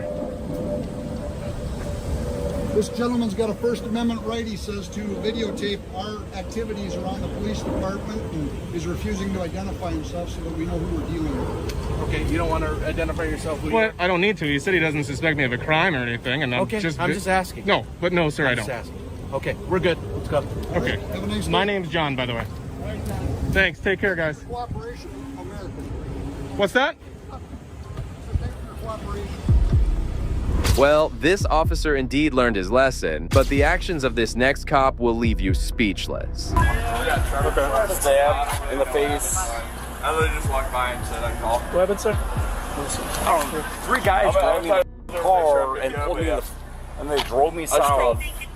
All right, thank you. You're the best. In the face, too. You sing. Where'd they stab you? Right here. He hit me probably 3 or 4 times. I just called hard, and then he got me right here. So, and then good luck. Yeah, thanks, man. So, but I had a. Do you have any idea who it is? Dude, You were in Spanish. a car? So You said you were in a car with them, right? they pulled me into a car. The shirtless man was later identified as 40-year-old Chad McCardle, who happened to be the Boston Heights police chief. The off-duty police officer was on vacation in Florida when this incident occurred. Here's what's up, dude. I'm a cop. Here's my end. So here's where we're apart. Working boys. No, dude, seriously, look at it. Oh, I believe you. Yeah, so I was like, I don't know what your guys' problem is, but Okay. they had seen like my girlfriend. Where did they pick you up at? Whatever bar that dirtbags. Dirtbags? Dirty Harry's? Yeah. Yes. Dirty Rick's and Dirty Yes, Harry's? yes. Okay. Officer McCardle claimed that he was stabbed multiple times. However, there were no sort of injuries or even a mark on his body that confused the officers. Despite this, they kept on listening to what he had to say, and that's when he said something alarming. They took me to some alley, they started kicking me in the face, and like I grabbed a stick and started stabbing. So, Okay. but I'm pretty sure I killed one of them. You think you killed one of them? Yeah, like he started kicking me right in the fucking nose, and I was like, dude, I'm like whatever, and Where did you walk from? Do you know? down here, and I started screaming. I'm like, would you guys Show me where you walked from. The officers were shocked and alerted as they heard the officer talking about killing someone. That's when the investigation started getting interesting. They started kicking me in the nose, and I'm like, dude, just stop. So he's like, you. I want your girlfriend. I'm like, whatever, dude. Like, So so you can get some sand on your face. yeah. Where did this came from? He had, like, he was just, like, bludgeoning me with a stick or whatever, and I was like, dude, you. Like, I cracked the stick, and I was, like, stabbing the neck, and he just, like, I know he was bleeding. So Where did this happen? Where did it look like? it's an alleyway, like, right on there. I put a taxi cab over, and he's like, dude, call 911, and he's like, he drove off. So I was like, hey, like, you guys, like, whatever. So, like, whatever, but there were two guys. He had a white beard, black. You said he has a white beard? He had a black beard. He was like super white, fucking black beard. Seeing the officer's condition, the cops even started to wonder if he had a little too much to drink the night. However, McCardle persisted in claiming that he was stabbed. Still, Cleveland, Ohio. You're on vacation? Yeah. Where are you staying at? Slara in Miami. We came in here for one night. Okay, where are you staying at down here? Airbnb at Keelan Pie Street. So where's your girlfriend that you said? I have no clue. I can't because they kept trying my phone, so I can't activate it. So who's they? Who kept trying your phone? there's a white dude with a black beard. There's like a heavy set dude with like a gray and white beard. So yeah, man. I'm a cop too, so that's what's. As more officers arrived at the scene, McCardle continued to repeat his story, emphasizing his status as a fellow law enforcement officer. You're Chad, right? I'm Chad.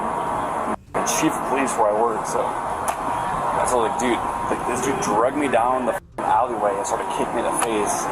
I like broke a stick, started stabbing him in the neck. I don't know if the dude's dead or not. So I was aiming right for here. I'm telling you, that dude right there, he like came up, kicked me in the face. I was like, all right, let's fucking go. I broke the branch off and started just stabbing. So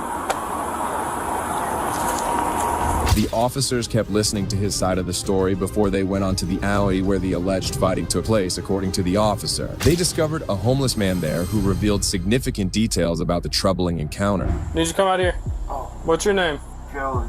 Joey, did you hear any commotion going on? Like a fight or something that's broke out? Yeah. You did? Come out here for me so I can see you. I'm in the alley right behind 424 Southern, and I'm out with the 77 that stated there was a fight that just took place here. Oh, just hiding from him. You were hiding from him? Yeah. So what did you hear? I don't know. The guy just... Was it right here or was it over here? It was... Well... I was standing right there. Mm-hmm. You right here? Okay. And he kicked me in the back. Kicked you? Yeah. The homeless man added another twist to the tale, asserting that he had been kicked in the back without any reason. That led the officer to inquire about it in detail. I mean, out of the blue. If you could describe this guy, what did he look like? About your size. Okay, what was he wearing? I don't know. But did you notice anything that you'd be able to pick out? I would say he was blonde or redheaded. Okay. That's about skinny all. guy, kind of bulky, heavy set. Kind of. Your size. Did you do anything to him when he kicked you? No. No. I hit the ground. Matter of fact, my back is. The narrative was indeed pretty hard to digest, but it also made sense. And the officer also made sure to go down to the details, leaving no stone unturned. What's going on there? So when he came up and attacked you, did he say anything? No. He said, I'm gonna kill you. So you were standing right here. Where did the guy come from? That way. Because he kicked me in the back. So you were standing right here. Okay? So you're standing right here. Turn around. So your back was facing to the alley. Yeah. And he just walked up and kicked you. So you didn't see him coming, is what you're saying? I didn't see him coming, didn't hear him. And when I hit the ground, he kicked me a couple more times. Okay. Now, the officers had listened to both of their narratives and had to make a decision. They decided to talk the matter among themselves first before passing the final verdict. Note all of his stuff that he said into the report, but whatever happened with that, he's not been able to provide any type of even close to a description. White beard, black beard, like, you can't give any description of all these people. Says he stabbed him multiple times. There's absolutely 0 stab wounds on him whatsoever. All we can corroborate is that he beat this poor guy up in an alley for no reason. So, who wants to press charges? So, 10-15 away, bud.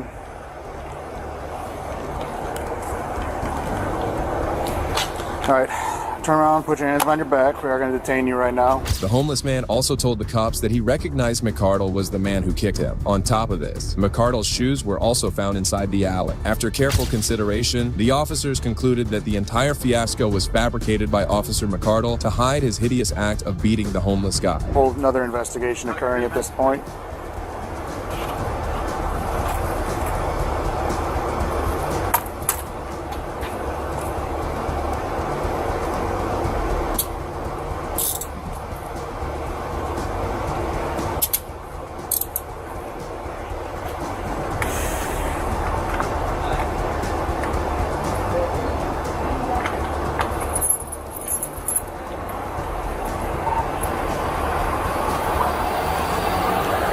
Two IDs and his police ID. I need to make a copy. You're at the hold that for right now. There's no bathrooms around.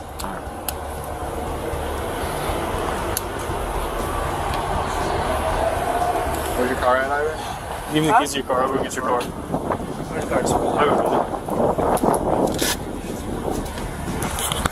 Jad McCardle was arrested and taken to the police station where he was charged with beating a homeless man with no apparent reason. He was placed on a paid administrative leave. However, just a few weeks later, the charge against him was dropped after the homeless man died in Florida from unrelated causes, as there was no way to prove the case. Well, this officer certainly got off easily, but the next one ended up getting what he deserved. Do not release the dog with his hands up. Do not release the dog with his hands up, don't.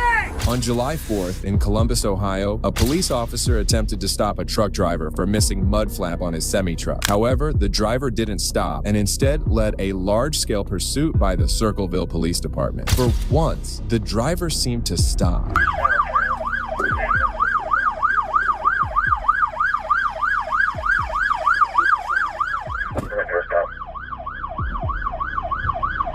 Okay, I'm coming to a stop. Get out of the truck! Alright, you just pull back out.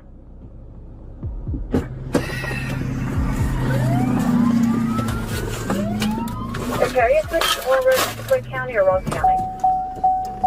He took off again. We're heading northbound, 23. 1959 Jackson, I'll have traffic.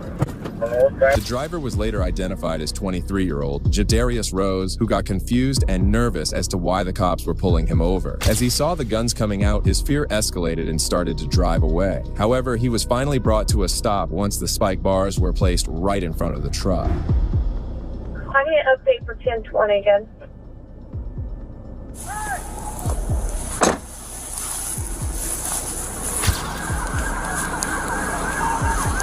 Tell them to stop there if they got wrong. Circleville PD has a dog. That's a dog! Come to me! You don't one bit! Within moments, Mr. Rose got out of the truck with his hands raised, visibly unarmed. Among the officers present was also a K-9 unit, and despite the officers repeatedly almost shouting to not let the K-9 anywhere near him, the officer handling the dog did the unthinkable. On the ground, you're gonna get bit! Come to me, man! Do not let them, don't release the dog. Do not release the dog with his hands up. Do not release the dog with his hands up. Do not release the dog with his hands up, don't. Do not, get the dog off of it. Get the dog off of it. Get the dog! Get out the dog! The the officer released the dog over Mr. Rose, who absolutely mauled him. The reaction of the other officers reveals the entire story. I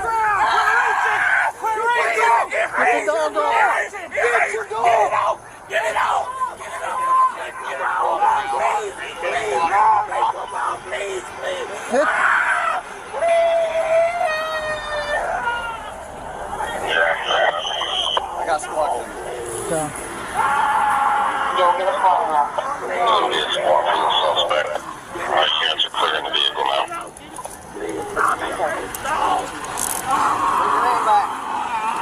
Put your hand back. Give me your hand. Give me your hand. Get the first aid. The truck driver was in terrible pain, and he made sure that his cries were heard. The officer who let the dog on him made a grave error, but still, he had no remorse for it. Every officer on the scene realized that they'd made a mistake, and they were trying their best to rectify it. Nevertheless, it was evident that irreversible damage had already been done. What? Yes, clear that. You got a first aid kit going up there now? Yeah. Was that not loud enough? You said it 3-4 more times. Just let the dog bite me. Why would you touch my left arm?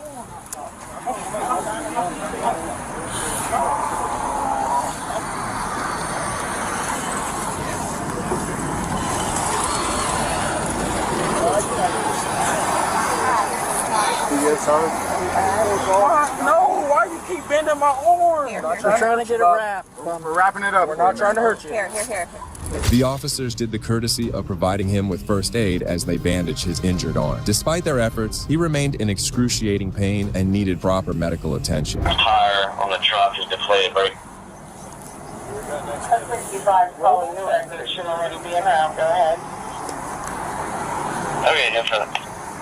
Okay. You still need the truck RP? Give him a call. Go ahead, was it? Buddy, I loosened it up. I'm not loose. I'm not putting it any loose. I can put 2 fingers in. What can y'all, if anything, y'all just tighten it up? Yes, y'all did. My handcuffs keep on the road. Trying to get me to lose my arm. You're laying on it. I'm not laying on it. You was laying on it. Not the left one. Not the left one, my right one, because my left one. Try to help yourself a little bit. Stay off of it. Loosen it up. No. The cops called for the EMS, but it was taking ages to arrive, just as usual. We're on their way. How long is it going to take? I don't know. Well, you need to know, because my arm is hurt. They'll get here as soon as they can get here. That's why I don't want to. Sit up. No, it hurts. You want to lay down? That's fine. Finally, the EMS arrived, and Mr. Rose was transported to a hospital where he received the necessary medical treatment. He was later taken to the Ross County Jail, where he faced charges of failure to comply. He remained in jail until being released on July 7th. On the other hand, K-9 officer Ryan Speakman was promptly placed on administrative leave, and an investigation started. Just one day after, Officer Speakman was fired from the police department. However, it's still not clear why Mr. Rose refused to stop for the police, but it's evident that the officer made a grave mistake. Fortunately, he was at least punished for his actions. This officer did something evil, but even this pales in front of what the next officer did. On April 27, 2020, the Los Angeles Police Department received a call from the owner of a property regarding a trespassing suspect on Houston Street. I own the property. There's some people there, and I cannot get access to the property. Okay, is it a vacant house or is someone living in it? Yes. Okay, I understand that. Is he black, white, Hispanic, or Asian? Hispanic. Okay. How old does he look approximately? Close to 40s. 40s, okay. 30-some. Okay, and then the woman that's there, is she black, white, Hispanic, or Asian? So did you want the officers to call you when they're done, since you're not there? Please. Got it. All right, sir, we'll send a unit out. We'll have them call you when they finish, okay? Moments after the call ended, 2 officers were dispatched to the area to look for the Hispanic suspect who was trespassing. As the officers went inside the area, they did discover someone on the property.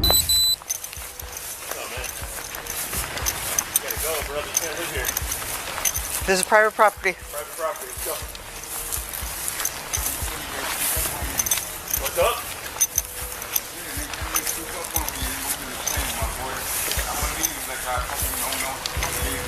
Hey, nobody's creeping up on you, homie. Okay? I'm not creeping up on you. I'm a cop here. Someone calls us to be here. Yeah, you need to get out of here. Let's go. Let's go. Let's go. Hey, you don't scare me. Let's go. The suspect appeared to be in a bad mood, but eventually agreed to leave the property on the officer's threat. Don't come back either. Trespass. Go to jail next time. I'm not going to argue with you. I'm going to just let you leave. Go. You got it, you got it.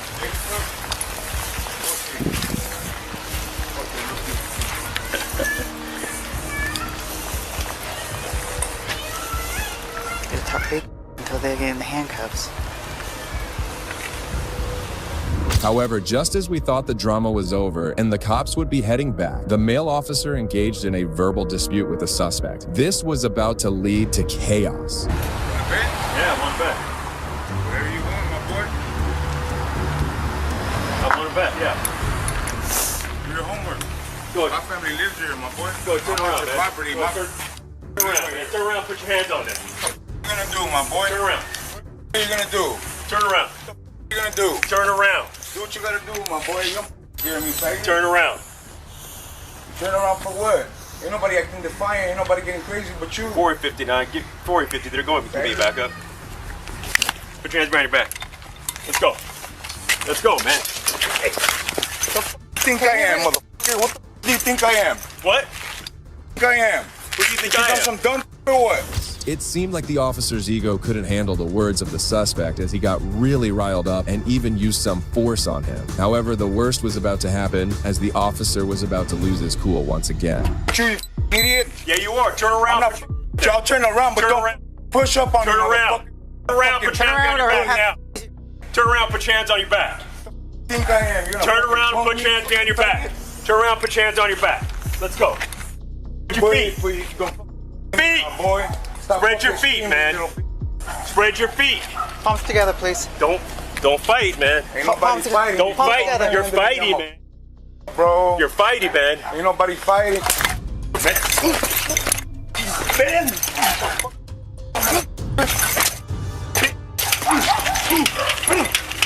Right there, you need to back up. Come on, done.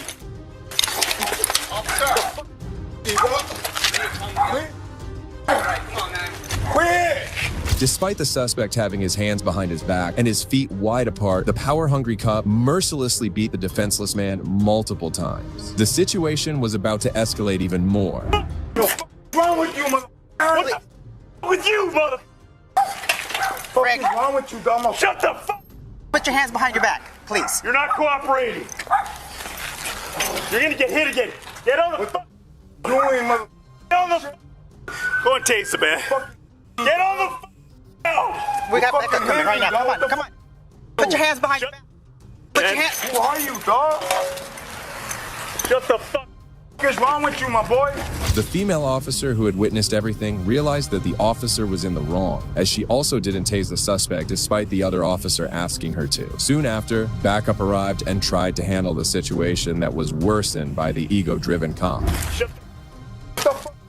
You, dog. Go. Hey, chill out, bro. Chill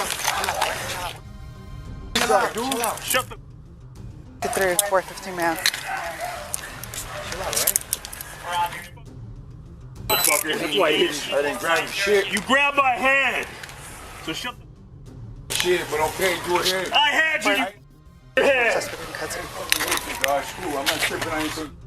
How'd my fear get like that? How'd my fear get like that? I beat you. Seeing the other officers arrive, he tried to play the victim card by falsely claiming that he was attacked first. Shortly after, plenty of neighbors also came out advocating for the poor victim. Steele, chill out, all right? 453 Rogers, gonna be a full force suspect in custody. She wasn't cooperating. Huh? Guys, he's the most friendly guy, right? He's the most friendly. Get inside. He's the most friendly guy. Attacked me. I really don't. But he's a really good Just get inside. Get inside. This cop was on a dangerous power trip, but this next officer did even worse. You here for court, for citation? Oh, I'm not here for anything, officer. What did you need? Nobody in particular. You Okay, can you do me a favor and stand off to the side, please? I'm about to start a hearing. Oh, I'm not in your way. Yeah, actually, you're in the way of the window there, so people come up. You can stand over there, sir, by the door. If you're here for court, please make sure your cell phones are turned off before you walk into the courtroom. Get that camera on my face, fool. Sir, I don't mind if you film me or the building. Just don't get close to the cashiers, but please don't film the people. You don't have your permission to film them. I'm a public servant, so you can serve me, but do not film them. I know what you're doing, man. That's disrespectful. Yeah, you have your own goddamn rights, but you don't got the rights to be recording everybody else. The officer was unnecessarily trying to intervene in his recordings, and the people were also becoming insecure about the camera. However, they had no idea that the auditor was simply exercising his First Amendment rights. Can you stand over there for me, please? Sir, can you move over there for me, please? I'm standing where I'm legally allowed to be. Okay, this is a county building, so now I'm asking you to stand over there for me, I'm please. standing where I'm legally allowed to be. There's people here, and I'm trying to hold court. Do your thing. Remember what I said. Do you see the yellow spots? If you need the blue spots, there's people against them. Okay, you're not allowed to stand just anywhere you want. This is a public place. Okay, go and stand over there, sir. I'm standing where I'm legally allowed to be. There's people behind you, and if you start to film other people, I am going to ask you to leave the building. I'm allowed to film them. No, This is a not. public place. No, you're not. I'm allowed to film. Do you have permission to film them? I don't need permission. Yes, you do. Okay, with me, you don't. And that's fine, I get it. It doesn't bother me. But with these people here, you do. You need to learn the law.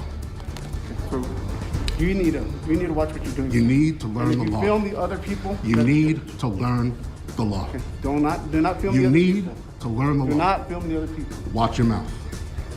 The auditor was firm in his stance and refused to be intimidated by the officer. However, the officer wasn't alone in this, as some people also joined in. Hey, why you recording me, bro? I ain't got nothing to do with what you're doing. Zita Canales, Manuel Canales. Is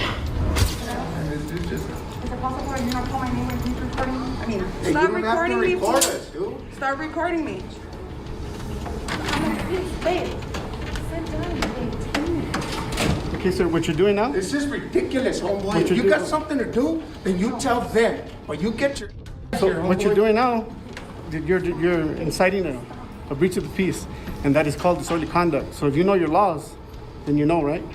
I absolutely do. So now you're inciting a breach of the peace. You're upsetting the people. No, please, babe. Okay? So at this point, go and step outside, sir.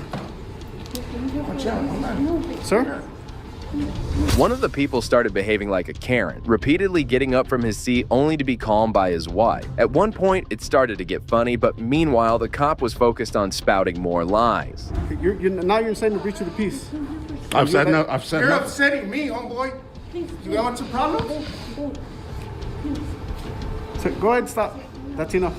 Sorry, I've done nothing. Okay, Yes, you are. You're homeboy. upsetting the people. I'm standing where I'm legally allowed to We be. are telling you. Sir, Stop you don't have the recording. authority to tell me You anything. are recording stuff I'm on standing me. where I'm legally allowed to Are you be. not recording that on me? Yes, sir, I am. Okay, then stop. I have the legal right. I am legally telling you to stop. You don't have the authority, sir. No, I do, sir. You do not. Yes, I do. This do is a not. county facility, and you're disrupting the business inside the county. Sir, I'm building. not saying a word. You are disrupting. With your camera, you're disrupting it, so please step outside. I have a First Amendment right to record. Go and step outside, sir. I'm standing where I'm legally allowed to be, sir. Are you going to step outside? Absolutely not. Okay.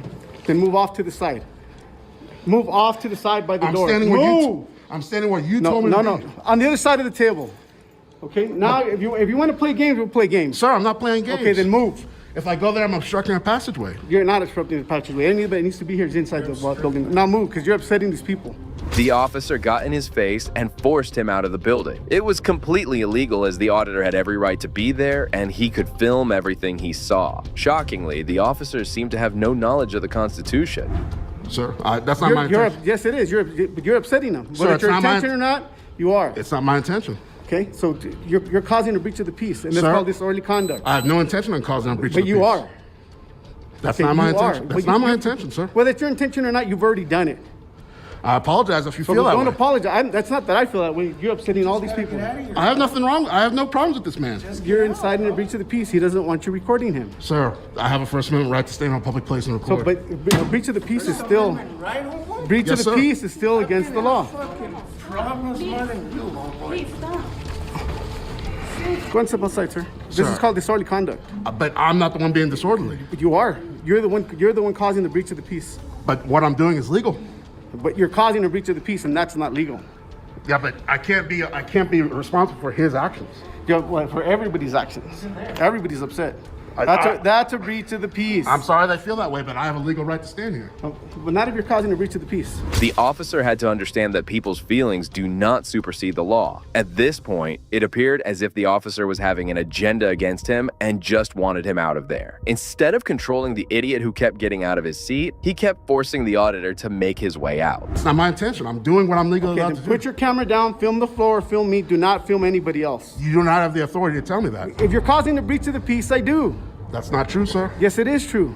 Sir, you really need to learn the law. Yes, it is true. You really need to learn the law. Okay, you're causing a breach of the peace. That's not how I feel. Well, I don't care what you feel. That's the law. You should know the law.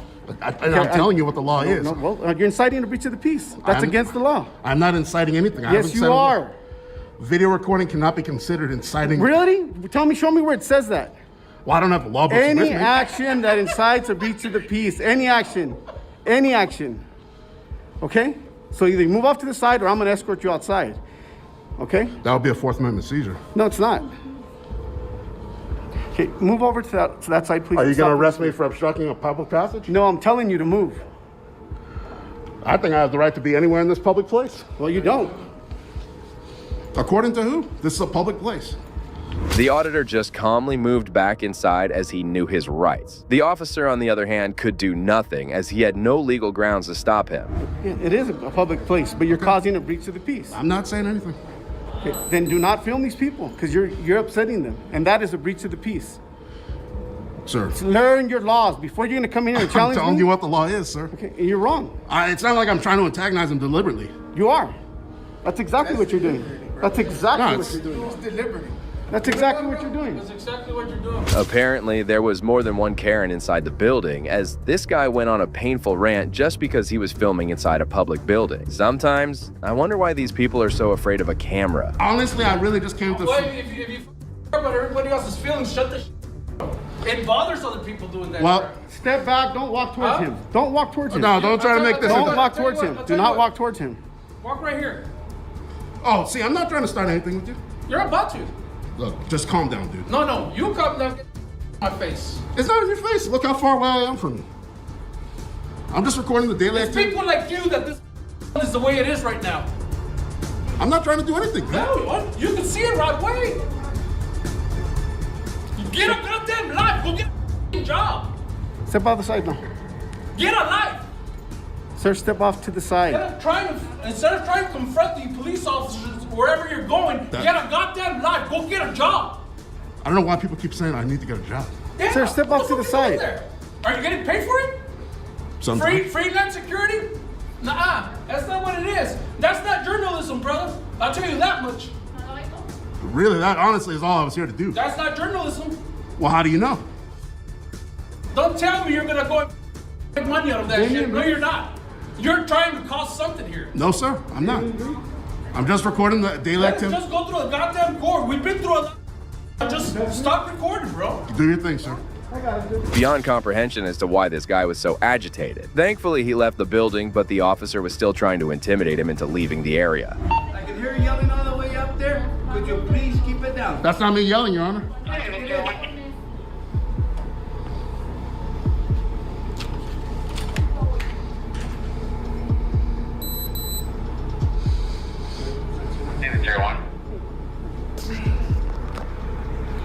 Is everybody here for court? Yeah. Go ahead, step into the courtroom for me, please.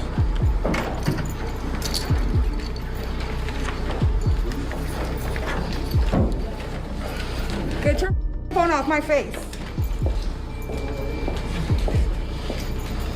Like I said, you can film me. Leave them alone.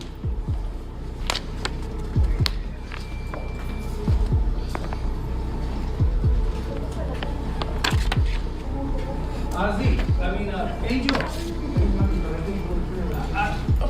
I don't think he can record inside the building. Outside he can do all he wants. Huh? I really wish you wouldn't advance on me, sir. I'm not advancing on you. You're physically advancing. No, I'm not.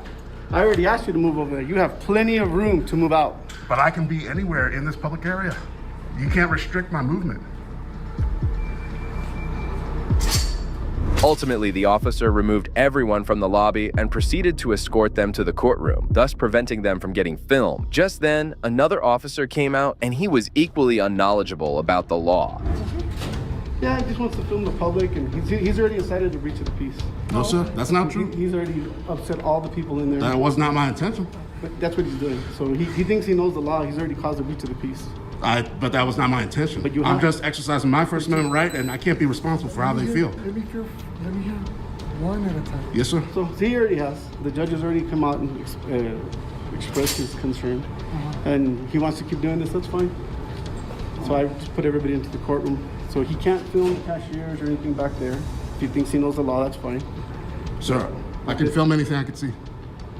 From here, yes, but not from inside the courtroom, okay? Oh, no, I understand. And even the judge, I told him that I'm not trying to disturb his court. But you are. But that's not my intention. The auditor calmly explained his perspective to the officer, but the initial officer kept on escalating the situation, and it was obvious that he wanted him removed from the building. If that wasn't enough, even the judge tried to intervene. Your Honor, you can't enforce your court rules out here. The First Amendment allows me to record out here. Well, if you understand, you can't do what you're doing.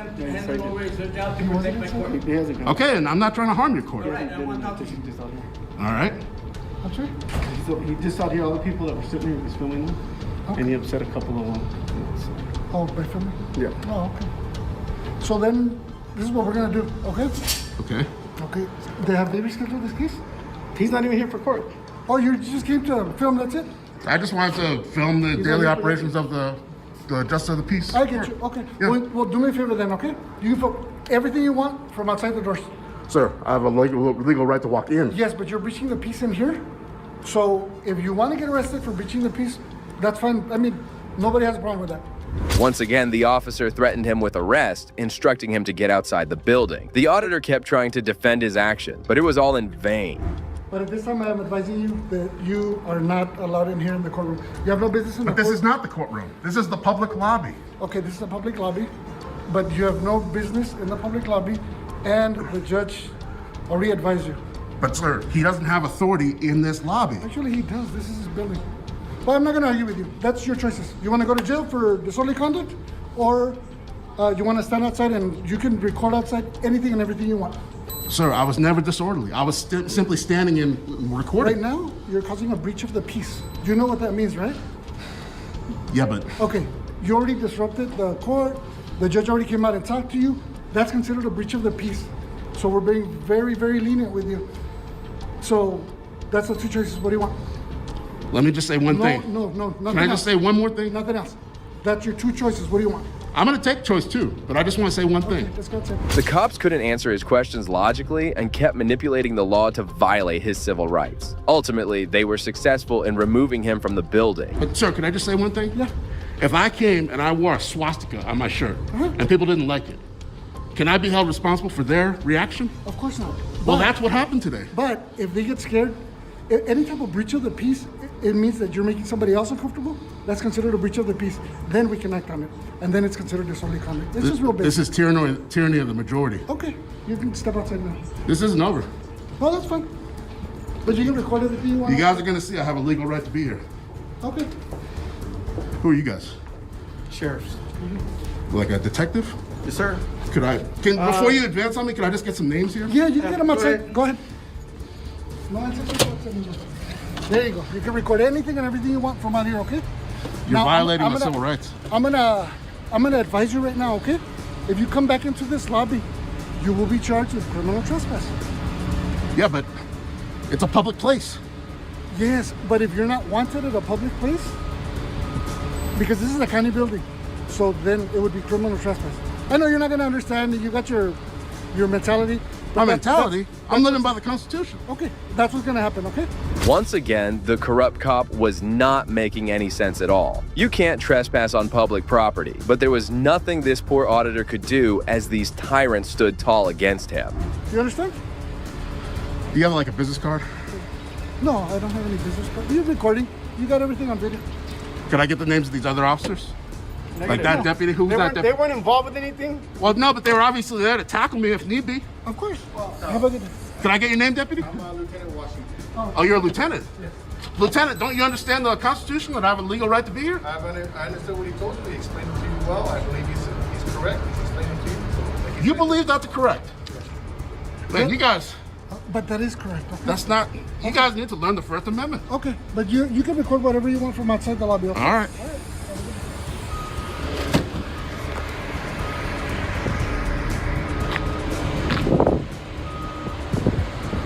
The auditor was ultimately thrown out of the public building in the name of disorderly conduct. It's really sad to see law enforcement officers behaving like this in the name of the law. Well, if you think these officers were terrible, the next ones will leave you shocked.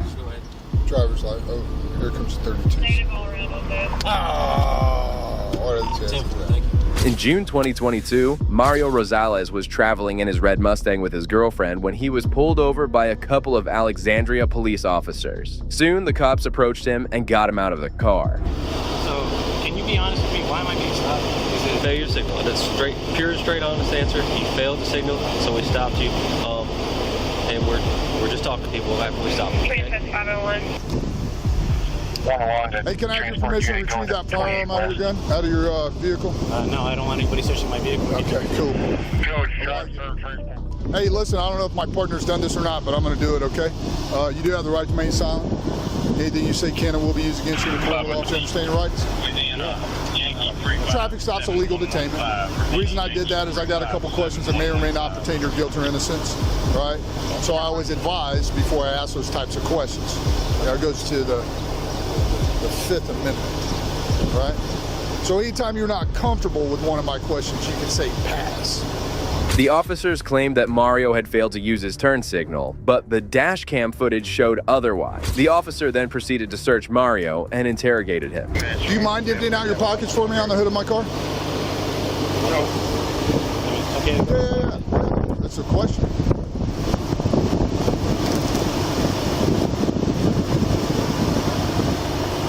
Nothing else? Do you mind if I check? Hey, grab my bar real quick. Do you mind if I check? Do you have something on you you're not supposed to have? I don't have anything on me.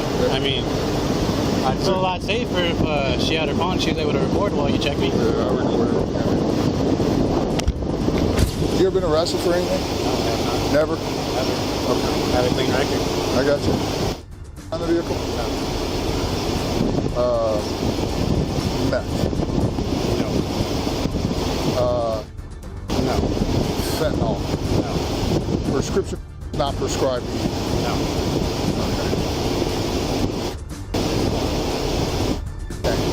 Next, a female sergeant's attempt to cover up her misdeeds is caught by her own subordinate. On March 14, 2024, a Miami Gardens police officer was on his routine patrol route when he observed a car swerving across lanes and driving erratically. He immediately pulled it over and was surprised to find out the person behind the wheel. I was trying to get my friend to go home. Come out the car. Me? Come out the car. Go ahead. Are you serious? I'm good. Are you serious? I'm good. Come to the back of the car. Are you serious, Sarge? Really? You see how you're driving? I have a friend with me. Hey Gomez, you on?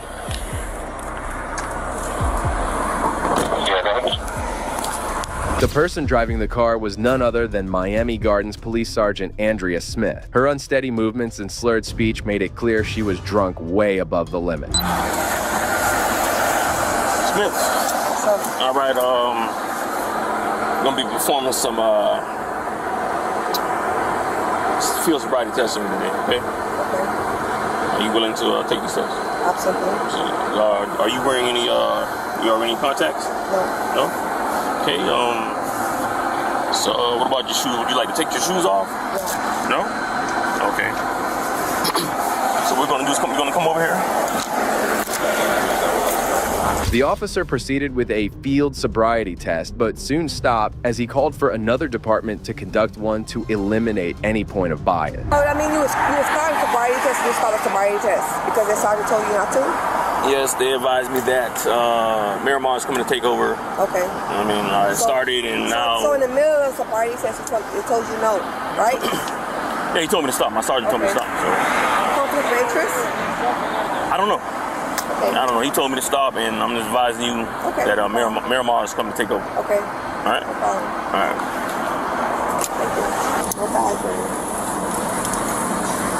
Where's your license on? Yeah, they female. Is it in your purse? No. Just put it in the car and fucking. Somebody you want to give your jewelry and stuff? License?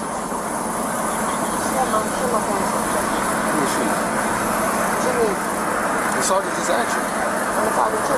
Okay. Dio. I don't have. I got my license. I got my number for you. You need my number? Meanwhile, the cops waited for the other officers to arrive, who came over and conducted the field sobriety tests, which Andrea failed. Holloway. So she refused everything? Okay. I didn't ask you for the breath test yet. Okay. But she's probably gonna refuse that as well. Yeah, she refused.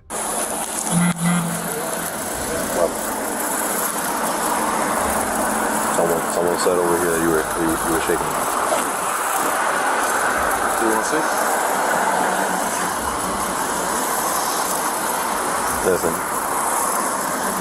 I'll tell you that.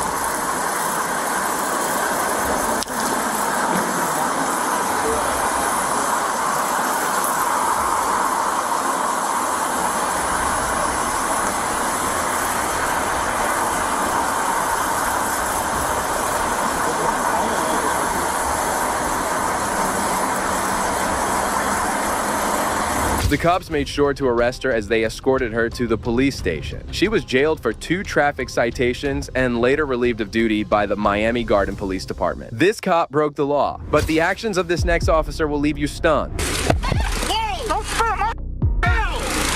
What the hell did you do? She's wearing my face, man! On November 27, 2020, Officer Miguel Hernandez was patrolling alongside his partner when he observed a woman throwing cigarette ash inside his car. Instead of ignoring this matter, both the cops went over to confront her with an aggressive demeanor. I'm gonna go back to my car, and you're gonna clean that, or you're gonna go to jail. Get up! Now you piss me off! Get up! Get up! Get up! Get up! What's your warrant for? Get up! Where's your warrant for arrest? Okay, you're gonna go back to my car. I need to see your warrant. You're gonna go back to my car and you're gonna clean it. Bubble. How old are you? I'm 20 years old. You're 20. You got gloves on? She got a cigarette and she went to my car. My rights to sit right Okay. here.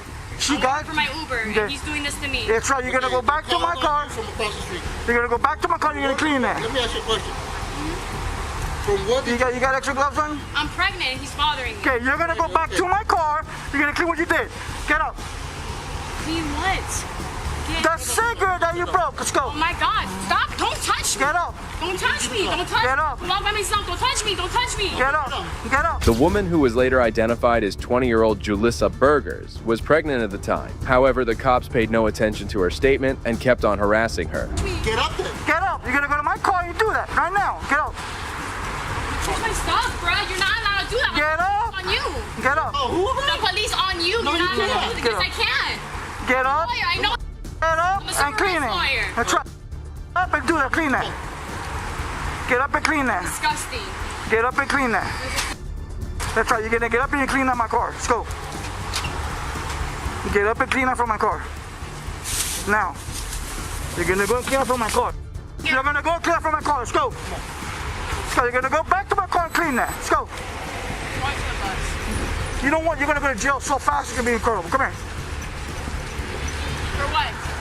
For vandalizing. Officer Hernandez was the aggressor as he was running behind the woman and even touching her. However, the situation was about to get from bad to worse as they were about to use force against the poor lady. Don't touch me. Get to the car. Get to the car and pick that up. You want to go to jail for vandalizing? Go to the bar cleaning. Let's go. Do you really? No, let's talk about this. Yeah, no. Do you want to go to jail for vandalizing? Oh, wow. That's right. You're gonna clean it. You're gonna clean it. Let's go. Yeah, no, you do care. Let's go. Don't Clean fucking it. touch me.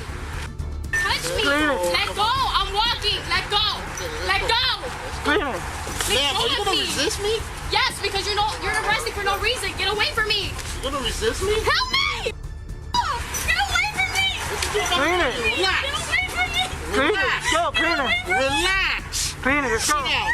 Get away from me. You're gonna clean the stove. Sit for me right now. Sit down. Come here. Help me! I need you to sit down and relax. Sit. Sit! That's it. Help me! Help me! Are you gonna go? Oh, get away from me! Get away from me! That's it. Get away from me! Get away from me! Help me! Help me! I'm pregnant! Help me! Okay, I understand you're pregnant, but stop resisting. Sit, bro. Jalissa was beaten by the cops and was eventually arrested for something that should have been let go by the officer. She kept on shouting and crying for help, but the cops didn't care. Jesus Christ! Stop resisting. No! Help me! He's breaking my arm! Help me! Help me! Help me! No! No! No! Help me! Please don't break my arm! Stop it! Stop it! He's breaking my arm! I'm not breaking. He's breaking my arm! Go. Vandalizing my car.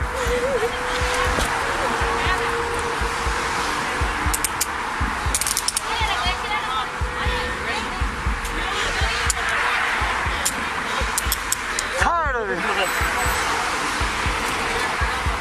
After handcuffing her, the cops proceeded to escort her to their police cruiser, as they were considering some hefty charges against her now. I don't want to begin this.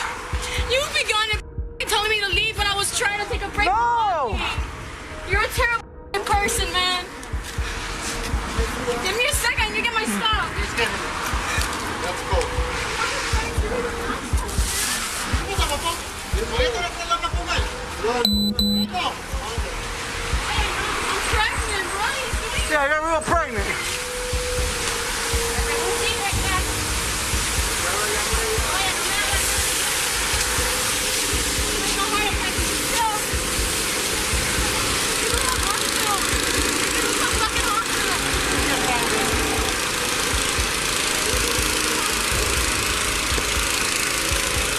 Hey, go back, take your back. Yeah, well, shelter custody right now. What's wrong with her, bro? 7318. Yeah, fire rescue response. Although both of the cops handled the situation poorly and were equally involved in this unlawful arrest. But suddenly, Officer Hernandez did something so terrible that it even enraged the other officer. What's your social? What's your social? What's your social? Okay, what's your social? What's your social? What's your social? Okay, calm down, calm down. Calm down. Calm down. You're not gonna die. Don't break my car. I know. I'm apologizing. You're crap. You blew it into my car. Don't spit on my thing. Don't spit on my thing. What the hell did you do? She's wearing my face, man. You know what you did? Hell's wrong with Hey, bro, let me, man. fucking hell? What did you do, bro? Come back up, man. Feel like that, 7317, mommy, have fire rescue. Have fire rescue response quickly. Officer Hernandez completely lost his cool and went on a dangerous power trip as he just slammed the poor girl's head on the concrete road. The poor woman was knocked out on the spot, which even let the bystanders go against this maniac. Knock her off and close the door. Stop it, man. But you didn't have to do it. Just spit in my All you did is close the door. You should have got her arrested when she was there. 7318, have fire rescue respond, please.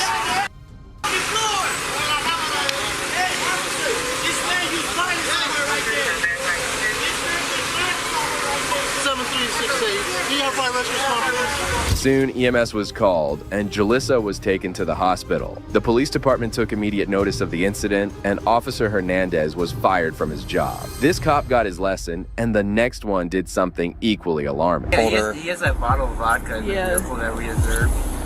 No, My wife's. On November 16, 2022, multiple officers were called after a 21-year veteran of the Indianapolis Police, Sergeant Peter Fekes, was driving under the influence and ended up crashing into another car. He was immediately arrested by a state trooper, and some moments later, an officer arrived on the scene. Okay. Crash-wise, what happened? He rolled up to his truck. They said, well, he was parked. They came up on him and passed out. Okay, so he didn't hit anything. Well, it's there. We don't know if it's there damage. He hit the front bumper, he hit the rear bumper of that truck, but I can't see.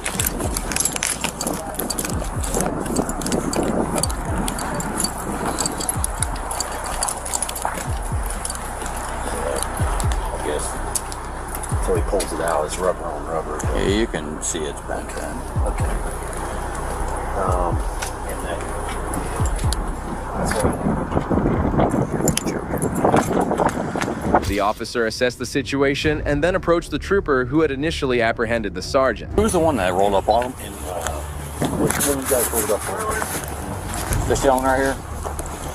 Were you the one that rolled up on him? Yeah. Okay. Can you give me a statement about it? Briefly, what happened though? What did you see? So we're checking for spots over here, where you roll up on him and he has his car on. He slumped over. We knocked on the window and he just wasn't waking up. Okay. Refusing to get out of the car and all that. So, and then obviously he smelled alcohol. So, Did he make any statements to you, anything like that? no, he couldn't talk. He was like just mumbling. He's mumbled? Yeah. Okay. Did you get to see his eyes, anything like that? No. I just smelled it. Okay. Was there anything in the vehicle? Like you see, like on the floorboard in the set kind of folder? He has that bottle of vodka in the vehicle that we observed. Is it open? Yeah. Okay. According to the trooper, Sergeant Fekes was in a terrible condition. He also mentioned that Fekes had been uncooperative throughout, likely due to heavy drinking earlier. You had a bottle of vodka next to him? Yeah, it was right next to him. Yeah. Okay, in the seat. Kind of like it's big enough where it covered the seat and like floor. I see what you're saying. I saw cans, but I don't think that's alcohol. I think it's like energy drinks or whatnot. Okay. I'll figure it out in a minute. He's in that vehicle? Yeah. That's our guy on duty, like normal duty. Yeah. Because we're doing the event. Did you need OH3s from us? We're the ones that discovered it. Yeah, if you wouldn't mind. If you could write me out something on there and then contact information for you all and who you are so I can get in touch with you about it. All right? Okay. All right, I'll be right back. The officer finally made his way to Fekes, who was sitting in the back of a police cruiser, handcuffed. Surprisingly, the sergeant had the cuffs in front of him for comfort, while any other individual would have been cuffed behind their back. This shows how the cops were giving their colleagues preferential treatment. Well, I gotta get a little bit of it. You gonna come with me? I'm not trying to. I'm not. All right, it's fine. It's fine. All right, man. I'm Trooper Garner. How's it going? All right, you're gonna come out here with me. You're gonna have a seat in my car, okay? I want to talk to you. All right. No, my wife's. 66.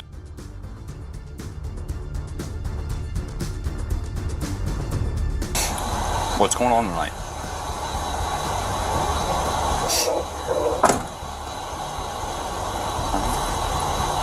Step out here with me. We're gonna have a seat in my car, okay? I want to talk to you.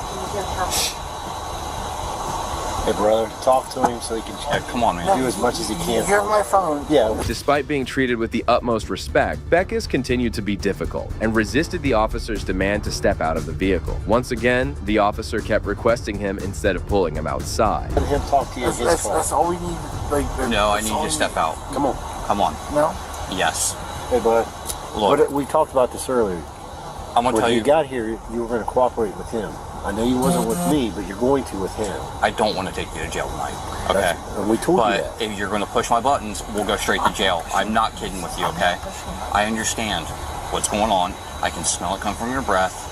I already know what's going on. I'm not pushing buttons. You're starting to push my buttons already. If you're going to be compliant, be compliant. If not, we can go to jail. And you can figure it out later, okay? I'm trying to be polite with you. But you're not wanting to look me in the eye. You're not even wanting to speak to me. Ask you your name, you just look down. Okay. Peter Fekes. Peter Fekes? Fekes. Fekes. Yeah. Okay, I'm Trooper Gardner. Yes. I'm Trooper Gardner. All right, I'm gonna have you step out with me, or we're gonna go back to my patrol car, okay? So please step out. Finally, when threatened with arrest, Fekkes decided to step out of the vehicle. The officer took him aside and started conducting the field sobriety tests, starting with the eye test. Because I can have them transport you to jail, and I can just meet you there. It doesn't matter to me, okay? So would you like to step out now? Come on, man. Stick with him. Just work Stick with with him. Stick with him. Just work with me, okay? All right, step out, man.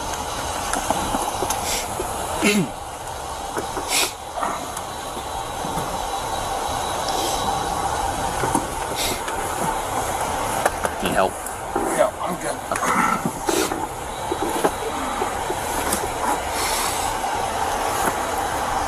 I'm that far back here. You wear contacts or glasses?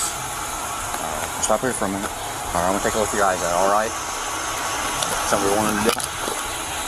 No? I'm sorry? I'm gonna take a look at your eyes. Is that okay? Is that something you're wanting to do? Okay, well, I'm gonna put your feet together for me. All right. See the tip of my pen?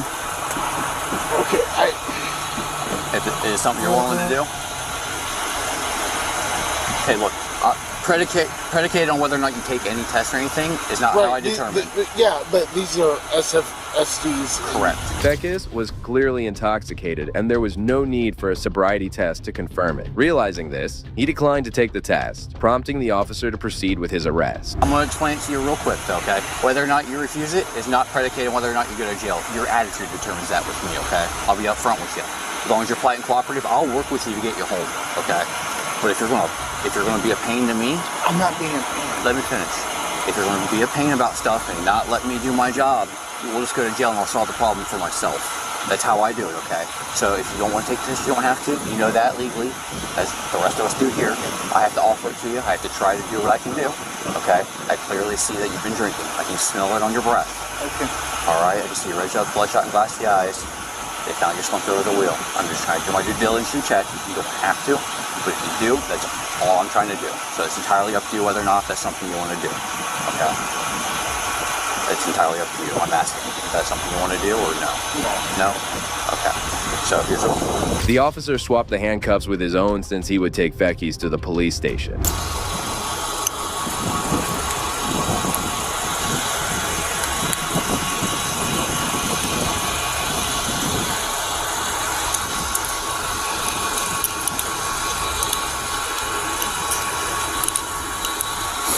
Have we located the owner of the other car? Did they make an announcement? Did she say she was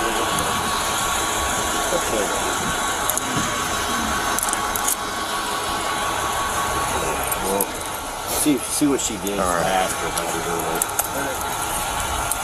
We gotta find the owner of the other car and everything else. This next case has a group of corrupt officers working together in cahoots to harass an innocent man.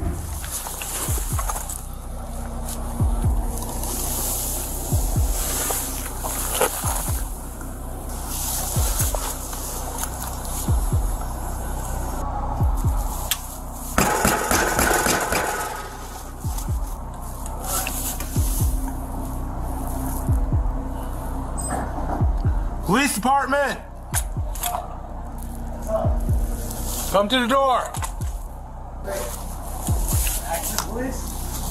Wouldn't call myself police if I wasn't them. What's up? Oh, sorry. Officer Crawford and Abel knocked at the garage door, and they were welcomed by Hunter, an employee at the business who was inside fixing his car. Soon the officers started to interrogate him and came out pretty aggressive. I thought you were one of my buddies fucking with me. I'm sorry. No, man. I came by, saw the garage open. It's 2 o'clock in the morning. Oh. Trying to figure out what's going on. I'm working on my car. I can't leave until I get fixed. Okay. You scared the shit out of me. No worries. I was over there drilling, so yeah. Is it just you here? Yeah, it's just me. Okay. You have permission to be here, or is this your shop, or? Yeah, I have permission to be here. Okay, is it your shop? No, it's my buddy's shop. It's your buddy's shop? But I work here, and I'm allowed here. I have a key here, so. Okay. I'm doing the transmission on something on the transmission on my car, so I'm not allowed to, can't really leave. I gotcha. I gotcha. You got your ID on your butt? No, I didn't commit a crime. Listen here, man. What I'm saying is, it's 2 o'clock in the morning, there's an open door, you're inside, I'm asking for your ID, just let my bosses know, my boss, who I'm talking to. Hunter had not broken any laws, and the cops had also not received any complaints about the open garage. Despite this, they demanded his ID, which Hunter refused to provide, as he was well aware of his rights. You're not in trouble. You don't need to ID me. Exactly, I'm not in trouble. Hey, let's not do this. So here's the point. Here's part. I'm assuming you work here, right? Yeah, that's okay. Let's say you don't. What? No, just You guys are going to give me the whole rundown no, and then try to give me the ID myself for no reason because I didn't commit a crime. I'm inside a It's more than just a crime, man. You work here, right? Let's say we find the store open, no one in here. Or it turns out it's burglarized and I have to contact someone. But it's not. I'm not committing a crime. You don't need my ID. Cool. Hunter wouldn't be intimidated by the cops and refused to identify himself. However, Officer Crawford became incredibly aggressive, refusing to understand the situation. The officer must understand that mere suspicion is insufficient to demand ID. That's how it is. Oh, is that how it is? Yeah, it is. Charles David I have Robert, rights. 802. It's not about rights, man. It's about you're in a I'm shop. not committing a crime. We don't know that. Well, or we call the owner. We figure out who you are. So what's the crime? Suspicion? Huh? Since when is suspicion a crime? Or well, when is we don't know that a crime? What we're doing is we're gonna make it a bigger thing that needs to be. Get out of here. Look at my freaking license plate number. God. Absolutely. You guys are disgusting. You don't need my ID. Well, we're gonna go down a road we don't really need to go down, man. God. Yeah. Why do I need my name in your system any more than it has to be? It's just you work here. Let's just make sure that you do. How are you going to prove that I do? Huh? How are you going to prove that I do? Well, I can always call the business owner in the morning. He's not going to answer because he's sleeping. Okay, I can call the business owner in the morning. Okay. I can give him your name. Okay. And he says, "Oh yeah, he works here. No problem." And we're done. As if he wasn't violating his rights, the officer looked at his vehicle's license plate and sent it to the dispatch to identify Hunter. However, the worst was yet to come as the officer entered the garage without his permission and started looking around. You ain't gonna call it in because there's nothing going on. But then, say you don't work here, right? He's gonna call it in that his shop's been with. Yep, and then so I know right away in the morning. And then I know who was here, and I don't have to help you with your investigation. Perfect. It's on my rights. Okay. Well, I'm gonna check and make sure. Watch out. But no, I don't know. I don't give you consent. I don't give you consent. This isn't your how personal how property. not? Move. What? How? You don't have the right to do this. I do. No, you don't. What are you gonna check for, dude? Who else is here? Just Nobody. You? Okay. Dude, you don't have the right to do this. Get out of here. It's not your personal property. I'm gonna make sure nothing looks burglarized in here. Oh my God! You don't have the right to do this. I absolutely do, sir. Nothing is burglarized. Okay. Get out of here. I did not give you permission to be in here. Well, you don't have to give me permission. Yes, I do. You can't just come into a private property. Officer Crawford was blatantly violating Hunter's Fourth Amendment rights. He decided to leave only after searching the entire garage, much to Hunter's agitation. Get out of here. Copy. What was that name again? You can't just come into here for no reason. I didn't commit a crime. Say it again. I didn't commit a crime, so you can get out of here now. 10-4. Hunter? Yeah. Easy enough. Yeah, Have a good night. Thanks for violating my rights. It's not your rights. Yes, it is. It's my rights. This is private property. You can't just walk in. Business at 2 o'clock in the morning. You're private business. You get that? Will not, private you will not business. Identify yourself. Private business. I don't have to. I didn't commit a crime. You're in a private business so? at 2 o'clock in the morning. Exactly. Past the 2 hours o'clock in the morning does not matter. Past the hours of I'm closing. over 18. Hunter kept going back and forth with the officer, who was still unwilling to acknowledge his mistake. That's the hours of closing. This is private business. It's 2 o'clock in the morning. The garage is open. You're inside. The business has been closed, I'm assuming, since about 5, 6 o'clock. So what does that tell you? The garage that is it open. could possibly be burglarized. Yeah, you could be in here doing something you're not supposed to. That you may not have permission to be in here. Hold on. Hold on. I don't know that. But what I can do is now I can confirm that this person, this vehicle was inside of this business. And if the owner calls in tomorrow and says, this person was in here and you didn't have permission to be, then I know who I can come and talk to first. You understand? Yeah, you have but any you're still questions violating about my rights. It's not I your don't rights. have to tell you that. Finally, the officer left Mr. Hunter alone, claiming he would contact the business owner for more information. He could have done this initially, avoiding all this confrontation, but he was clearly on a power trip. Well, you do. No, I really don't. You do. No, we can make it a bigger deal I than could it have needs just to not be. answered the door. You could have, and then I would have went in underneath there. Then you would have broke into a business. That's not breaking in. I'm the police. I'm in charge to make sure You don't the have crime- rights. I told you could not come in here. Yep. And You don't have rights to come in here. Well, you're not identifying yourself. A business has been I don't closed have for to. hours. I don't have to. Like I said, I'm not. I don't gonna have to explain help it you again. in your investigation, dude. So you can go into anybody's house. If anybody's house has This is ground not a sale- house, sir. Dude, it's a private it's a private property. No, it's a private property. Business. Does it matter? Yeah, it's absolutely. private property. You can You're- leave now. You can leave. Like I said, You can leave. Did I explain my point? No. You have any questions about it? Yeah, thanks for violating my rights. It's not violating your rights. Well, I don't have to let you in. Yep, So, and I don't have you to don't tell have my to name. let me in. I don't have to I tell don't you my need name. permission either. to let me in. I don't have to tell you my name. You either. refuse to identify I don't yourself. have to help you with your You refuse to identify yourself in a business that's been closed after You can hours. shut You have that. any questions You can about shut that? that I'll be contacting the owner. Make sure you have permission in the morning. Okay? I'll talk. Have a good night. Soon after leaving the property, they contacted Hunter's friend, who was the owner, and they found out that he was indeed telling the truth as he had permission to be inside. The next day, Mr. Hunter went to the Waite Park Police Department to file a complaint against the officers. He also intends to file a lawsuit against the cops in the city and has set up a GoFundMe to get donations. Surprisingly, this wasn't the last time that a police officer tried to intimidate an individual who was just minding his own business. What crime did I commit for you to detain Shut me? your mouth so I can explain it to Are you in charge of this lady? On May 9th, 2023, Ryan Gould, a resident of the apartment complex, was swimming laps in his building's swimming pool when a woman named Anna came over and started swimming perpendicular to him. Ryan asked her to swim in the same direction as him to avoid a collision, but she refused and both eventually collided. Anna got furious and called her husband, who arrived at the pool and started to threaten Ryan. As he answered, the situation heated up and her husband eventually revealed his firearm to Ryan by lifting his shirt. The poor guy got scared and immediately called 911. After 10 minutes, officers from the Palm Beach Gardens Police Department arrived and, instead of listening to him, calmly escalated the entire situation. For me? I'm not the one who's done it. Sir, I don't keep your hands out of your pockets. Put the Relax. phone I down. haven't done a crime. Don't talk to me like Listen that. to me. I don't know you. Listen, you can put that I don't down. know you. You're the one with the gun. Why Get down on the ground now. Get down on the ground. Get down on the ground. What the f- I told you not That's to reach for anything. I haven't committed a crime. You don't have any. Hands out to your I side haven't now. committed a crime. Now you can put your hands behind your back. You can't detain me for what? Yes, I can. For what? I don't know you. I don't know you. You're the ones with guns. Yeah, you're arresting me for nothing. I'm detaining you right That's now. fine. You're detaining me for what crime? Because you don't want to listen. That's not a crime. Are your body cams on? Yes, they sure Good. are. Good. I called you guys for help because this guy's brandishing a gun at me. Sit down.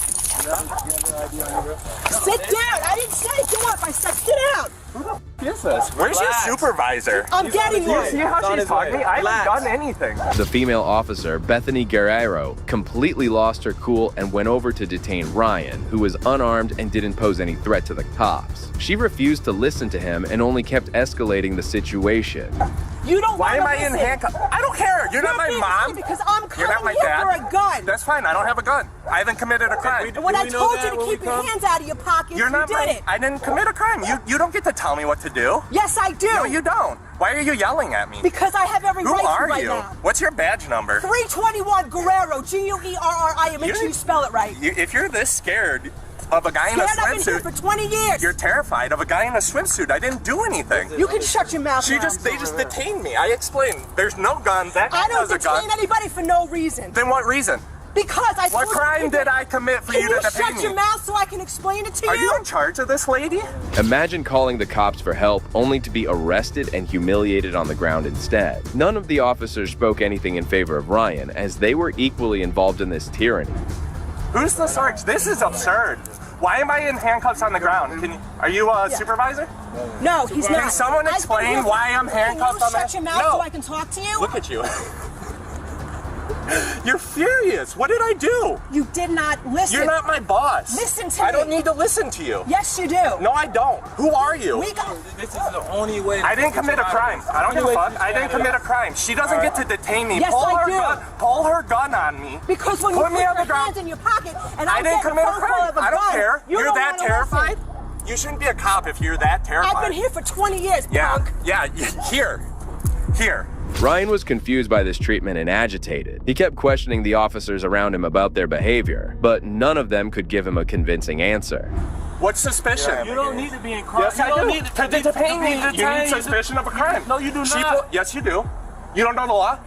Please explain it to him. You cannot just go around detaining random people. Can you calm down for a second? I'm in handcuffs calm down? Obviously, we're not getting anywhere. Stand up? I'll calm down if I can stand up. No, you can have a seat on the ground. For what crime? What did I I'm in do? charge, not you. No, you're not. And you blue nail polish, cute. Okay. Yo, I'm not gonna do it. What did I do? Stay down, all right? What did I do? All right, don't try to get up. Sit down. Excuse me, sir. Are you in charge? Nope. Can someone tell me why I'm in I already handcuffs? told someone What in charge crime to get here. or what? Right now, all I need you to do is keep your mouth shut. Yeah, I don't care. I'm not gonna do it. Arrest me. You are under Yeah, arrest. I want you. Okay, arrest me. You're Go ahead, take me to jail. Resisting. I am Go ahead, take take me to jail. Take me to jail right now. Officer Guerriero was on a damaging power trip. She had arrested Ryan without any reason. His rights were being violated, and he kept trying to defend himself. Take me to jail right now. Take me to jail. Do it. Do it. Oh, I will. Do it. I'm ready. going to. Okay, I'm ready. Let's go. Let's go. I'm ready. What's your name, dude? Excuse me. What's your name? Allow me to stand up and What's your name? No. Negative. Doesn't work that way. Okay. Tell me what crime I'm here for. It's fine. Don't worry about it. You're under arrest. For what crime? You have to give your name. You're already on arrest. That's fine. What crime though? Don't worry. She already told you. She's already got you. Resisting arrest is a secondary charge. That's a secondary charge. It's not a secondary. Then take me to jail. I'm You not are going to jail. Don't Okay, worry let's about go. it. I got you. Let's go. There's your supervisor right That's there. fine. I'm ready. Take me. You can sit there. I'm ready to go to jail. Take me. Soon after, a supervisor arrived and spoke to Officer Guerriero to understand the scene. Shockingly, the officer lied to her supervisor, making matters worse for Ryan. I'm not going to stop talking. Face on the ground. Stop. I'm not going to stop talking. Stop. Arrest me. You are under arrest. Okay, take me. I got you. Take me to jail. Go ahead. Caller calls. I guess he was doing this, harassing the out of his wife, yelling and screaming. Calls her 38. He's harassing This one is harassing. his wife? Yes. Wait, the caller's wife or his wife? His wife. The caller has a gun. This guy came at him the way he came at us, and he opened up his shirt. He came out here. Me and Strzelecki roll up. He's got his hands in his pocket, and I go, bro, take your hands out of your pocket, right? And then when he goes and pulls the phone out, and he goes to put it back. I said, keep your hands out of your pocket, and I throw down on him. And he goes, where am I going to put a gun on your bathing suit? I said, I don't know you, right? So then he goes to go back in his pockets again. Now he's laughing, and I go, get on the ground, right? So he gets on the ground, and he tosses his phone to the side, and I go, put your hands behind your back. So I cuff him up. He's like, look at you piece of shit, you're fine. Like, just went off. You have no right to detain me. He goes, resisting arrest is a secondary. And I'm like, what are you talking about? So obviously he's amped up on something. But when he, like the first couple times when he didn't want to listen to me about keeping his hands out of his pockets, I thought it was funny, I drew down on him. Okay.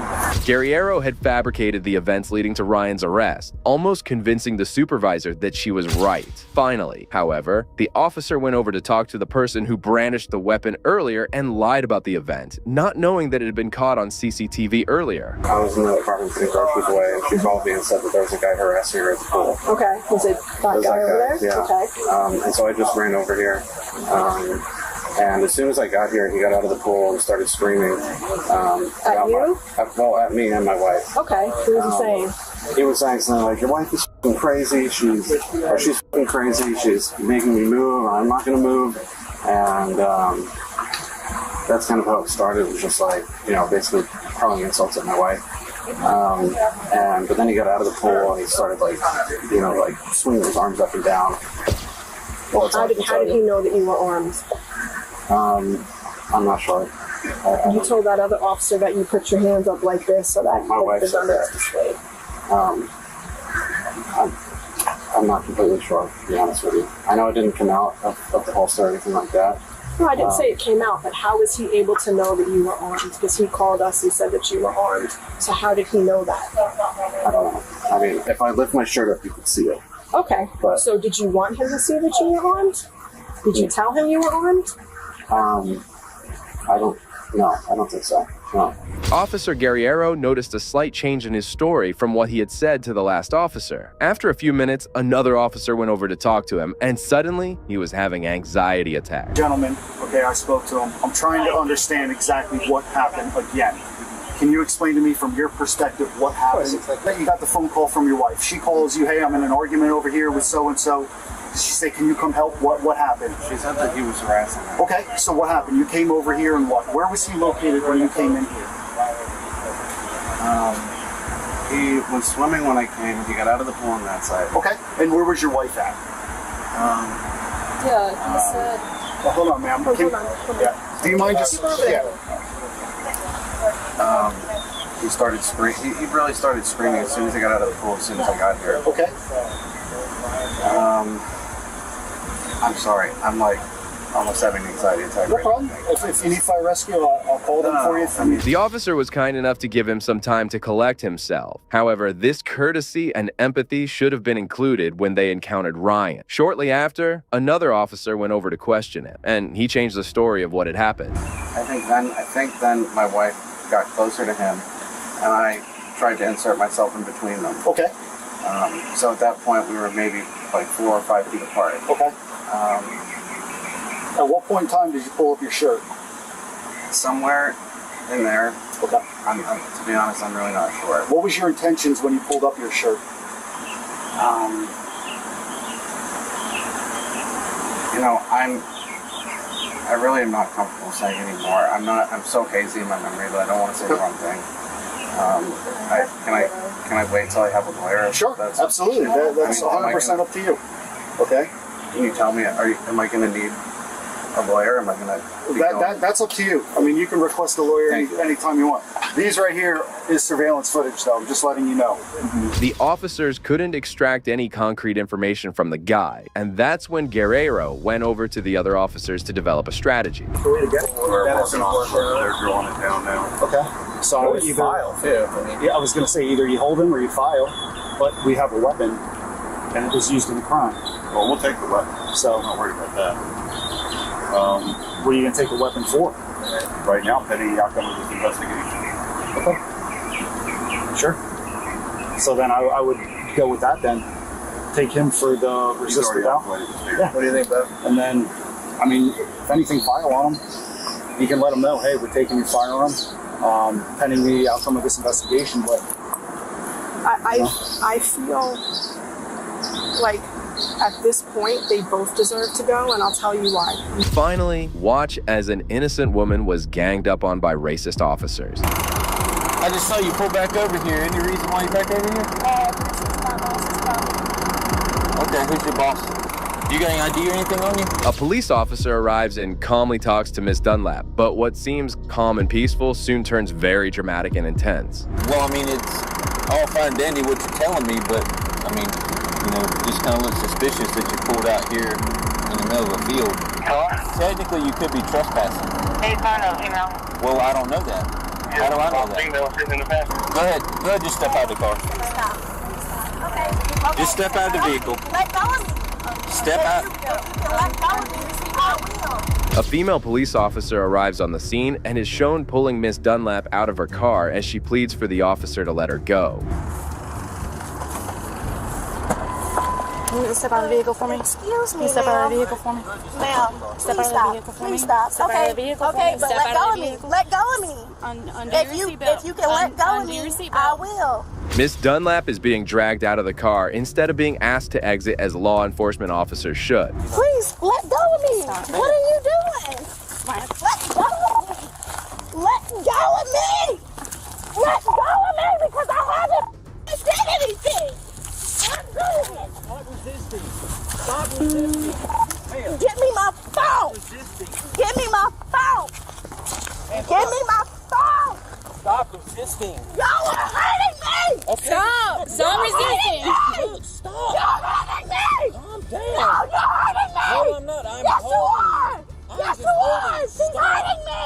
No, she's Yes, not. she is. She's not Yes, there. she is. Do you hear I'm I'm talking? 105 pounds. Okay, I understand Why that. are you hurting me? I haven't done anything wrong. I got her here. Well, just, I have okay, not well, done give me. anything wrong. Let me go. I haven't done anything. Let me go. Let me go. Let me go. Stop. Why are you You acting guys like this? y'all are acting like this. No, we're not. I'm talking to you. I've done nothing but talk to you calmly the whole time that I've been here. You understand? You.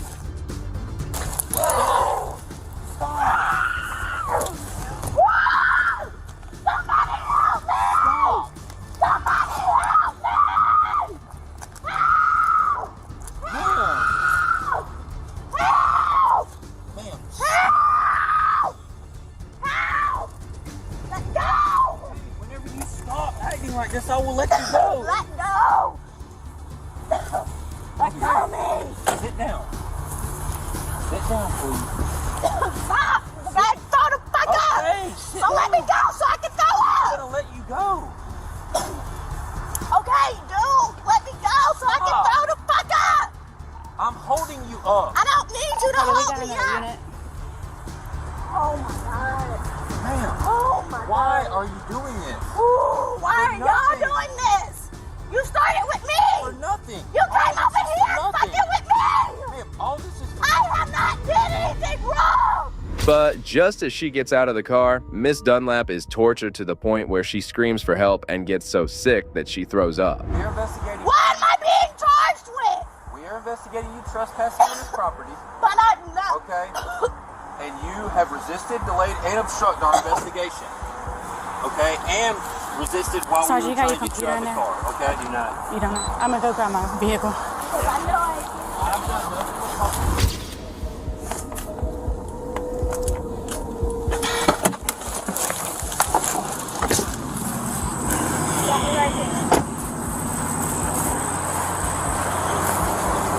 All that shit back too. She's clear. Yolanda Dunlap? Mm-hmm. What stuff do you have hers? That's all I have. I just took the ID my out. phone out It's my all there. hand and shit. You ain't supposed to do that shit. I know my rights. It's right here. I know my fucking rights. But I ain't doing shit wrong. Ma'am does it because I know I ain't doing shit wrong.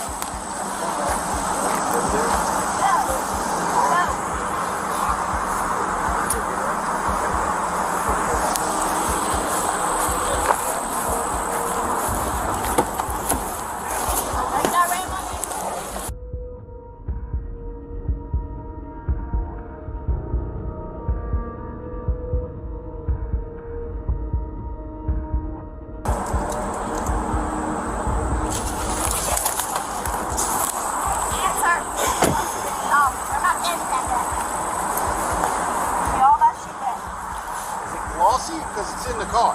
Yeah. It's in the driver's seat. The fuck you rip it off me for? You got a good phone number, Zelina? Is that how you pronounce it? Joanna. You got a good phone number? After checking her ID and running it through the system, they still resort to keeping Miss Dunlap in handcuffs. She said she didn't eat. I saw you throw up. Are you sure you're okay?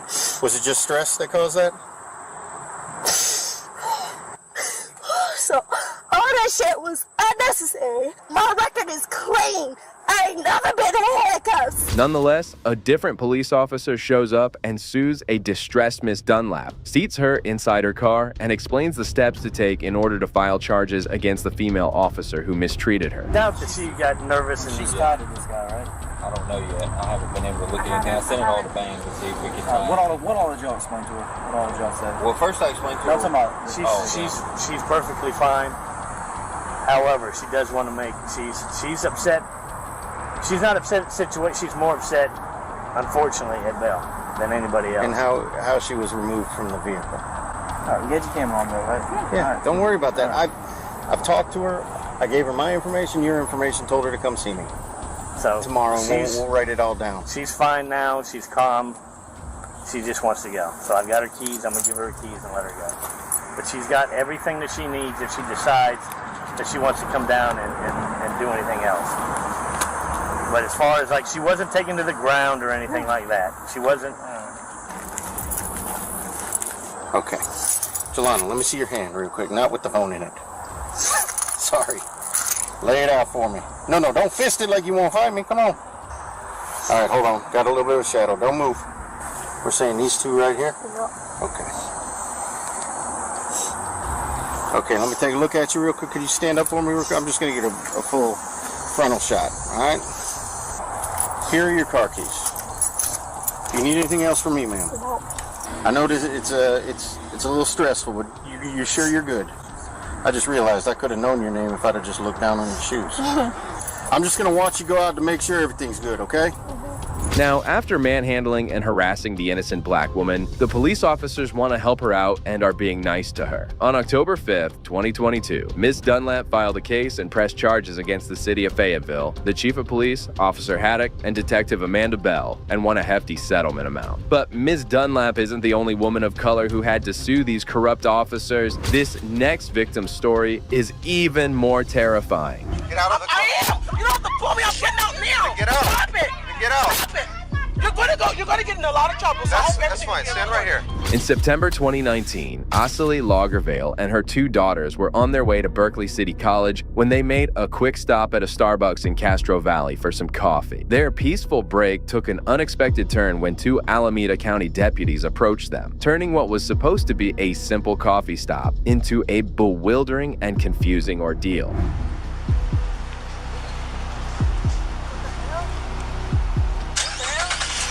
Hi. Hi. How are you? Hi. What are you guys doing here? Waiting to go to Starbucks in a second. Why? Is there a problem? We can't sit here? Well, actually, let me tell you why I'm here. Okay? I've been having auto break-ins in this parking lot every morning around this time. Thank you very much. So I've been driving around here. Okay? And I noticed that you guys aren't doing nothing but hanging out. Yeah, I just got in from Vegas. Okay, well that. This morning, I've been driving all night. Okay. Takes 8 hours to get here. Well, relax. That's my reason why I'm talking to you. I'm from here, so I'm not. Okay. This is a rental car from the Bay Area, from Oakland. Okay. Just because it's got Nevada plates, it's not a. It's not a Nevada car. No, I'm not Nevada. I'm you have your ID on you? Yeah. Okay, so wait a minute. Now, why are you asking for my ID? You just explained to me about the break-in. Right. The deputy, later identified as Stephen Holland, started questioning the family. His bias was clear as he assumed they were connected to recent auto thefts in the area, simply because they were a family of color. Initially, he claimed to be warning them about the break-ins, but soon began demanding their ID. My ID? What's that about? What did I do? What kind of crime did I commit? What kind of crime did you commit? Yeah, I'm asking you haven't ask you for my ID. Yeah, you have to give me your ID. Why do I have to give you my ID? Why? I don't have to give you my ID because I haven't did anything. You started talking about a break-in. Okay. I thanked you for informing me that. Right. I informed you that I'm resting because I'm about to go into Starbucks, right? I informed you I've been driving all night, right? Well, Starbucks has been open for about 2 hours. It's actually been open since 5. I checked my GPS. Okay. Are you doing anything wrong? No, I'm not. So then what's the big deal? I don't have to give you my ID. I'm not doing anything wrong. Yeah, you do. No, I don't. No, I don't. No, you don't? I know the law. I don't have to give you my ID. I'm not doing anything wrong. I have not did anything wrong. I've not did anything wrong. So what you're doing now is leading me to believe that you might be doing something wrong. No, I'm not doing that. So don't try to trump up no charges. I saw like get your phone out, start recording. Start recording right now, honey. May I take get Annika on the phone. Get Annika on the phone. Why are you getting so worked up? Because I gotta have protection. Because I don't know where this is about to go. I gotta have protection. Well, it's not gonna go anywhere if you cooperate. So you see this thing right here? We're not doing anything. So this is my camera. Everything's being recorded. Exactly, and I'm not doing anything. That's what did you hear me tell my daughters? Start recording as well. Yeah, that's fine. They can record all day. Yeah. So why are you making this a big deal? Because I haven't did anything. You said you're a local resident, or you're from here. I said I'm originally from here. Okay. That's what I just told you. Well, this could be a completely positive encounter. Exactly. Okay. I'm not going to give you my ID because I haven't done anything. Okay. Call Annika right now. Do you have a valid driver's license? Yes, I do. Yes, I do. I wouldn't be in this car if I didn't. I can't rent a car without a valid driver's license. Yes, I do. Okay. Well, I don't know that if you rented this car, right? What does that have to do? Do we do any crime? No, we didn't. Deputy Holland tried to trick Lagervale by providing false information about the opening hours of Starbucks. Nevertheless, she had already verified it on her GPS, proving that not even a deceitful police officer could outwit an attentive mother. When Mrs. Lagervale told her daughters to begin taking notes, Holland's pride grew stronger, yet his anger led to a teaching moment on fundamental rules. Realizing there was no use in disagreeing with him, Lagervale asked him to contact his boss to deal with the issue. Yeah, because I haven't done anything. Call your superior. Call your supervisor. I don't have to do that. Yes, you do have to do that. Make sure you record that because I'm going, as soon as I leave here, I'm going to 150th and I'm going to the sheriff's department. And what is your name? Give me your information. I'll give you a card when we're done. Yeah, give me you got it? Okay, good. I'm going straight there. Straight there. Okay, So We're being harassed for nothing. We're being harassed for nothing. it's not harassment. Yes, it is harassment. Yes, it is. I have not did anything. Okay, hold on. Could you explain us the situation about the break-ins? We told you we just got in town, and you're still trying to tell us about an ID for what? I can hang out here till you want to give me your ID. I'm not. I want you to call your sheriff. I want you to call me or call your superior, your supervisor. I'm asking for a supervisor right now. Did you see how Deputy Holland promptly stepped back when his ID was requested? A public official must be open about who they are. It is an essential responsibility. This caused Mrs. Lagervale to contact the authorities, but Deputy Holland intended to outsmart her. I'm gonna call the police. You're blocking my way right by our car.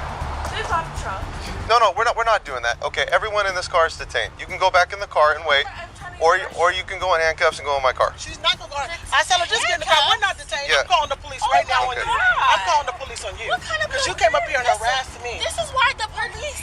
Exactly. Yeah, everyone in this. We haven't did anything. Sit down. Just sit in the car. Hi, I Just need sit to in get the car.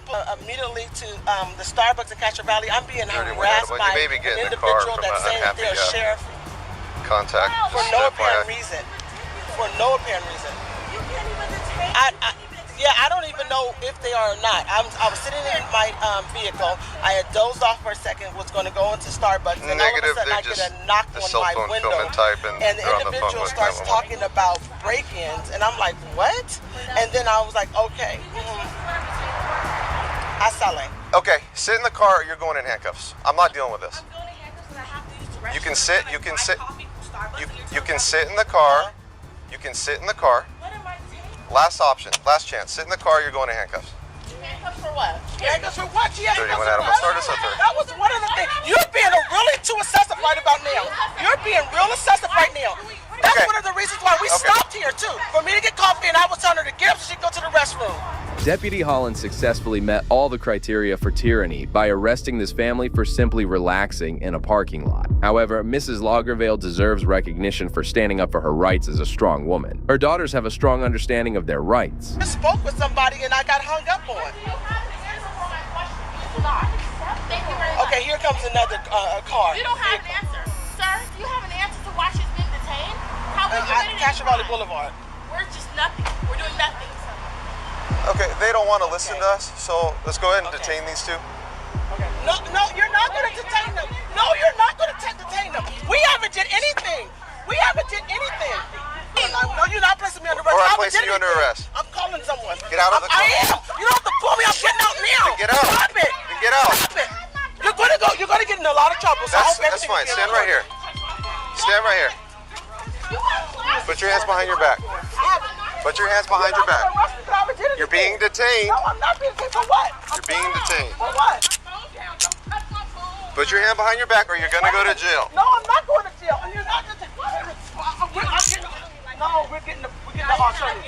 We're getting an attorney right now. Record everything. We're getting an attorney. We're getting an attorney. No, we're getting an attorney. We're getting an attorney.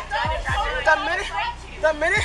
Don't worry. We're going to the sheriff right now. We have two detained. Working on the third. We're getting an attorney. We haven't done anything. Walk over here. I haven't done anything. Walk over here. Okay, I haven't done anything. Face this car. I have not done anything. Don't worry. Don't worry. Don't worry. Don't worry. I don't have no weapons on me. Don't worry. Don't worry. Don't worry. You can't even answer me. Hey, don't worry. We're going to go to the sheriff department. Don't worry. Don't worry. I said. Put your hands behind your back or you're going to jail. Put your hands behind your back. Put your hands behind your back. You're going to get fired. You're going to jail. You're going to get fired. That's fine. You're going to get fired. You watch. Don't worry, Asala. We got a lawsuit. Don't worry, because we haven't done nothing. We got a lawsuit. No, I haven't. We have a lawsuit. Don't worry, we have a lawsuit. Put your hands behind your back. Put your hands behind your back. Don't worry. Deputy Holland's behavior is completely unacceptable. The thought of being in your car peacefully one moment and then being apprehended the next is scary. Shortly after, additional deputies arrived to support Holland. However, they neglected to ask about the circumstances and instead proceeded to detain the family. Officer, can you make some sense out of this? We haven't done anything. All right, walk with me over here. We haven't done anything. We're detaining a third. We haven't done anything. We haven't done We're in code anything. 4. All of a sudden we're getting arrested.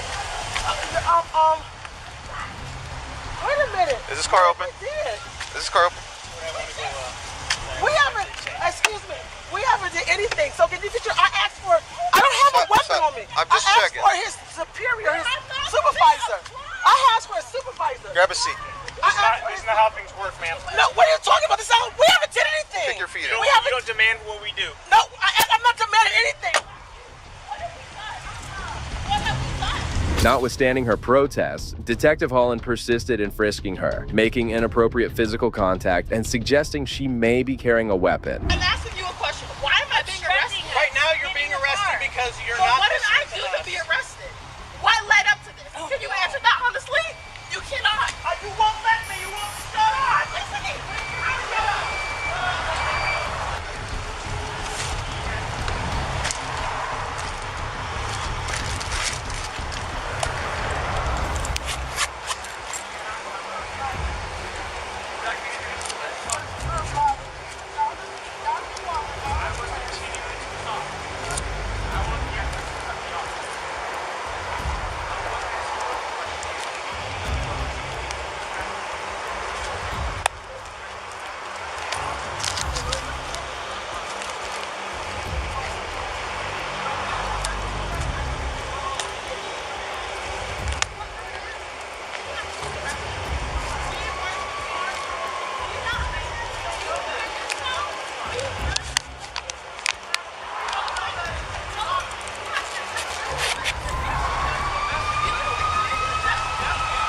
His initial action involved searching through her wallet while she was held up. Are our police officers now turning to minor theft? Furthermore, Deputy Holland deliberately silenced his microphone while conversing with another officer regarding the incident, indicating he was concealing information. Where is your captain?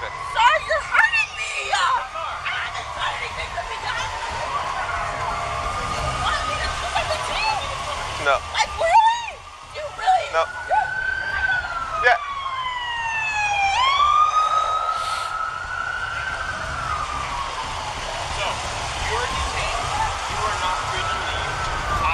Identify who you are and your relation to this car and the people. So, where's your driver's license at? It's in my wallet. Okay, which one's that? It's my black wallet. The black wallet? Is that in the purse that was right by your feet? Yes, it is. Okay. These corrupt cops, who once wielded their power recklessly, ultimately face the consequences they so rightly deserve. If you're all about seeing corruption exposed and bad cops getting what they deserve, make sure to like, comment, and subscribe for more videos that shine a light on the pursuit of justice.